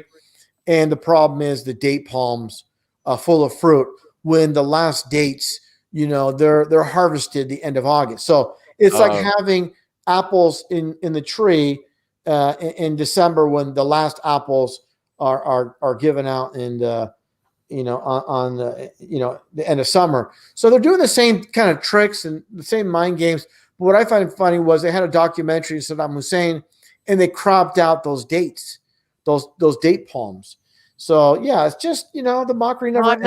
I never bought it with that long coat they give him in the hanging, the abuse they gave at him, and I thought, well, what, you wear a long trench coat when you're being hanged? I thought, well, no, that would be a nice little trench coat to cover some sort of apparatus on the neck to grab the rope, like them hooks that they have.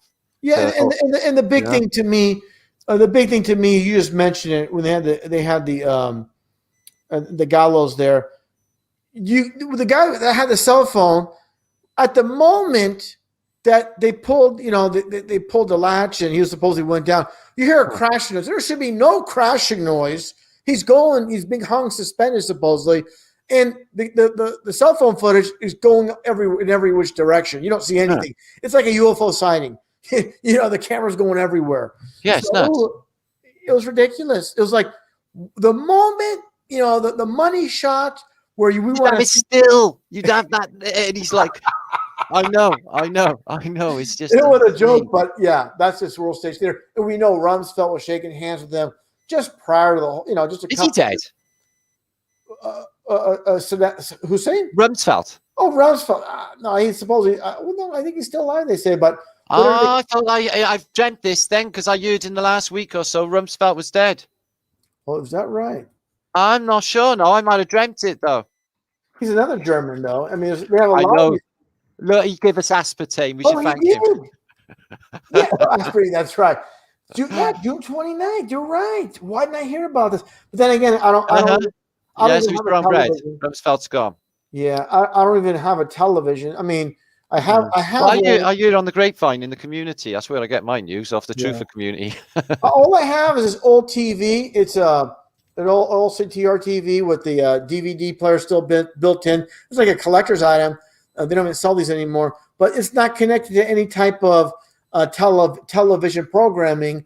I just look online for stuff. So yeah, I'm not inundated with the 24-hour garbage, you know, being spouted from the news. I'm not going to pay. I don't watch the telly. I have music on round the clock. yeah, that's the way to do it, man. Let me just tell you, Avi, we've got almost up to 1,300 people watching, and there's people on my Facebook as well. So I guess around 1,300 at this moment. So I want to thank everyone for that. That is fantastic. But what an epic night, Avi, with you. People are just saying in chat, what a fantastic guest. Yeah, thanks for that. And I see RT.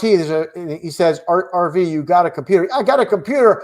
But while I'm browsing, I'm making videos, I'm doing this, I'm not playing the news. I'll look at like Yahoo, the latest fake news. I won't even look at that. I won't even look at the Google feed, except just like investigate what rubbish they're making up about space and stuff. Yeah. Like black matter last week. You know, this is the thing is getting back to the whole jab and the whole fake bug.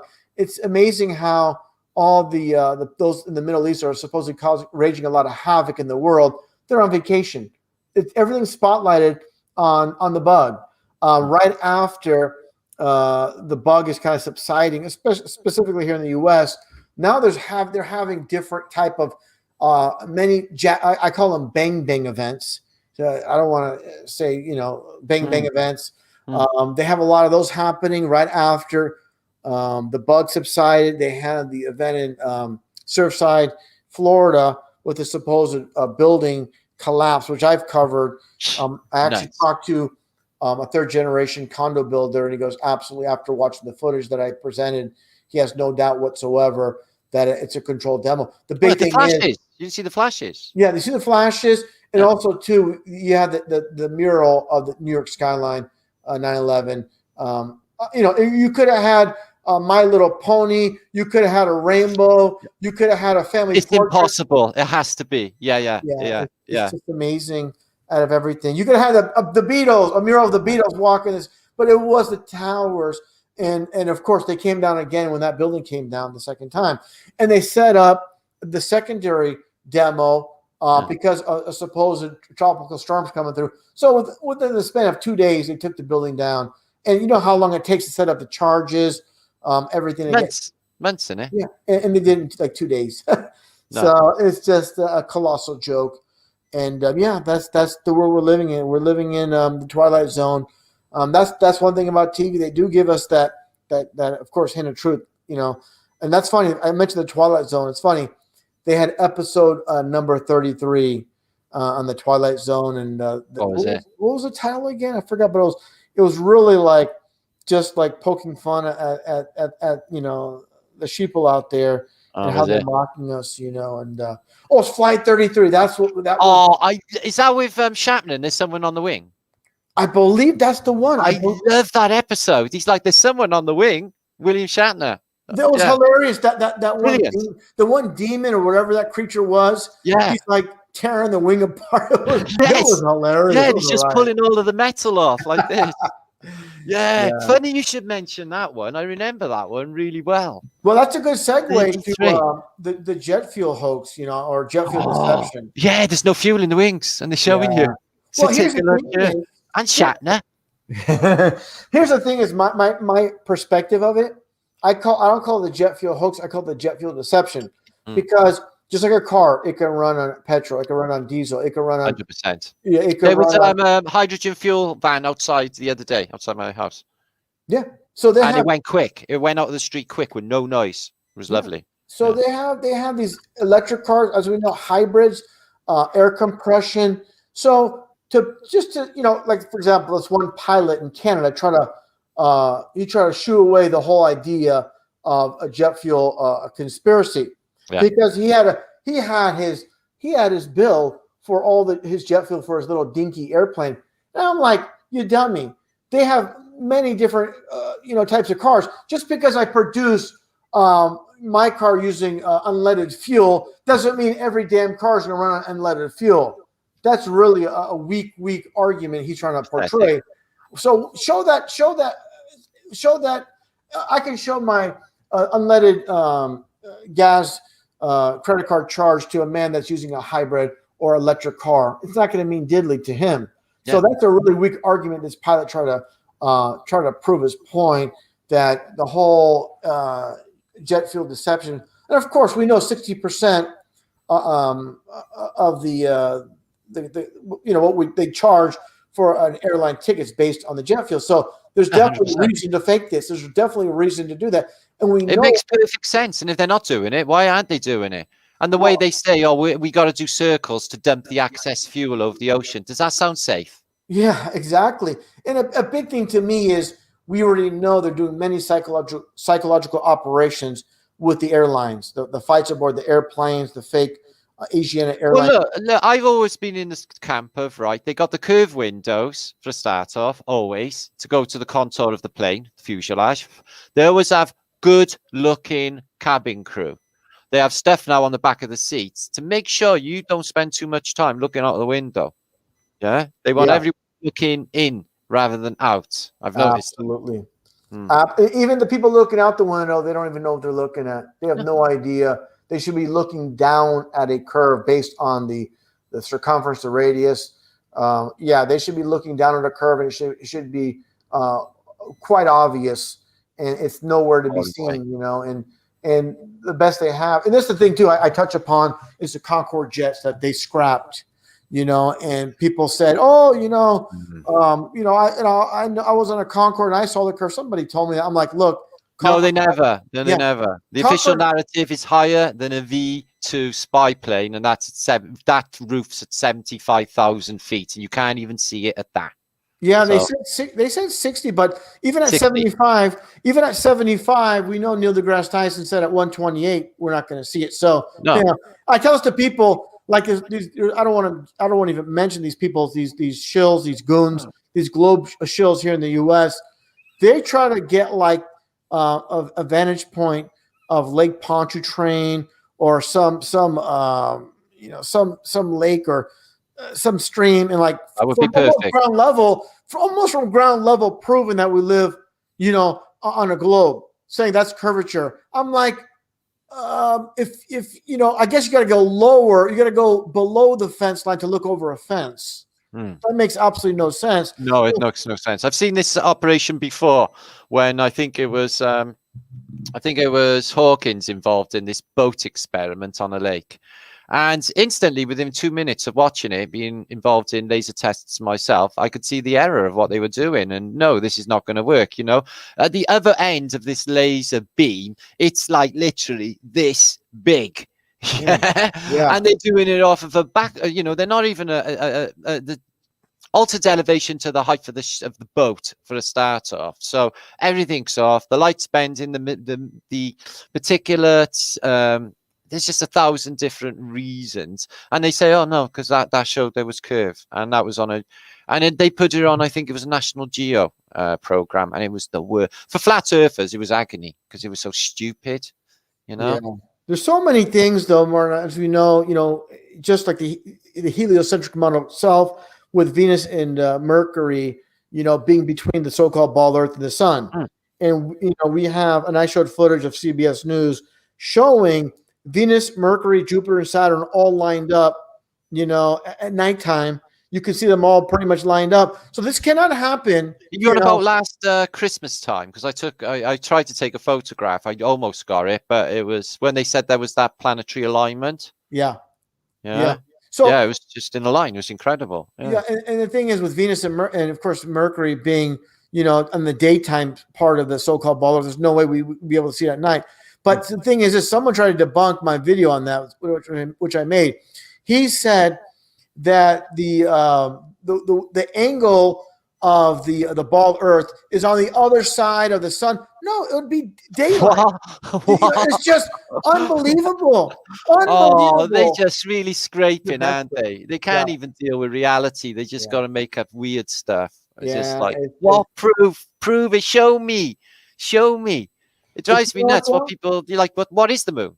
Yeah. The thing is this though, getting back to the whole consensus, and even with all the evidence, you know, of course, with a bad stigma on flat Earth, you know, from the horrendous programming, people will ignore the truth and just go back to, you know, peer studies and all this kind of stuff, peer science, and the you know, consensus and all this, and any kind of proof you present will be ignored, because they're always go back to peer reviewed, you know, peer studied, and all this kind of nonsense. And yeah, that's they're like the old saying goes, with the blinded mind, the eyes are useless. I tell you what was brilliant this week is, did you see David Weiss's video when he's interviewing a Globe channel? He's getting interviewed by a Globe channel, and they don't want him to talk, right? They just keep talking over you like they always do. Like they got, you know, why they think they got to take the moral high grounds and just be far superior to you stupid flat earthers is beyond me, because they're only talking poo. And they don't even know what they're saying. So David's saying, look at this image, and it shows you basically what looks like the Earth from above in low Earth orbit. And he's saying he's giving 100 reasons of why this is happening, and you know. And David said, just keep watching, talking over him again, and he flips it. He said, I took this in my back garden. Yeah. With a camera and minimal finances. Can you imagine what NASA can do? And they mags up on this guy's face, and he's just like, just how easy it is to be fooled. But they just, that reminds me of? That also reminds me of, I seen David do that. It reminds me of too. They did this with ET when they made that spaceship. Yeah. All they did was invert the night sky, and they inverted that to make that spaceship. So yeah, so it's inverted, and it's the stars. That's all it is, and that's symbolic too. You know, stars are souls, and you know, I think it as well. I do think stars are souls. Maybe that's where we go when we pass. I love that name, by the way. Yeah, Martin, I'm sorry to interrupt you. I love that name, by the way. Stars are souls. I always love that name. I never got to speak to him, but I used to love it when he went in museums and asked them about their dinosaurs. Yeah, he said they're all fake. Yeah, I remember that. It's like, you remember that one? Yeah, it was good. Yeah, it was good. He went in there, and they're like baffled. They didn't know how to react. He was brilliant. Well, he was so cool, wasn't he? He was The thing is this, you know, like a lot of things when you get involved with truth, initially, this is just the reality. I'm just you know, speaking my mind. What I think is what I say. New truths are really hard to accept and absorb. I look at a lot of things like dinosaur hoax. When you first hear about it, it's like a meal. It takes time to absorb and process information. The uncomfortability with a lot of truths, that's why people just shut it off, block it off. Like my good friend PK, he can't get involved with flat Earth. Oh no, he's changed. I had a hangout with him, and he said to me off camera, he said, look, I don't know what it is, but it ain't a ball. Well, I said, well, it's obviously flat then, isn't it? And he said, well, we'll go with that. And he said it to me another time after that as well. A couple of times he said it to me. I've had a few people telling me they were flat who've gone on camera only to turn tail a day later. Yeah, but the thing is this, Martin. The thing is, he's told me pretty much the same thing offline. Online, he just want to talk about flat Earth. Yeah, he said don't mention it online because he didn't want to get trolled by the Globe trolls. He said I got enough trouble anyway. You know, from what he was talking about.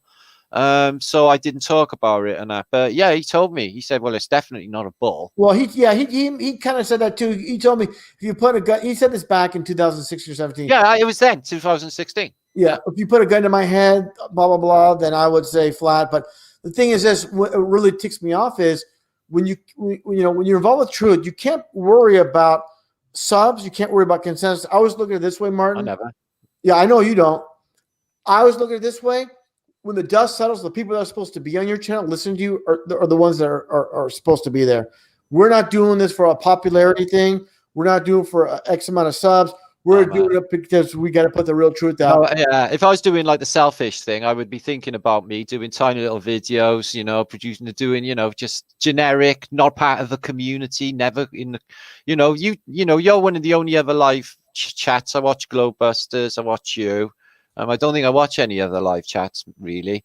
And your peeps are the same, you got your community and you're interactive with them. You're part of it, Yeah. And I think that's important. I really do, Yeah. I don't like that separation of some YouTubers, but they don't even do comments and they don't even bother with their subscribers. Well, that's the thing is, we're on the same page 100% because I always say this: if we don't have an audience, we don't have a live stream. We're not going to be here speaking to 0 people, and so that's why I always look at the chat.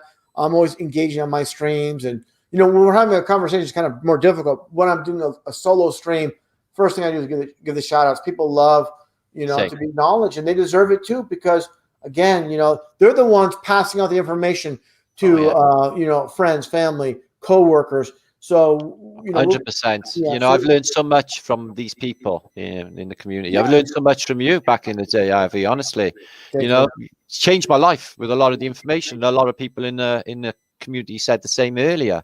Back in 2015, this was mind blowing stuff. And it's pretty undeniable. Some of the stuff he was showing. There were certain things I remember. When a helicopter landed in London and it had like the Freemasonic symbol on the side of the helicopter. Yes. You remember that? Yeah, it's like all the 33s on that. All the 33s involved with the license plates as well. Yes. The one shoe missing. There's so much. The one shoe is always the case as well, isn't it? Yeah, and also to remember the woman that I pointed, the mannequin underneath the double-decker bus. Yeah, that was hilarious. Like her back was arched. The whale. She had a bubble butt. The bubble butt. The whale. Yeah, I remember her. All right. Yeah, that was ridiculous. That was ridiculous. Yeah, I remember. I used to report on them all, but every time I have a copyright strike, they're raking back 5 years to when I was covering them. And I literally get copyrights on a weekly basis for old them videos. So somebody's watching through them, but I have got nearly 2,000 videos out there. So yeah. I mean, so much to cover. Much. People know this though. People listening in right now. They know that we're talking about a lot of different topics, but unfortunately, with YouTube, we can't say everything we really want to say, and that's the unfortunate thing. We're being. I do though. I find that I'm careful. Like with I know there's certain things that I can't say, but I wouldn't anyway. Yeah. So I'm never going to say anything about peoples. I'm never going to say anything. But I have got I've got away with a lot. I've said what I mean, Martin, right out. Yeah, what I mean, Martin, I'm sorry. What I mean more or less, really what it comes down to is video productions more than anything else. When it comes to live streams, it's you can get away with a little bit more. But for example, if I made a video on spotlighting London or Boston or Paris, now after it goes down, boom, those videos are going to be, your video. Yeah, I got one for the Paris one, like literally 2 months ago. Remember the Bataclan thing? Yeah. Hanging on the window. Hanging on the window. Yeah. Oh, that was hilarious. Do you remember my mock? I mocked that. Do you remember with the Star Wars figures? That's what I'm thinking of. That was brilliant. I got a cardboard box for those that didn't see it years ago. I got a cardboard box and I got a magic marker and I drew up these windows and I made a little Bataclan and I had some old vintage Star Wars figures and I'm hanging them from like the windowsill and doing all these things, and I'm playing actual audio from like the news from Paris with the commentators talking about it and people yelling. And it's just people are rolling. They mock us, we'll mock them back. It's that simple. Yeah, that was brilliant. Funny though, Martin, you're bringing a very important topic, and you follow. You watching my streams, you know about it. The Bataclan, the whole bat angle. with Batman, with the original series. And Yes. episode number 33, they talk about Bruce Wayne's great grandfather being the founder of Skull and Bones. And then, of course, the whole bug started from a bat. You had Aurora with the Joker, the whole Batman, the Batman movie, The Dark Knight Rises. You had Joker. It's Joker, but it's like Joker, Tsarnaev. You had like you said, the Bataclan. You had so many events revolving around the bat. Some child lost his. Some child passed away, and they put him in a Batman costume at his funeral. All these things with all these fake stories, it's just the whole Batman theme, Yeah, and it's supposed to be this thing now. It's supposed to be derived from a bat, isn't it? Yeah, that's exactly it. And they actually showed that in the movie Contagion, where I watched it. They bulldozed this forest, and this bat was eating fruit, and somehow it ended up on a pig. Then it gets into the restaurant, and it's just I talked to and then she eats it, Gwyneth Paltrow in the restaurant, so innocently. Yeah, and the thing is, I remember talking recently to a FedEx delivery man, and I bring up stuff like this to in public to UPS, Postman, anybody in public at the store, whatever. Right. If they start a conversation with me, I'm going to bring up all the fakeness of this world. And I talked to the FedEx man. He's like, yeah, you know what? When they said it came from a bat, I'm like, I'm not buying it. Right when they said it came from a bat, I'm like, I rolled my eyes. I'm like, no, this is a bunch of BS, and what a bunch of garbage, So that's how I looked at it. But yeah, man, here's the thing is, we all grew up in this world, and we had a vision of what things would be as children. We envisioned, going through school, getting that job, buying the house with the white picket fence, and I never then had you retire, and that's pretty much it, man. But life is so very fascinating to me, even with all the lies and all the sleeping people. I'm just really fascinated by this world, and it's so very frustrating that's happening. I mean, people beating the hell out of each other over a fake phony bug. That's what they want. I tell this to people all the time. They don't want everybody wearing the face diapers. They want that certain percentage not to, and they want that divide. And that's what people don't get is even truthers have to be careful. We know it's just like Flat Earth Truth.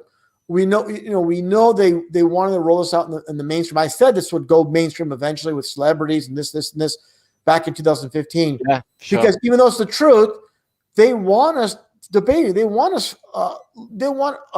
For example, you have an old friend you reunited, Martin, with someone on Facebook, someone you haven't seen since your school days, and you reconnect. Oh, great to see Johnny back on. I haven't seen Johnny in years. And then you bring up Flat Earth. You bring up the hoaxes. And then that reunited friendship is now. I've done it. I met up with a school friend. We went out for a drink, and the last word she said to me was, "It's a globe." I never spoke to her again. Yeah, well, really that's cheeky. Their loss. That's their loss. And I look at it this way: truth over everything, Martin. Truth over everything. Family, friends, screw them. I've done it. It's happened. It's just like my family gone. It's just everything. A real truth for sacrifice is sacrificed. It's gone because you can't do it. You can't not to get the price, not to get the greater truth, not this level of truth in anyway. Yeah. Well, and you can never go back to Civvy Street and be one of them. So you're stuck out on a limb. Like you said, with mixing with people as well. Like, I'm in the camp now where if you're wearing a mask, I hold you in contempt and I don't want anything to do with you, literally. So that's like a lot of people. Although I noticed the people who haven't had the jab and don't mask recognize one another. There's something in them, like inherent. I've had a couple of people literally come out of the blue, a lady in the shop on my window cleaner and saying, I haven't had the jab. So I didn't ask. I don't wear my mask. Yeah, really good. And just want to just talk and just because it's me. And they can see like my vibration, and I'm always happy-go-lucky, Avi, and everyone else out there has got a face like down there, literally. You know what's funny, Martin? You say that. You know what's funny about this is that everybody's covering their face in public. I'm not. I'm the one that's knowing. People. I've traveled the whole time, all over Britain. Nobody's bugged me. But I got basically got Jedi powers. So it's like these are not the drones you were looking for. You know, it's funny you say that, Martin. I was in No, serious. I was in a Dollar Tree. I'm not sure. I'm pretty sure you guys have the Dollar Trees over there in the UK as well. These dollar stores. So I was in this dollar store, you know, here in the US, and obviously no mask. I don't wear those damn no face diaper. I don't wear those damn things. And some lady, some old bat, I call her, try to confront me for not wearing a face diaper. I said, look, this is a hoax. And by the way, keep your paranoid to yourself. Yeah, And so what happened was this. I was pretty loud, pretty vocal. And I mean, the whole store heard me talking very loudly. So an employee came up, just watched and was looking. The lady that was wearing the mask, she left the premises. And I ended up staying there without my mask, continuing to shop. The employee, this female, said, oh, sir, do you need anything? Let me know. I'm here to help you. Because it's funny, it's the opposite, where usually the person not wearing the mask is chased out while we're standing there strong, saying, no, I'm going to stand up for what's right. And it ticks me off. Some I don't want to say it, some young punk working at a Starbucks telling you, you know, they love that control, telling you to put that face. Yeah, I guess this like hotness and this thing come up in the back of my head. It's called rage. Yeah. But I do control it. I do control it. You know, years ago it might have been a bit different, but you know, as I get older, I can control it. But yeah, I think what you've just had there happen has happened to a lot of us. I know I've had it a few times, and I'm just not playing. I'd rather laugh in their face and walk away than argue with them, because I don't want to give them my energy for a start off. Yeah. So I'm going to try and practice that in the future, I think, with them. Just laugh at them like they're stupid and walk off, I think. Yeah, I agree. But the best thing to do, it's like this, just like road rage or anything. Don't let them see you angry. Then they want you to be that way. When you smile, that's it. They've won. Then they get your energy, and you're giving them your energy. So, like I said, I felt like I've had a couple of taxis where one I just said stop the taxi. And I just like I could feel my rage going. He was just like talking to me like I was stupid, and like I was like just rubbish. He was terrible to me. And I've had this a couple of times. A shop about 2 weeks ago, I literally went live on Instagram. I walked in over the mask, and she said, can you wear your exemption card? I said, well, like a yellow star in Nazi Germany, you mean? I said, no. Oh, wow. And I know. And I said, you know, you don't really know the law, do you? I don't even have to show you my exemption card. Are you a medical doctor? And she flipped, and literally this woman who was in the shop like joins into like they're a gang. Yeah, and like literally starts coming at me and shouting in my face that far away. Wow. I got no mask on. She's not ready to bother the virus then. And there was to be 10 people in the shop, and it was literally that invasion of the body snatchers. Wow. They all crowded around me, but I was with my son. Like I said, I like looked at him. I said, well, you're all just too stupid to talk to. I'm not hiding, and I'm not, you know, I will call it out, and I'm not going to hide my feelings anyway. But I was cool and calculated, you know. I just walked out. Yeah, I'm gonna never be in here again. But what upset me is no manners. It's like, please, can you wear your card, or please can you do this? It's like, because I haven't got a mask on, I've got to be spoken to like a piece of shit. So that's the thing is, and that makes me nuts. Yeah, and that reminds me of a few, even with all the lies, to give us some truth. Where somewhere in the UK, I think the Guardian, they posted this where they said more people died from the jab from actually COVID itself, and that's from the Guardian. And maybe I can send it over to you on email, or can I send that to you on Skype here somehow? Or yeah. If you like, you can stick it into. We're not on Skype. We're on StreamYard. You just send me an email to be fine. I got a map. Yeah, I'll just go back to the email. I'll send this over to you right now because I think it'd be nice to share this. And I'm gonna we'll carry on because I have to dig it out through my file. I have a million things, but I'll definitely send it over to you whenever you're ready to share it. Please do, because man, it's this is something you'll show to the normies, and they'll just turn a blind eye to it because it proves them wrong, and they don't want to be wrong. If they were me and they had all the people communicating with me as they did, I have so many people reporting to me in a week. Lady yesterday, her relative died. A boy yesterday saying that his girlfriend's his father-in-law dropped dead 24 hours after a jab. Now, I'm not tripping out here people are constantly contacting me saying people are dropping after the jab. My friend across the road, Paddy, he told me that his cousin had it this week, just gone, and he's been vomiting every single day. The girl in the shop, she's spinning out with her to go. She looks deathly ill. Was a young, healthy female, and she looks deathly ill now after the jab. And I'm like, I may be 5, 10 in the last 2, 3 days, people telling me of their dead relatives because of a jab. So I'm not going to ignore this, and I do think it's a thing. I think that they're going to stop dropping. Start dropping. I think they're going to work out what's in them. I don't think it was the first one. I think it was the second, the Zeneca one. I think, you know, this magnetizing is a thing, because I've seen endless evidences of this being a thing, and my friend had a magnet stuck on him, and he would not lie. Okay, so it's got magnetic properties, whatever they've got. So 5G, can they reprogram them, turn them into zombies? Homicidal maniacs, maybe. Suicidal, maybe. You know, it's really, really sinister that it was never about the common cold. They just scared everyone to death. It was always about that. It was always about the injection. And what was that famous quote? Once you get them to accept the vaccination, it's game over. I think that was Kissinger. Yeah, that's, you know, Kissinger says something else very interesting as well. Because truth does not matter. It's the perception of what is true. Perception that's all they need is perception of truth does not matter. Perception is all that matters. And that's what's happening. I just sent you, by the way, Martin, that one screenshot there from the, okay. So these are things like, with all the lies, they kind of like, but they want that debate. It's, you know, like I showed that Ricky Schroeder versus Dave Grohl. They're playing both sides. It's a pantomime where they want that divide, and they love when they have a guy with no mask fighting a guy with the mask on. They love. I don't like that, Dave Grohl. Like mission accomplished when they have that, you know. So yeah, might want to, yeah, you got that sharing right there. I'm sharing, aren't I? Yeah, I see it now. Yeah. Yeah, why most people now die with COVID in England have been vaccinated. Is this recent, is it? Oh, yeah, Sunday. Yeah.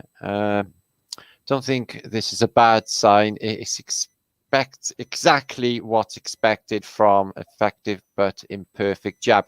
Well, that's it, isn't it? They're experimenting on pregnant women drives me nuts. You know, in my reality, right, it was always like decades of culturing, and they never put them out until they were actually completed through animals testing, etc., and took like 10, 15 years. That was in the way it always has been. No, they had a miracle cure within months because they had it there on the shelves waiting already. And whatever's in it is really sinister. It's like the mark of the beast, you know.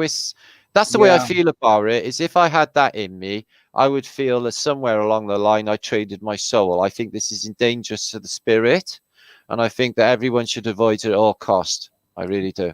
I think it's that important. Martin, you just hit the nail on the head again. You know, when I first saw them in Wuhan with those thermometers like shaped like a gun, you know, pointing at your forehead. The first thing I thought was, boom, this is like a precursor. Well, it's desensitizing people to point guns at one another for a start off. Yeah. Little kids like, well, that's okay. I've seen that all my life with them heat things. Yeah, exactly. But it's a precursor to the mark of the beast, you know, forehead or hand, and definitely, and also too, like I said, you know, they're so very tricky in the way they operate, and like I said, people need to see beyond the surface things. Like, for example, when they show those dancing nurses. Oh, I got it here. I was going to show you. See, you're on the money again, Avi. You're like psychic, brother. You really are. I'm not even joking. I got it here. It's called, it's absolutely disgusting, this is. As you know. Yeah, you got that? I'll just explain it real quick while you're trying to dig that out. Okay, you got it. I've got it there. Okay, great. Wanky, wanky nurses. So for some reason, I've had a few of these I've posted. They literally skin crawling. So check this out, Avi. Yeah. Right? Yeah. So what's with that? Like, I'm not being funny. This is supposed to be a pandemic, right? So there's supposed to be people dying. So it's a plague, by the way, the worst in human history. Yeah. And they got nothing else to do but do a choreographed dance. How much time? And it's Yeah. the same moves as Gothard. Yeah, They yeah. always do the same dance as Gothard. It must be some satanic dance with Masonic symbols. The folded arms. It's the mocking. The mocking never It's the mocking. ends. Yeah, It's they're the mocking, and people don't get it. And I actually know someone, that tries to say, oh, with all the long hours of working on patients and all the dead, they need a chance of levity. They need this. Give me a break. There's one guy, and I don't want to say it. I'm not gonna be careful with how I say it here. It's in Philadelphia, where it's like this one man dancing with a group of females, and he's like the middle one, and his legs are like really spread out, and he's doing this like, you want to kick him right in the nuts, man. That's all I feel about it. Definitely be tempted. But it's always these Masonic. If you look at the Masonic book of signs, they're doing it. And what's this foot tapping nonsense? That's really, really silly. Yeah, it's like Morris dancing. Morris dancing is exactly the same as that. Well, here's the thing is, I look at it this way when they say the hospitals are inundated. Well, they're inundated with a bunch of paranoid people that have the sniffles. Empty. Yeah. Well, the hypochondriacs. Well, I'm saying in the beginning, yeah. In the beginning, the people rush to the hospitals because, I have a little cough, I might have it, so let me check. But after that, freaking empty. It's like a ghost town. Lots of my friends. Look, Stavely, how many hospitals has he been in with nothing going on? There's been a lot of people that have gone to hospitals. I've seen loads of hospitals with nothing going on. I visited the biggest hospital in my country, which was my local stadium, which was turned into a hospital. Couldn't get near it. I shouted across the road to this guy who was just on his own and the only one there in an 80,000 seating capacity stadium, massive stadium, which turned into the biggest hospital in the country. Not a soul. Yeah. When all of them people were dying, apparently. But nobody had a mask on back then, Avi. They wait till the pandemic's over, no one's dying, and everyone. I'm wondering why in July, when everyone knows germs are not supposed to exist in the heat, everyone's wearing a mask. This is something different going on. This is some sort of deep mind control. Or this invasion of body snatchers, and they're just not at home anymore. Yeah.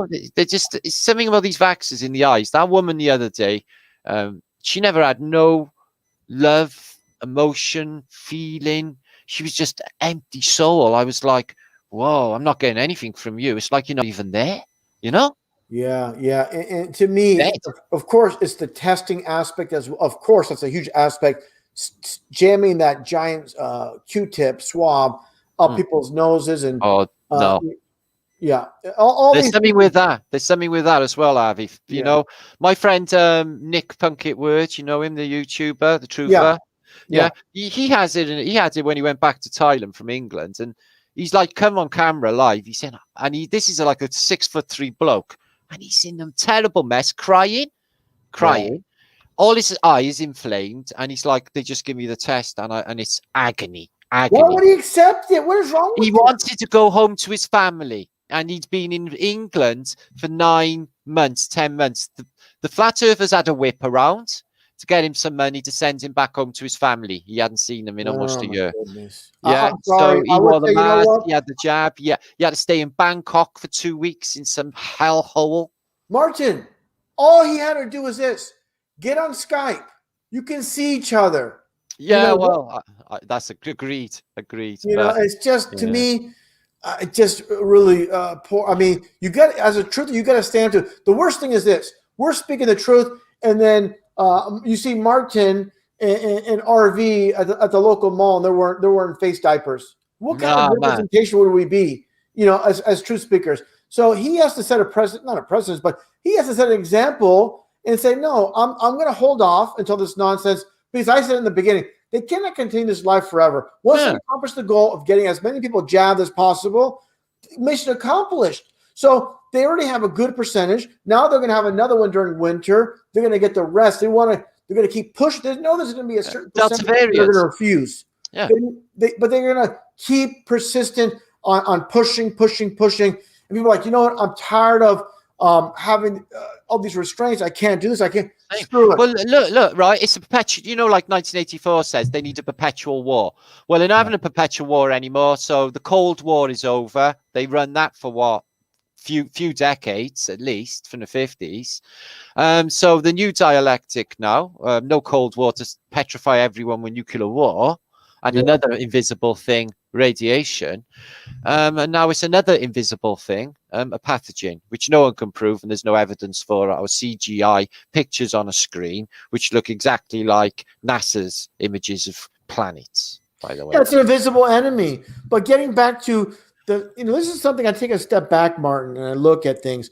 I remember vividly in the 80s, listening to songs like "You Dropped the Bomb on Me," all these songs with the nuclear theme to it. Yeah, 99 Red Balloons, that was about nuclear war.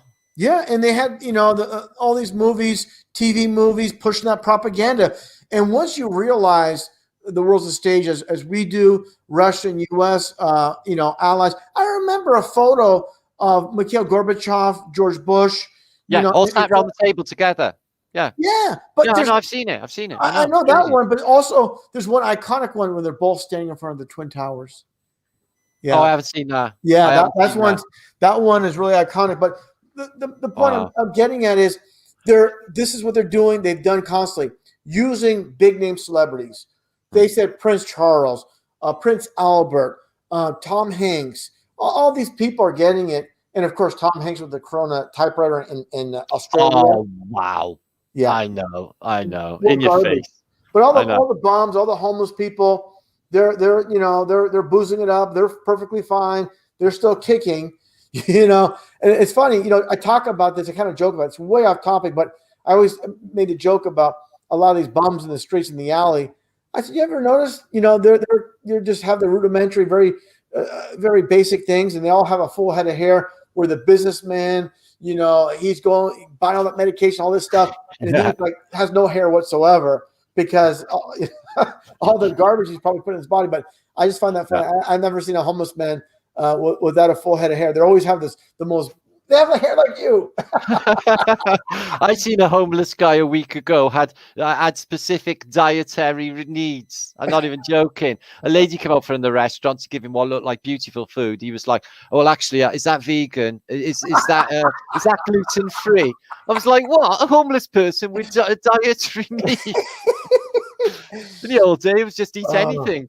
No, and he sent it away. He said, "I don't want it." She said, "I'll find." I said, "I'll have it." She said, "No, I'll find another homeless person." I was like, "I can't lie and say I'm homeless." That's hilarious. That's something. I know. That's something you can't write. That's just That's how things changed. Listen, Avi, I have been going. We got 1,200 people still in chat, but I've been going since 7:30. I'm going into my 5th hour of this post. Bring on fumes. I'm feeling it now. I'm starting to trip out a bit, and I haven't got a drink with me either, which is unfortunate. No worries, bro. We've been going on good. It's actually good. Hey, I look at it this way, Martin. I joined you a little bit late for those that are in here. We're perfect. It's been a fantastic night, brother. I can assure you of that. I've had a lot, hangouts in my life, but this one's particularly magical and particularly special. Well, Martin, it's like I think we're in the past. This is our first one-on-one conversation. I think we're part of a group. We were part of a group chat one time, and everybody's talking. Yeah, years ago. But I've been speaking to you since like 2015, really. On Facebook, yeah, exactly. And it's awesome that that we connected for this one, and definitely. Yeah. Well, we'll do it again sometime. Yeah. I appreciate you. Appreciate you too, brother. Asking me to join in and having this conversation. We talk every day, and we're just on the same page with so many things. But man, I appreciate all your work, brother, and you have a tremendous following. You always have a huge audience. It's well deserved. 1,200 people. It's well deserved, brother, and I appreciate all your work, man. And you're one of the founding guys here on Flat Earth, and you're still here. Same for yourself. You stuck with it, and I've always known persistence is the key. I've always been pushy anyway, and I never give up. Hey, the old saying goes, persistence breaks resistance, Look, you've been the same. Lost your channel, started over from zero. Look, that makes you feel pretty low. It's like, I've just lost all my life's work. You know? Oh, it's happened to me more than 24 times. I know. And you're going to start all over again. The worst is, Martin, in 2016, or is it 17 or 16, I had 83,000 subs, and my back was 83,000.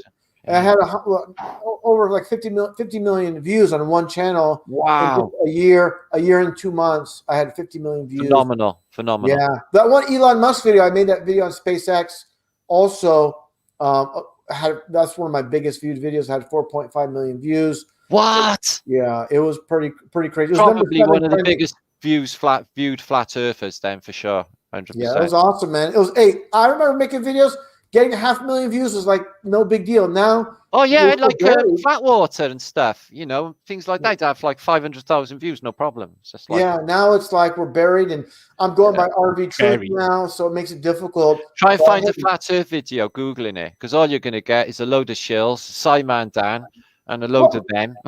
That's the thing, Martin. I know you got to wrap it up, but I'll just say this really quickly: that's one thing we have to really emphasize when we speak about flat Earth, not only online but in person with people.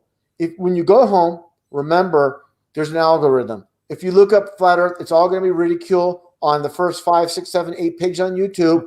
When you do Google searches, why flat Earth doesn't make sense, why Earth isn't flat. So they have it. I always tell this to people because I don't want them to walk away after I spend an hour talking to them.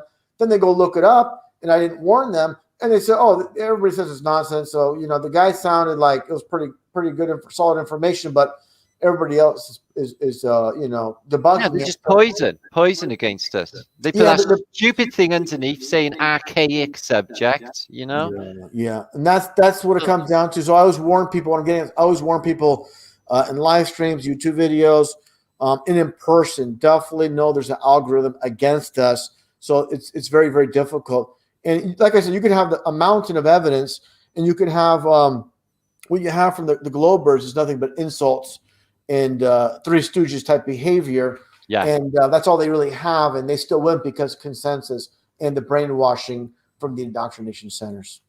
Wow, it's just exactly the same thing year after year with the Globe believers. I just can't even believe it. A lot of them, I can't believe for a second that people get up in the morning just to attack flat earthers all day. So I think a lot of these Globe channels are definitely paid to mess with. Well, here's a big thing. I hate to mention people by name, but I'll just say a guy like, for example, Flat Earth, Fight the Flat Earth. Yeah. He used to do Microsoft Xbox videos all day. That's all he did. So now he's pushing the jab. Well, they're all created by Bill Gates. The Xbox was created by Bill Gates. The jab was created by Bill Gates. Or the people if he's just the pup on the stage, he's whatever the case is. He's pushing two entities supposedly created by Bill Gates. So that's a huge thing. And I'll say this too. Bill Gates said in an interview how they love to mock and. We're just sticking these GMO vaccines right in these little kids' veins. We just jab them in there. We just, and then he talks about how he invested $10 billion to make $190 billion in the vaccine. So he's literally putting in our faces on NBC during the Olympics. How he made a basic $190 billion profit. And he goes, that's really a lot of money. They're like literally throwing in our faces. Yeah. He paid for the BBC's coverage of the pandemic as well, and all the other TV networks. That's why they all been singing the same song. He literally funds them. Yeah, it's just an unbelievable world. It's an unbelievable world if you try to explain it to people. Here's the thing is, Martin, we cannot spit out all the information we accumulated over years and years and years in an hour conversation, a day conversation, a month. It's just too much. Well, it's a lifetime, it's a million different things that we've done over these years. So much has happened. It's just and we have to analyze it. We have to process it. We have to deal with it. Reference. It's so much going into it. So a guy that's more interested in football than what we're saying, he'll listen to us and then walk off on his way and it's just gonna.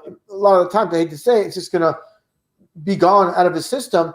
But there's going to be a certain percentage that says, that's thought-provoking. Let me look into it. So it's worth it. It's like you plant 100 seeds, maybe 40, 50, 60 will germinate, the rest won't. That's just percentages. The same thing with people we talk to. But the main thing is I always look at if the people are genuinely interested. If they're not interested, look. I cut it short. I cut it short with them, And same. I will plant the seeds and I will move on. One thing's for sure, though, between the two of us, we've woken up many, many millions. Well, that's the thing, Martin. And I'm going to just say this, man. With all the work you've done, British flat Earth, British. It's going to go down when people are awake to this. It will happen in history. I've just been writing books too. I just released my second. Yeah. Check that out, Avi. I saw that on Amazon. Yeah, the Holy Grail of the Flat Earth, and I wrote the Holy Grail of our Flat Earth Congratulations on a that. year ago. Yeah. No, I'm buzzing about it. Yeah, it's absolutely fantastic reception on the book. So yeah, and that's fantastic. I saw the review. You got great reviews. Reviews are fantastic. Yeah, the reviews are great on there. Better than I would have hoped, but I had a sneaking suspicion, that especially with what was going on now, that people would accept it the more. I included in the book. You question this. Look at what's been going on in your life. They just locked all of civilization down, sent everyone home on a holiday. Like there's money don't exist like anymore. No problem, just print more. What's going to happen what I'm getting at is in 10, 15, 20 years, 30 years, whatever it is, they're going to look back at these guys. This guy Martin Leitke over there in the UK. This guy, was pushing this when everybody initially in the beginning was ridiculing it. This guy was brave enough to speak the truth. So that's what I'm getting at. All this is not for naught. It's definitely they fear us. They literally fear us. People like us, Avi, makes the Illuminati or the powers that should not be quaking their boots. Yeah, absolutely. Like literally petrified what we might come up with next or what they might find out next. It's that I bet they're like, oh my God, he's telling everybody like that. The thing is this, what I always point out, and like I said, I know they listen into our live streams without a shadow of a doubt. Actually, one of mine was cut off before because the title, and they said, and YouTube's explanations, we didn't know what you were going to say. We didn't know what you were going to say with that title. And it was based on Kamala Harris exposed. They had no idea. So they said no strike, nothing bad, but we weren't sure you're going to say, so we cut it short. But what I'm getting at is thought crime. Yes. But for sure, this is what I always lay out. We don't know everything. We know we're being lied to on a grand scale. But we're very, very close. We're on the money on most things. Are we 100% accurate? Every little detail? No. But on the grand scheme of things, we are very accurate of what they're doing, the predictive programming. We're not living in a ball. The fake bang bang events, the fake jab. We have it all covered. We have it all covered, and they know this. And yeah, man, it's awesome to speak with you tonight. Yeah, fantastic crowd here. I want to thank absolutely everybody for showing. It's just coming up to 5 hours here, 4 hours 50. Still 1,100 of you watching. Flat thumbs to you all, guys. So much love for you all. It's been a fantastic weekend. Better than I would have hoped for. It's just the business. So thanks very much, Avi, for honoring us with your presence. They call it a present for a reason, because it's a present. Well, Mark, this one is going down as one of my all-time favorites. Same here. I knew it was going to be a seminal moment in truth anyway. I thought, well, Flat Earth British and Russian Vids together is going to be a bit special. I knew that anyway. Hey, you said it's going to be a classic, and you weren't lying. You never told a lie. You're not going to start now. No, I knew. I feel this stuff, man. I feel this stuff. I just knew it. It was just I'm glad you reached out, brother. I'm definitely glad you reached out. No worries. I listened to your blog the other day, and I thought, I got to hook up with Avi and get him over on the channel, especially now as well, because you know the score like no other. Like Paco Tufa. And we're definitely glad to do it on your channel. Definitely glad to do it on your channel. You're the one that extended out to me and request. I said, you want to do it on my channel? I said, dude, you request, let's do it on your channel. You have a huge audience here, and that's fantastic. And again, I want to thank everybody else also in the chat for tuning in. I see Tam in Australia, everybody in the chat. Yeah, Tam's there. Yeah. Good to see everybody in there, and we appreciate you. So very much.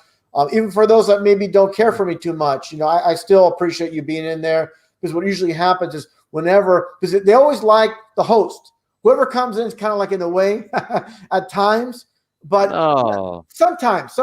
I think after tonight, if they didn't like you, you've probably grown on them. Well, it all depends. It's all relative. But the main thing is people are used to if you do a lot of solo streams, and whenever someone else comes in, some people might be newer to some people. But the main thing is it's good to hear a different perspective, even though we're on the same page. Yeah, it's not. I knew it's not hard work for you, because some some shows I can go on. It's just like, you know, these people are so, even though they think they're awake, it's like they're newbies. Really, they don't know baby anything. truthers. Baby truthers. Yeah. And it can be frustrating because like I said, I haven't got the time to research it and explaining it all. It's going to take a week, you know. Well, I'll just say this: I had someone. I'm not going to say her name on air live, but I spoke with someone that I had a high regard for, and then on my channel, and it's called. I don't want to say it, it's called the. I'll just say I don't care. The Real Woke channel. Then they're talking about like Donald Trump's, you know, a real hero. I'm like, no, I cut the stream short. I don't care if the person we all know who we're talking about. Cut the stream short, and I haven't spoken with that person since, because if you're not speaking the truth, you're not worth speaking to. Yeah, you know? yeah. Let's just not do this. Yeah, I've done it. I've like literally, I've said stuff on a live hangout, and like literally looked at the computer, and it's been a blank screen. It's like, maybe I shouldn't have said that. yeah, but you know, the thing is this: we've been at this for too long. Yeah, and you know, you get it, and you know, you go so deep with Tartaria, the mud floods, and everything else. yeah. You're so well versed, Martin. You're like heads and above so many, and you know, when you start talking about that stuff, I'm like, I'm sitting back like a baby truth listening to you talk about the mud floods, because you know your stuff inside and out, and I appreciate that, brother. I read a lot. Yeah, you know your stuff, and there's a same with the flat Earth though. Before I stuck my face out with flat Earth British RV, I researched it pretty well. I read the entire satanic cosmology, the whole of it, so that if I was pulled, I didn't look stupid. So I had it all covered. You know, I had the answer. You do your due diligence, and talking about like I said, people. One thing I would really emphasize before closing out is look deeper. When you find something, look in the background, look in the foreground, look everywhere. Look at the words. They have meaning beyond just the letters, the numbers. For example, just something quick I'll throw out there. Neil deGrasse Tyson talking in this one type of interview from Las Vegas, Nevada, Sin City, and he's talking about this and that. Nothing to do with flat Earth, ball Earth, but the whole entire time in the background's a dome, you know, dome structure. They're kind of like, this is set up. Out of all the buildings, there's like a dome structure behind him, you know, right over his shoulder. You know, it's like exactly. They just do it. I know they do it. Hillary Clinton, when she keeps going on about the glass floor, the glass ceiling, excuse me. Yeah, and you know, for example, we mentioned it earlier about Hollywood, and you have the Simpsons, you know, cartoon that's underwater. Yeah, and you had the one episode we all know about, you know, Homer hitting the glass dome. Homer hitting the glass dome, hitting a home run. But the big thing is they had another episode. You put it all together, and they talk about God's flat Earth, the biblical flat Earth. They say the biblical flat Earth. The biblical flat Earth in another episode that's not really been spotlighted. I got that clip I'll put out shortly, hopefully very soon. Also, you watched James Bond, the old James Bond. I forgot which. I think it was the Moonraker. Of course, they showed. The one with the when he's. I think that was Diamonds Are Forever when he rides the moon buggy. Yeah, that one. But they show the WW for 33 before that. But there's a dome structure after the. Where they're doing moon faking. Yeah, but what I'm getting at, there's another, the Diamonds Are Forever, or it could have been the other one.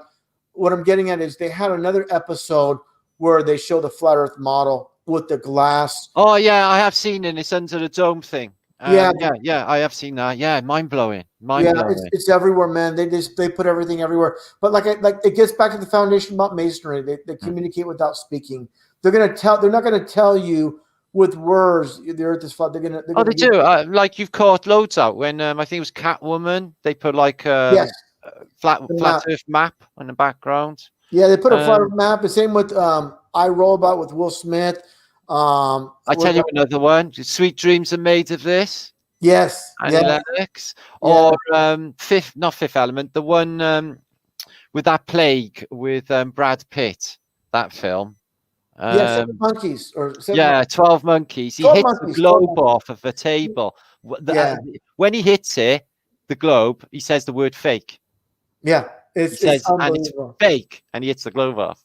Well, it gets back to Back to the Future when all the actors, Christopher Glove and all these people, they mentioned how they would not deviate off the script. Like certain movies, you can deviate. You can just do something At spontaneous. home or something. Yeah. Yeah, and he said with Bob Gale and the whole crew for Back to the Future, Steven Spielberg, they would not deviate on anything. Everything had to be precise. Yeah. One thing I wanted to mention, I totally forgot to mention earlier when I talked about the parallels of Good Friends in with George Lucas and Steven Spielberg, and how they both have the flat Earth model. George Lucas with Lucasfilm. It's the sun and the moon under the dome with a logo, and then you had the flat Earth clock with Back to the Future. There's more. You had 88 miles per hour with the DeLorean. Yeah. You slice the 8.5, you have your E and 3 for 33. Yeah, you do. I included the 88 as the double 33. It's also 2 double Tauruses, which is what you get with this flat plane. Yeah, and the big thing is this: myself being a huge Star Wars buff and a huge Star Wars fan, collecting all the figurines when I was a child. Yeah, I got an R2D2. Yeah, I had them all, and the Power of the Force, all these things. So they had this one robot in Return of the Jedi. Now, getting back to 88 miles per hour, you're going to see the parallels. Yeah. Where they had this one droid in Jabba's palace. It was a torture droid. It turned the droid upside down and starts scorching his feet. The droid's name was AD-8. So 88 was the droid. So you can just Google it now. Return of the Jedi 88. It was a droid. So you had and another one. Mickey Mouse Club as well. Yeah, they had. Yeah, you know the number now. Yeah, the ears are shaped like a. Originally, go back and if you research, there's pictures out there. I posted them in a series I did. Originally, that number was an 88. Oh, really? I have to Mickey see Mouse that. Club was an 88. Well, here's an interesting thing about Disney. I'll get back to Lucas and I want to get back to Lucas and Spielberg real quick, but first with Disney, it's amazing. Walt Disney numerology is 33. Yeah. Disneyland's on the 33rd parallel. It's in Anaheim. Anaheim is 33. Orange County, Orange is 33. So all these things, and it's just amazing. The Hoover Dam on 33. I'm sorry? Is it the Hoover Dam as well as on the 33rd parallel? I'm not sure about that, but I know Phoenix, Arizona, with the Phoenix itself. The big, huge one is Roswell's on the 33rd parallel. Yeah, of course. The bogus crash of the UFO. Atlanta, where CNN located on the 33rd parallel. The JFK incident just off the 33rd parallel. But I want to get back to. I'm sorry, Mark. I want to get back to one thing that the parallels again with Lucas and Spielberg. We know about all the 9/11 and Back to the Future. It goes without saying. Showing up at 1:16, 9/11 upside down, all these things, and the Twin Towers and Back to the Future 2 being inverted. When Old Man McFly enters the room with the flat screen, all these things, needles, as in pine needles, with the pineal gland, just like a Biff Tannen. Tannen is pine in German. He lived at 88 Oriole Street. What was it? Oriole Street. Oh, is it? Yeah, and also to the date. Well, rich Biff in that big house. Yeah, Biff. But then there was needles. Remember, he says, don't be chicken, McFly. Don't be chicken. He lived on 88 Oriole Street, but Oriole Street. But what I'm getting at is the date. His birth date was the actual day of the not the groundbreaking, but when they placed the first beam in the North Tower. They had some ceremony, and it was like August ritual. But it was 1968, so 33 years to the towers coming down. But I'm getting at, this is what I'm really getting at. So you had Back to the Future. With Back to the Future, you had 9/11. Now people are not going to see this or think about it, but there's also 9/11 in Star Wars. When you watch the scene where you have Ben Kenobi and Luke Skywalker on the so-called planet Tatooine, and the Jawa sandcrawler is destroyed. That's the Wookiee homeworld, isn't it? I'm sorry? Is that the Wookiee homeworld? No, that's Endor. Endor's the. Oh yeah. Yeah. Tatooine is the desert planet with the binary. Oh yes, suns. yes it is. Yes, Yeah, I can see the it. binary suns. They have the igloo in the desert, which is duality. But what I'm getting at is Luke, the gullible young farmer, not trained in the Jedi arts just as yet. He sees the destruction of the Jawa sandcrawler, where he sees all these dead Jawas, and he's picking up like these bantha sticks, and he sees sand people sticks. And he sees bantha tracks, and these are these elephant-looking things. For those that haven't seen the movie, so young Luke is like, "Well, I haven't seen the sand people, and there's sand people hit something so hard before." And old Ben Kenobi goes, "No, this is the work of the Imperial, the Darth Vader's people. Basically the government. They're the ones that did it." And they made it look like the sand people did it. Right, so they're telling you how they run it. Yeah. Oh, wow. So, and a huge aspect that people need to look at, and we got to get a visual. Maybe you can dig this out, Martin, when I'm speaking about. In The Empire Strikes Back, Ralph McQuarrie, the artist who did the concept artwork, there's a scene on the ice planet called Hoth. No, I know Hoth, yeah. The ice planet Hoth, yeah. And there's the artwork where you have the stormtroopers, and they have on their helmet, they have an orange stripe in the back, orange for 33. But the logo on the Hoth stormtroopers, it's 9/11/01 coded on the helmets. No way. Yeah, you got it. If you can, maybe I can send that to you in the email. I'm not sure if I can find that. Let me see. I'll dig it out for you. I'm not sure. Hoth spelled. Is it HOFF? HOTH. Oh yeah, right. Yeah, I remember. Let me see here. Ralph McQuarrie, and a picture says 1,000 words. This is something that people will hear me speak about it, but you got to see it. Hot concept. I'm gonna send this over to you. So definitely, when you screen share this, I got it right away. Cool. When you see this, you got to be kidding me. And this goes back. The first time you've said that. You got to be kidding me.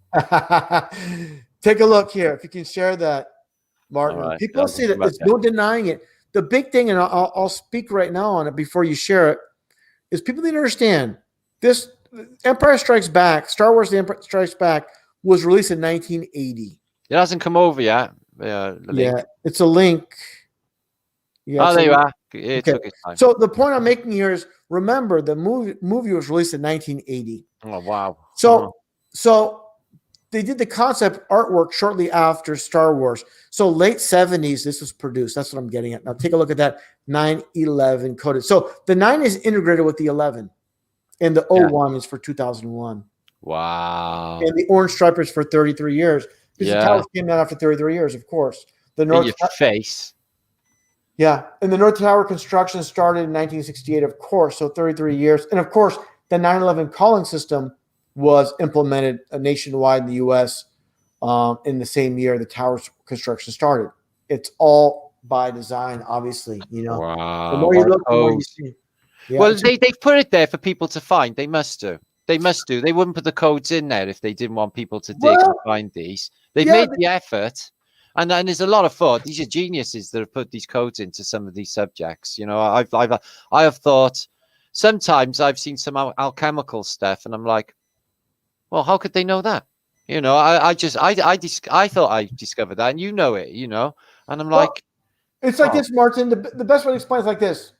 I said, when you look, you got to look deeper. When you find something, keep looking. Don't stop looking. So when you look at Back to the Future, when they go to the Twin Pines Mall, a reference to the Twin Towers. Yeah, there's a sign, isn't there? Yeah, J.C. Penney. And J.C. Penney is named after a very famous Freemason, James Cash Penney. But J.C. Penney's 33 numerology. So they have one thing spotlighted. It's 33 numerology. Dr. E. Brown is 33 as well. All these things that are coded. Just watch. Here's something I'll throw at you. Just watch movies like Pulp Fiction with Quentin Tarantino. Right. When they have that one scene where you have John Travolta and Samuel L. Jackson, and they're drinking their coffee. One's holding a gold mug, one's holding a blue mug, gold and blue is 33 when you combine them in numerology. Right. But behind Quentin Tarantino, there's wallpaper, and there's 33 in the wallpaper. There's 3 and 3. There's a bunch of 3s in there. I never seen that. Yeah, and when you watch, for example, Winston Wolf, WW's 33.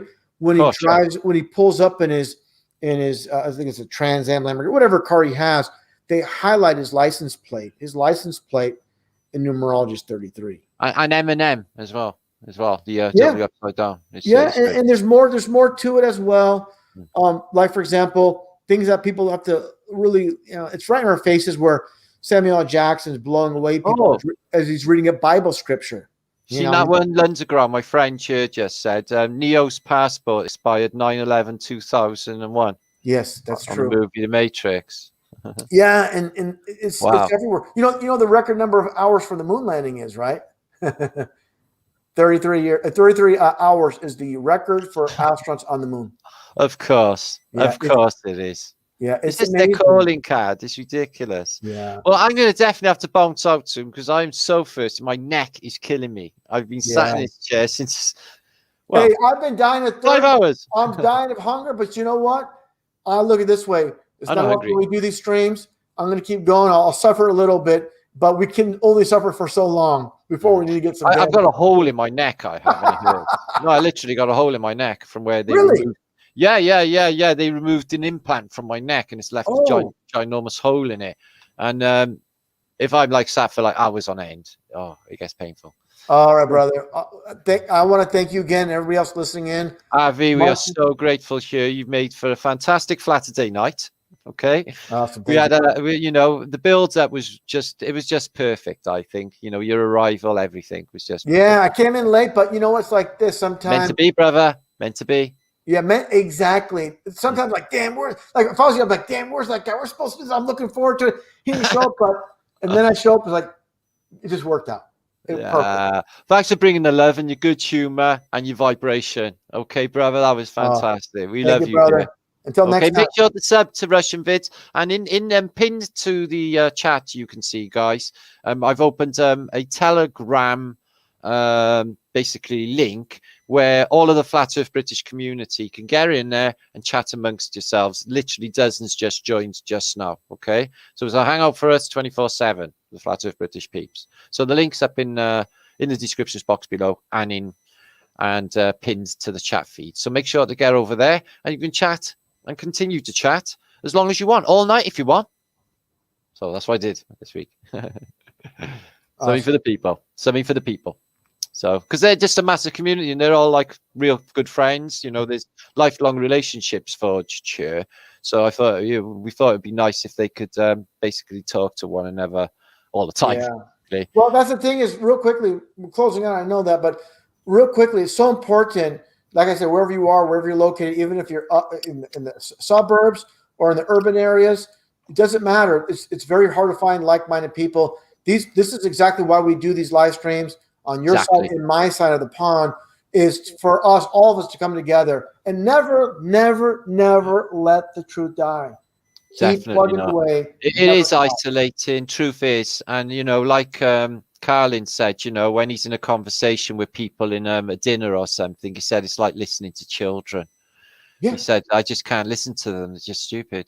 And he said places where he'd researched so diligently, no people I'd researched before. So I totally get it when Carlin says this, and I totally get what he means as well. It is really isolating. You can't really, the stuff we know, we couldn't talk to people in an ordinary conversation about it, blow their flipping heads off. Yeah. Well, that's the thing is, I said it earlier, when it comes down to the government or parents and the society, these grown adults are usually, they're literally children that grown up physically, but mentally they're still children. Right. And they're just people that you might have looked at as wise growing up. Now you look at them, they're still stuck in the lies. You look at them as babies, and they're just it's a sad. I'll say this: it's a sad existence. Living your life from birth to death, your whole life is a lie. And so many, nearly all of them do it, and it just breaks my heart. It really does. When instead, what they should be doing is being able to basically experience their consciousness expression the way they want to do it.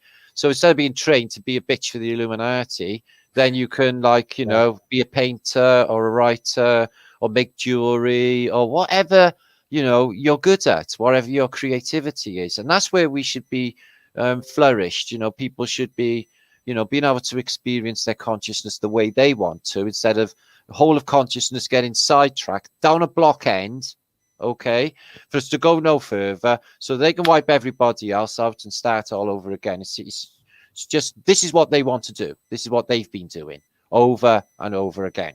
The evidence is on the ground. There's no doubt about it whatsoever. One thing, Martin, I'll say this though. One thing I always tell people involved with truth is realize there's pitfalls even for people in truth. They want us to fight. They want the truth versus lies debate. This is one of the biggest, obviously. It's an opposition, so it will always cause problems, and it will always cause a dissent. It will always cause atmosphere. It will cause problems. So, you know, that's how if everybody was tonight to get rid of opposition in this place and wake up tomorrow with no more opposition, the entire world would be healed and it would be game over. Exactly. But it would be free. And that's what I'm getting at is when I speak with people, I tell them as well about like masks or talk about a fake bug. I said, look, they want us to fight. They want you and I to fight about these things. They want to fight. It's like that one episode of Star Trek where they had that cloud hovering over the Klingons and the Starship Enterprise, the bridge, and the Klingons were fighting the Enterprise crew. And then Captain Kirk William Shatner said, look, don't you see what's happening? He said that to King. Don't you see what they're doing? They want us to fight. Put down your weapons. I remember that. Yeah. That's the same. It's like they're trying to tell us, like they're hinting, if you guys did the same, you defeat us, but you're not smart enough. You're not clever enough to figure out. They're playing us. They're playing us. Yeah.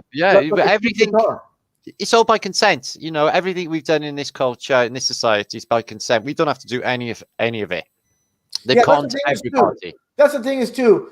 They're not going to force us to do anything. They're going to manipulate society to do things. They're not going to come to your door and drag you out. No, they'll just play with your head, try and scare you into doing something you don't want to through fear. And that's how they operate. They just chuck threats at you. It's either with money or taxes or homelessness. You know, everybody is a lot of the place at the moment. Everyone's one paycheck away from the streets. Is that a way for everyone to live? No.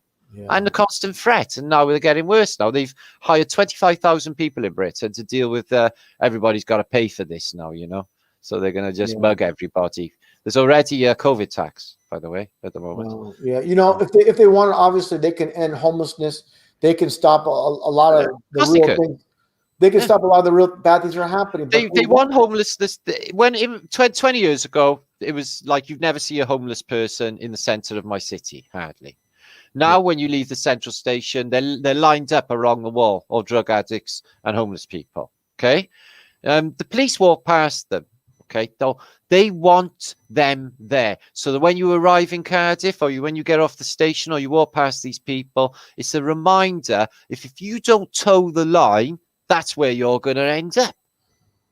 Yeah, that's what it is. It's advertising. It's a warning of where you will be. You know what they want to? They want us to be fear of the gangs. It's not a coincidence. The gang colors, specifically in the U.S., is red. It's red versus blue. It's the what purple. color were the guardian angels? They were the orangish, reddish color. Like the Hare Krishnas. They had the Hare Krishnas as well. They was all in orange.